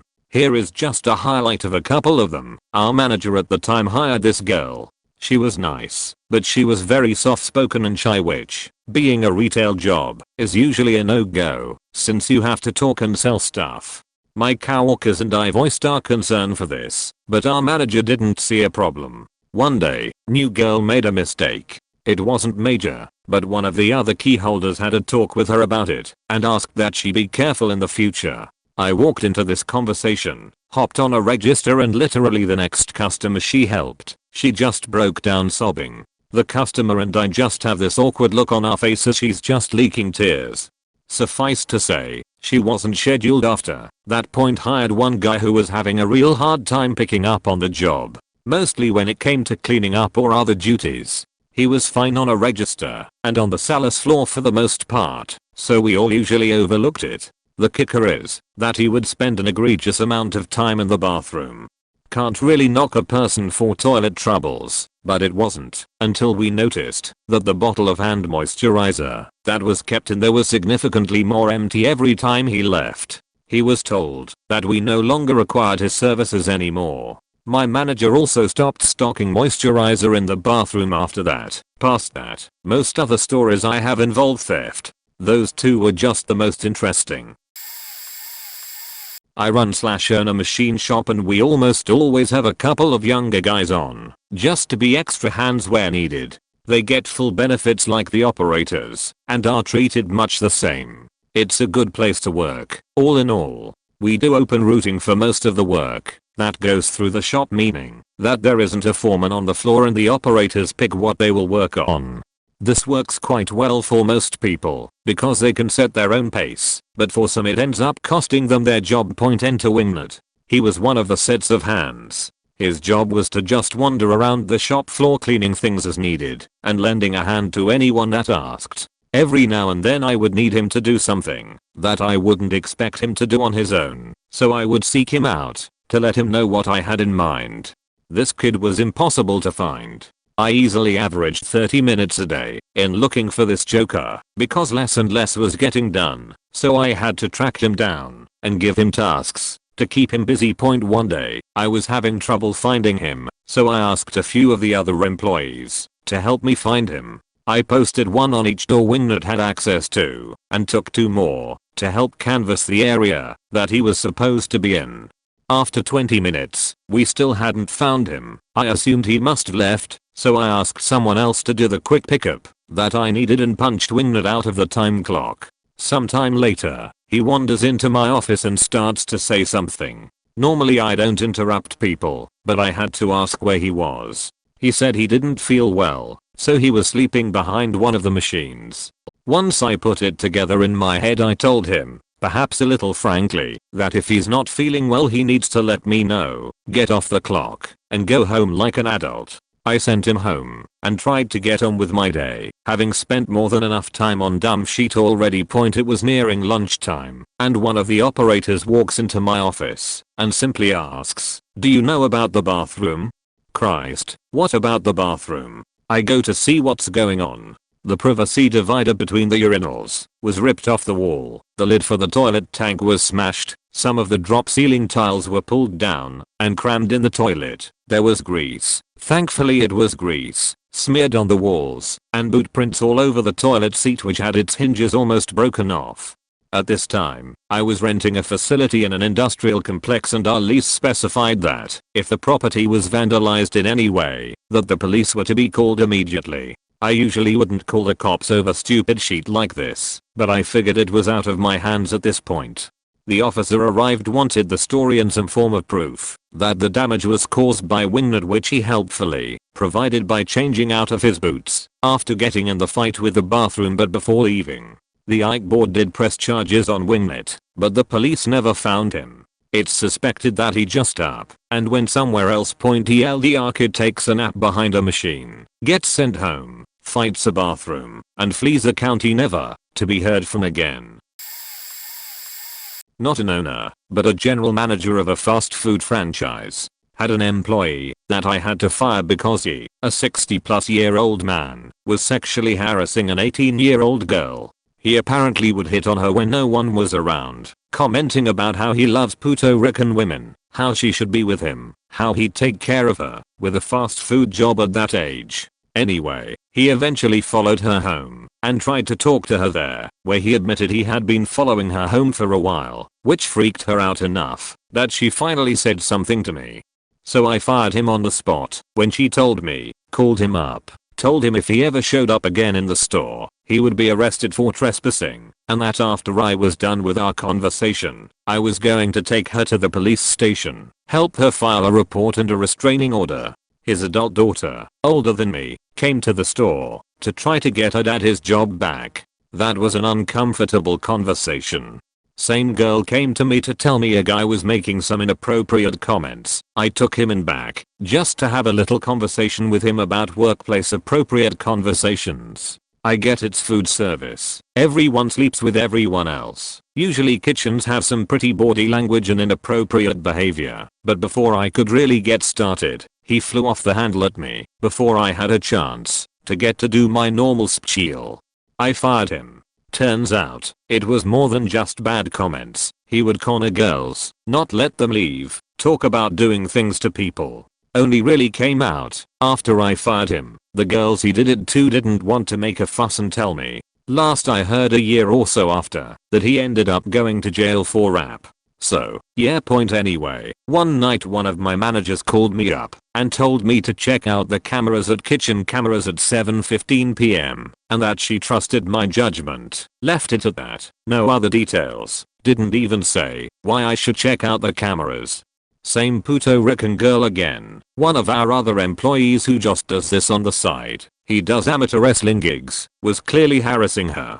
She was clearly shouting at him to get away from her. He makes to go, like he's going to leave, turns around, runs up and slaps her butt. She slaps him. He then proceeds to grab her. Slight scuffle ensues. She gets away and leaves crying. Sigh. Call him up and tell him he's fired, not to show up, that whole routine. He just said, yeah, I figured. Next day at work, Puerto Rican girl comes up to me and tells me she didn't want wrestler dude fired, which is why she didn't say anything, because she doesn't want a reputation of being the girl that keeps getting people fired. These 3 guys were all within about a month. I explained to her it was me firing those guys, not her, and that I didn't want to work with sheetheads. Also, fun fact about the wrestler dude, he was a very good looking guy, perfect shape for being a performing wrestler, would sometimes be around the shop shirtless and in spandex. And he was sleeping with the manager who tipped me off about the incident. I knew she had slept with a couple of guys who worked for us, but it never caused any drama. Still, we had the don't cheat where you eat talk 3 times. She was a very attractive girl, not exactly hard for her to get guys. She was just lazy about going out and worked a lot. After she told me about girl and got this dude fired, she stopped sleeping with coworkers. So that was a win. She did keep sleeping with the wrestler guy though. He's pretty and good at sex. Not his fault he's also retarded. She wasn't exclusive to him, but did like hitting that. I was running my sister's maintenance side of her landscaping crew a few years back. The brother of my sister-in-law needed help finding work for her brother. So we hired him and his friend. We had to carpool from out where I lived into town. The first morning he showed up on time, no problem. I drove him and his friend into work. They asked for an advance on that day's pay of $70. I told my sister it was a bad idea, but dumb, as we will call him dumber, for his friend begged for some cash so he could buy lunch and dinner, etc. So my sister, being a nice person, gave him $70, which he split with dumber. I caught Dummer snatching some smokes from a store at lunch and told him we don't tolerate that kind of shit. They needed smokes, so I let it slide the first time. The next day Dummer shows up somehow, but Dumb was in bed still. Guess what? They had spent that money we gave them on meth and another pack of smokes and some mac and cheese. I know this because Dummer told me and showed me his receipt proudly saying, "See, I didn't take nothing. I should have let him go right then and there, but we needed help and I damn sure was not about to mow 13 lawns that day solo." So we finished the day a little behind and I did not see Dumb again till the last day of the week when his meth finally wore off, I guess. They would both go home and smoke meth and not sleep all night, then come to work and sweat it out the days they did show up. They lasted about 3 to 4 days like that before they crashed and burned the last bridge with our family. Dumb was already on the rocks with my sister-in-law, his sister, so this was the part that made her say, "You're faking done here." Haven't seen him since, but Dummer still lives around where I live and is apparently stealing tips from his fellow employees at a restaurant he manages for the time being. I wish there was a way to put a black mark on a person's work history to safeguard other employers about meth heads like that. They were both human garbage, sadly. My family owns a window-serve ice cream store. I have a few stories here. Okay, so we had one employee who was really good on the window, making tons of tips, like $100 to $150 on some nights. Turns out, he would tell people they can just put the money in the tip jar and he will get them the ice cream. After some employees overheard him telling customers, mostly friends of his, I'd assume, they told us about it, and we investigated it. He had to have stolen at least $500 worth of money from us over the week. For those that don't understand, by him telling them to put the money in the tip jar, he gets 100% of all sales he made. So we get no money from all his sales. We didn't do anything legally because he was a good kid, just made a stupid, dumb mistake. Another one of our employees was a crackhead. He came in at first and was fine, working well and getting things done, but eventually he started asking for some extra money or his paycheck early. We pay bi-weekly. At some point, I don't know all the details, we found out he was spending the money on drugs and had to fire him. Also, we don't do background checks, or maybe forgot to. I don't know all the details here, so he also ended up lying about a criminal record. Last one is really stupid. We don't even know why he quit, to be honest. He was 14 years old, from El Salvador, important later, and since he was 14 he wasn't able to operate the machines, he couldn't make ice cream, and he also wasn't able to be on the window until he was properly trained. Takes about 2 weeks, and so he could only really mop, clean, sweep and do dishes. He knew all this before taking the position, so that's why it really doesn't make sense. After a week he was told to go and empty the trash cans out front, something we don't usually do, but since it was busy because of the first week of summer, we had to do it now. He got upset he had to do it, so he called us racists and something in Spanish and walked out the door. Kinda glad he quit himself, because he wasn't very good anyways. That's all I got right now, but almost summer again, so bound to get some more crazy people. My family had a business in the construction sector that was started by my grandfather. When my father was in charge, he'd hire on temp workers that he'd test out by using them from temp work agencies to see if they'd make good full-timers. After about 4 to 5 months of them putting in work with no issues, he'd hire on the one out of as many as 5 temp guys at a time that showed the most progress at learning the job and taking initiative, good performance and so on. I was working for him after high school, circa 2002, for about a year, and during that time he had 2 temp guys start on. One was a vet and one was just a regular Joe. My family has always been fond of hiring vets, as we have people on both sides, self included, who have served in various branches. Skipping the dragon, I noticed at the same time that my father was starting to favor the vet, that the guy had a nasty drug problem. My father had me paired to work with him for the summer and the signs were there, and the short of it is that he not only had a meth problem, but was also dealing it on the side out of his house. I found this out when dropping him off one day as we were working out of the county and didn't make it back in time for him to sign out at the temp agency that day. We go inside and his mother-in-law is cooking in the basement. The smell of something I can't forget. His wife was smoking it in the living room. This guy didn't think anything of any part of it. Asked if I ever tried it, which I hadn't touched anything besides pot before. Weekend use sometimes, at the time, and talked about how it was great for getting shit down on site. Now, I laughed when I first registered this event, because it made so much sense as to how the guy got so much work done in a week compared to other people sent to job sites. All I could tell him was that it goes without saying that you shouldn't be using that sheet while at work.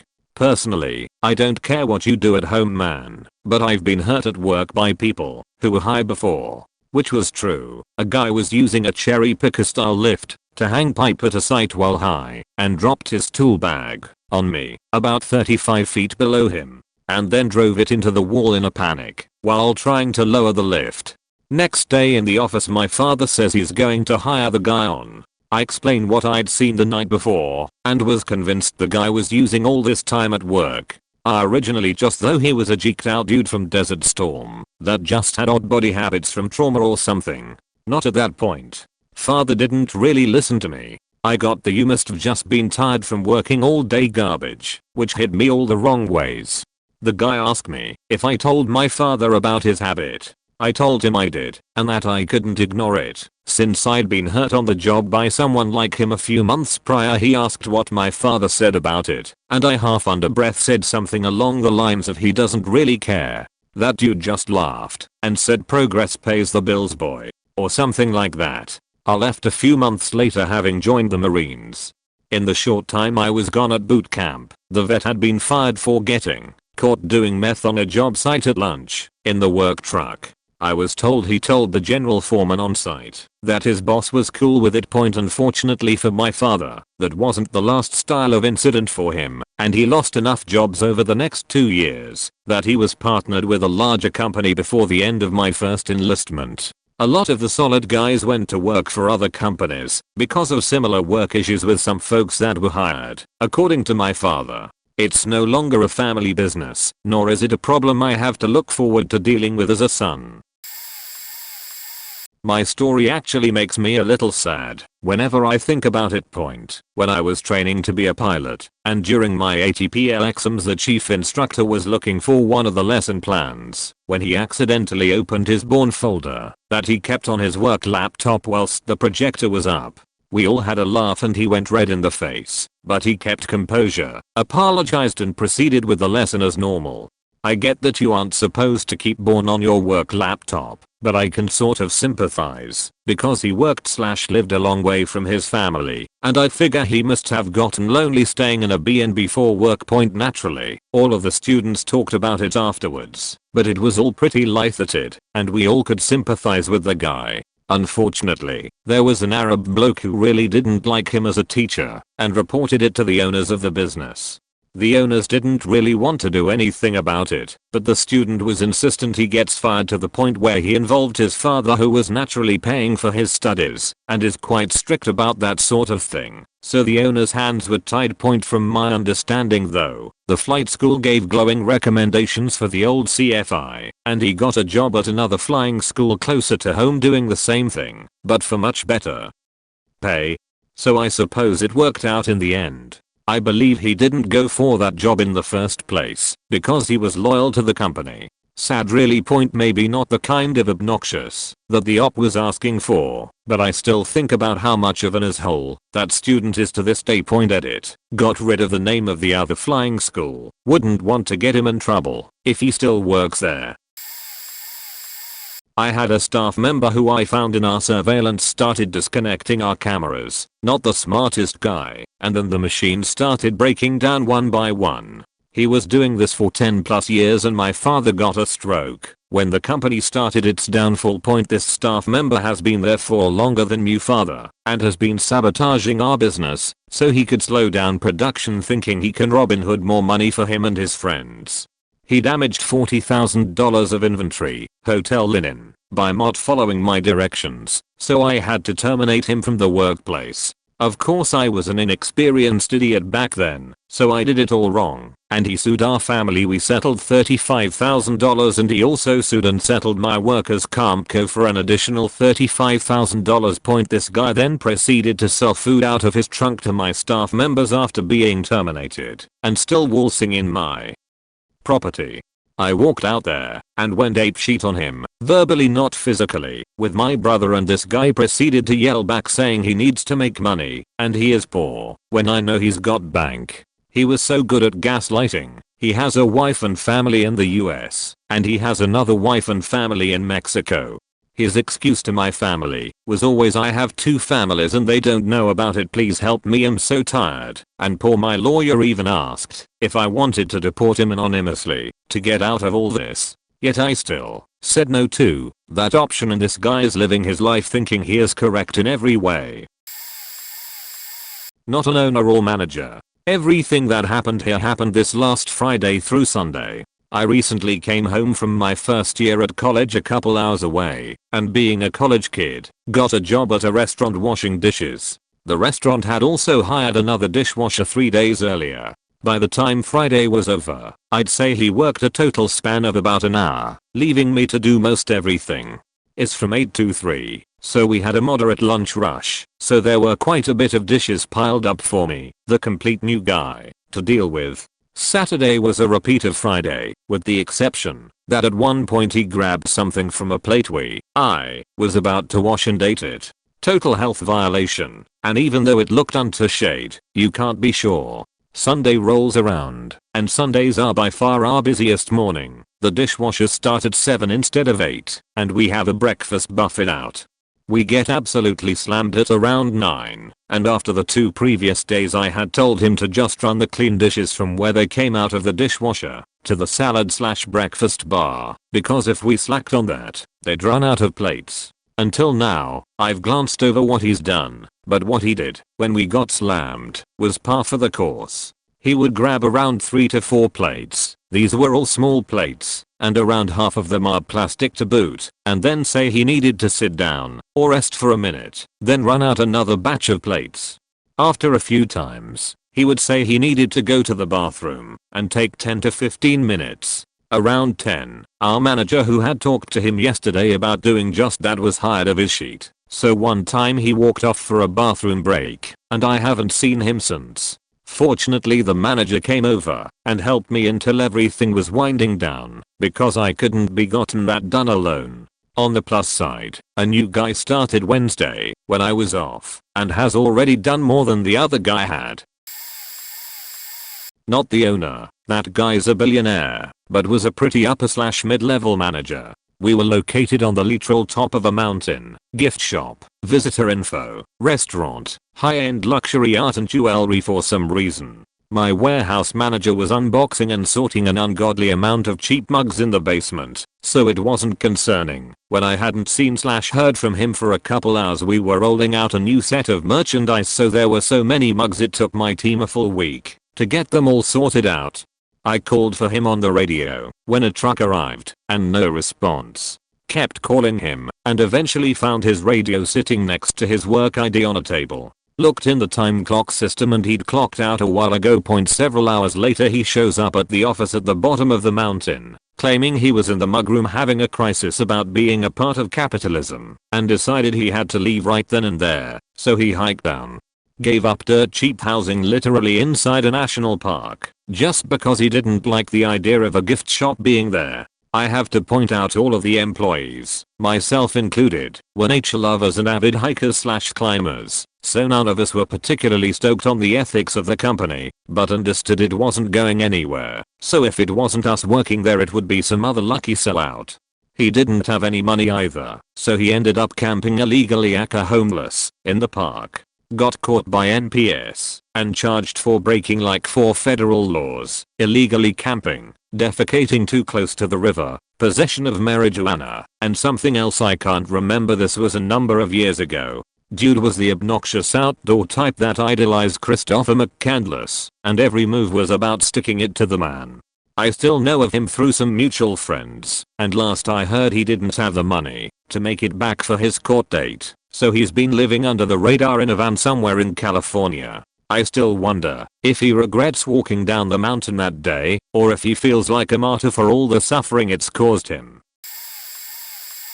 I was working at Office Maximum long ago. The copy center employee accepted a print job a half hour before closing. I went back to offer help, and he said he didn't need it. I finished the rest of the closing duties, and when I was done with what I could get done, I went back to the copy center again. The employee was flipping out about trying to get the job finished. I guess it was more than he could handle.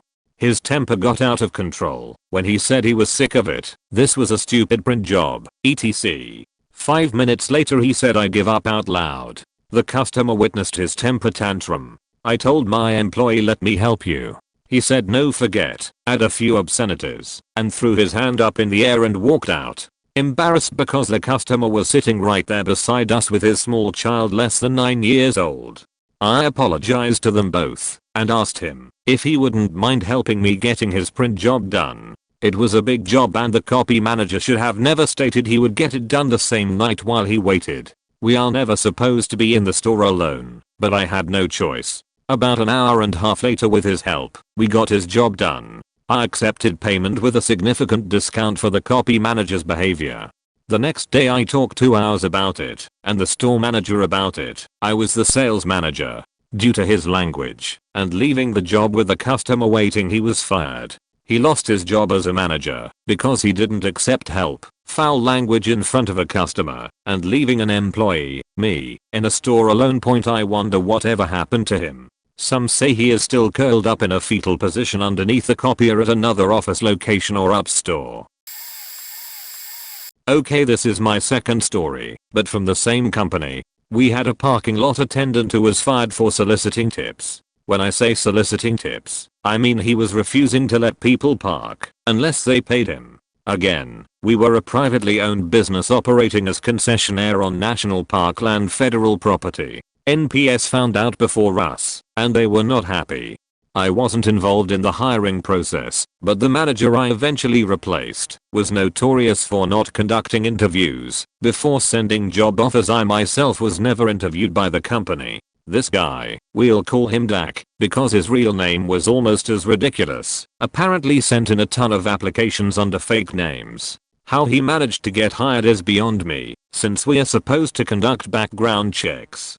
2 of Dak's applications end in job offers. We provided employee housing, so he thinks he's a genius, and sends emails from both fake accounts requesting that his aliases be roommates. The real kicker is both of his aliases were female. So his arrival date comes around and instead of Julia and Katie, 2 college girls from the Midwest, we are greeted by Dak and Dak alone.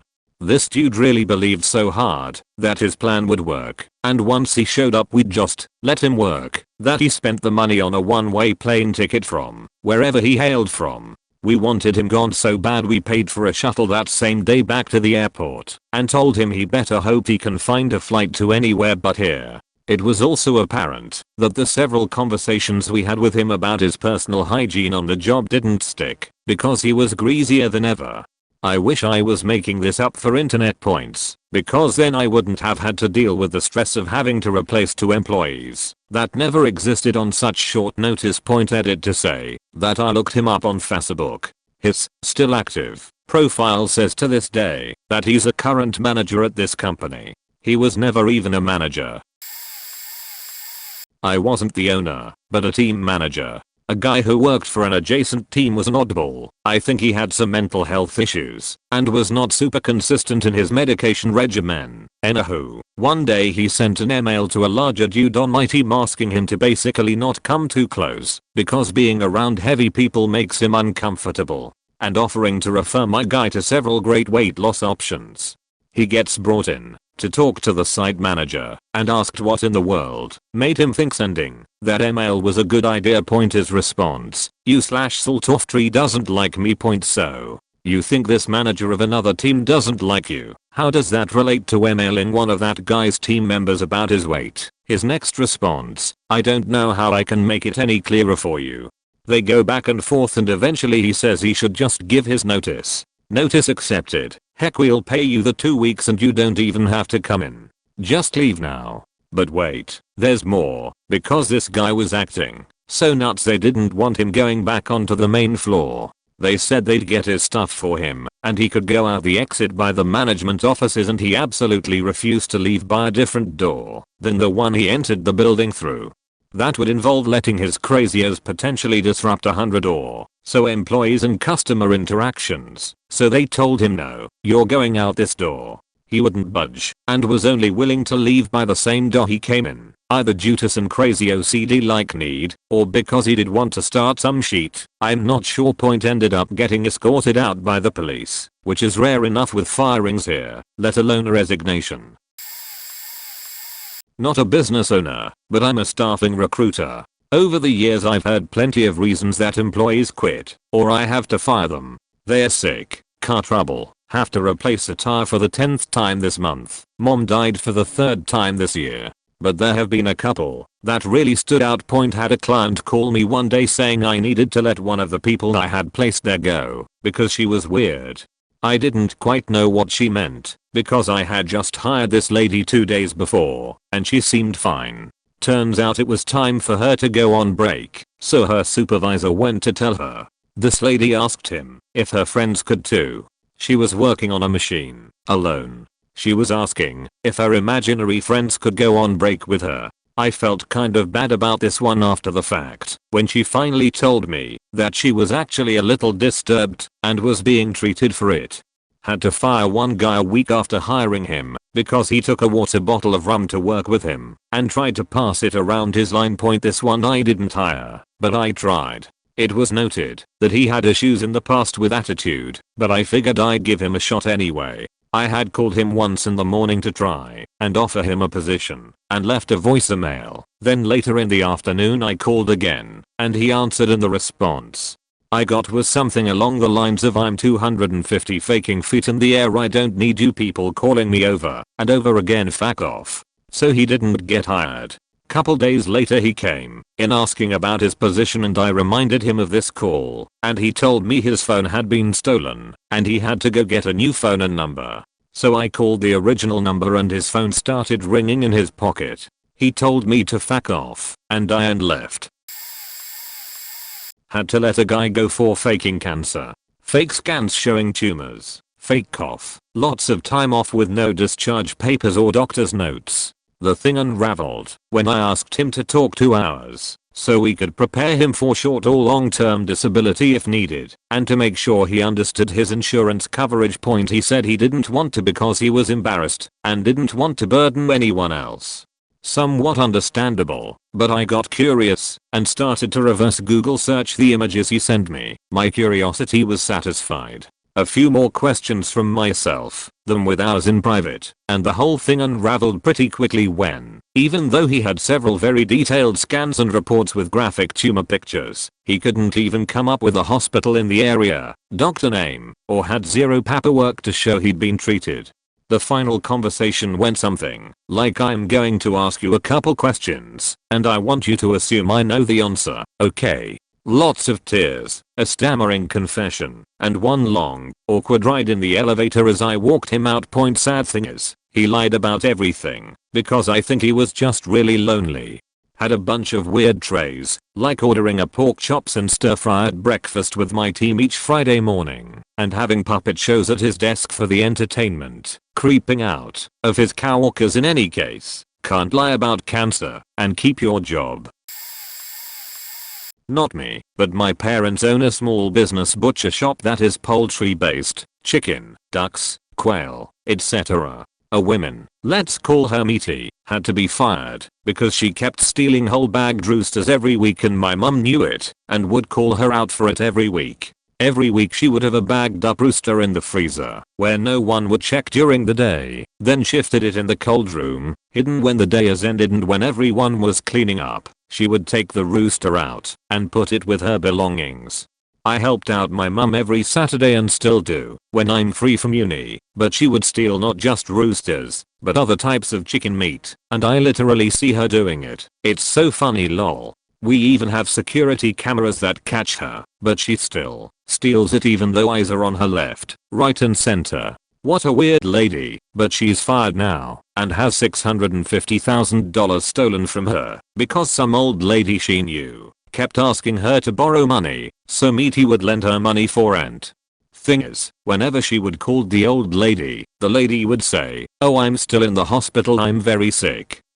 Mind you, Meaty told my mother this and said it's been going on for more than 9 months. I don't know how dense Meaty is. She is so dumb. Why did my mother ever hire her? How do you let $650,000 slip away from you? Edit. My mother gives her free meat at the end of every week because my mum loves giving meat to employees for free, whatever meat they want to take home for dinner. I don't know if she ever felt guilty because my mother is very lenient and kind. Not a business owner, but manager with seniority point had a guy our shop manager hired for grounds cleanup last month. He is 18, about 6 feet 2 and weighs about 350 pounds. My first impression from hearing him talk and some of his questions about his duties is he is a total titty baby. He is also ginger. First day outside they put him on the lawnmower and weed eater. By lunch he looks like a lobster in Arga heat. Next day he wears long sleeves, which is more comical as it hit over 90 degrees with 90% plus humidity. He couldn't last longer than 10 minutes at a time without having to come back in the yak and work on other duties. Point he misses the next 3 days of work with a stomach virus. Following Monday he is out weed eating by ditch and a rock hits his glasses. Okay, it didn't even hit his eye, but he complained of blurred vision. Sent him to eye doctor and they say nothing is wrong. Next day he is fearing for his life as he cannot see to stay on the road to drive to work.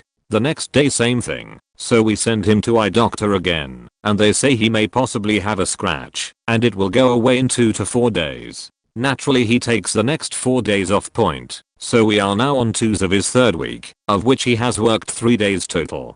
He also was written up twice during those 3 days for cell phone use. We have decided he is gone, but our safety coordinator says to keep him another week just in case. He bumbles through 2 days relatively eventless, other than him doing his hardest to skimp on his duties. Thursday, he is trimming hedges and gets stung by a wasp, spends over 1 hour asking everyone he can find about health implications of this, even if you are not allergic.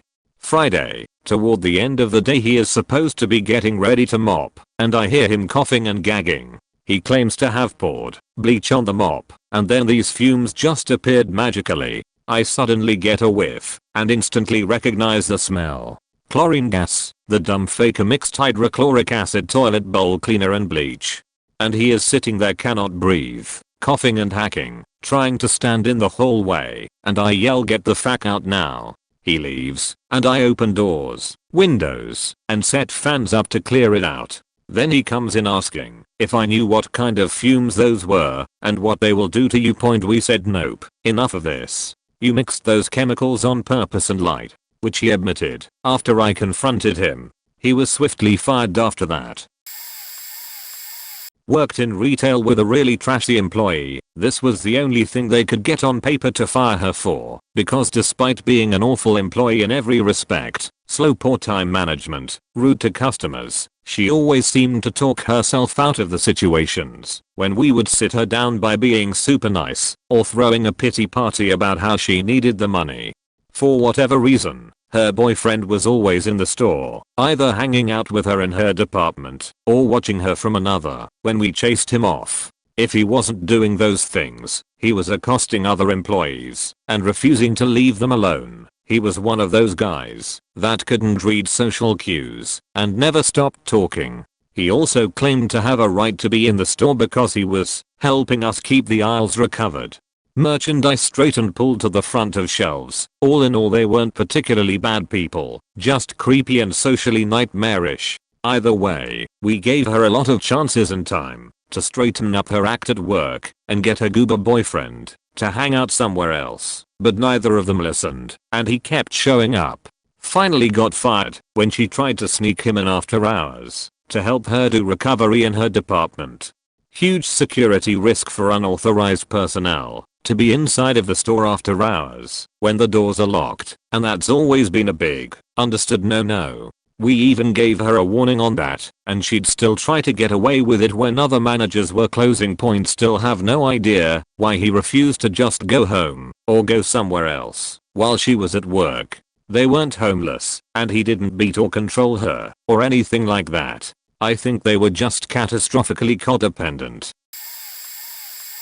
I got fired before, once really unfairly. So this was after uni. I really needed uni and was almost down over my overdraft limit, so I signed up to do this job in the Manchester Vintage Kilo Festival for every Saturday. On the first day, the manager tried to make everyone go home early because she didn't need us anymore. I didn't want to early because I needed the money, so I stayed unlike the other girls.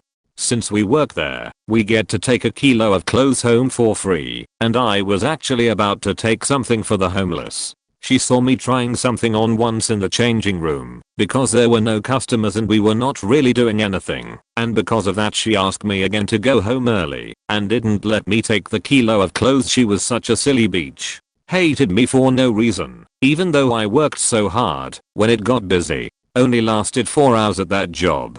The second time I got fired was at a call center where I had no training. I was working at NSL, doing taxi inspection bookings for Transport for London. The female manager always hated me, and maid was really patronizing towards me and just treated me horrible compared to the rest of the staff. I don't know what it is about Pakistani female managers, but I hear bad things over and over.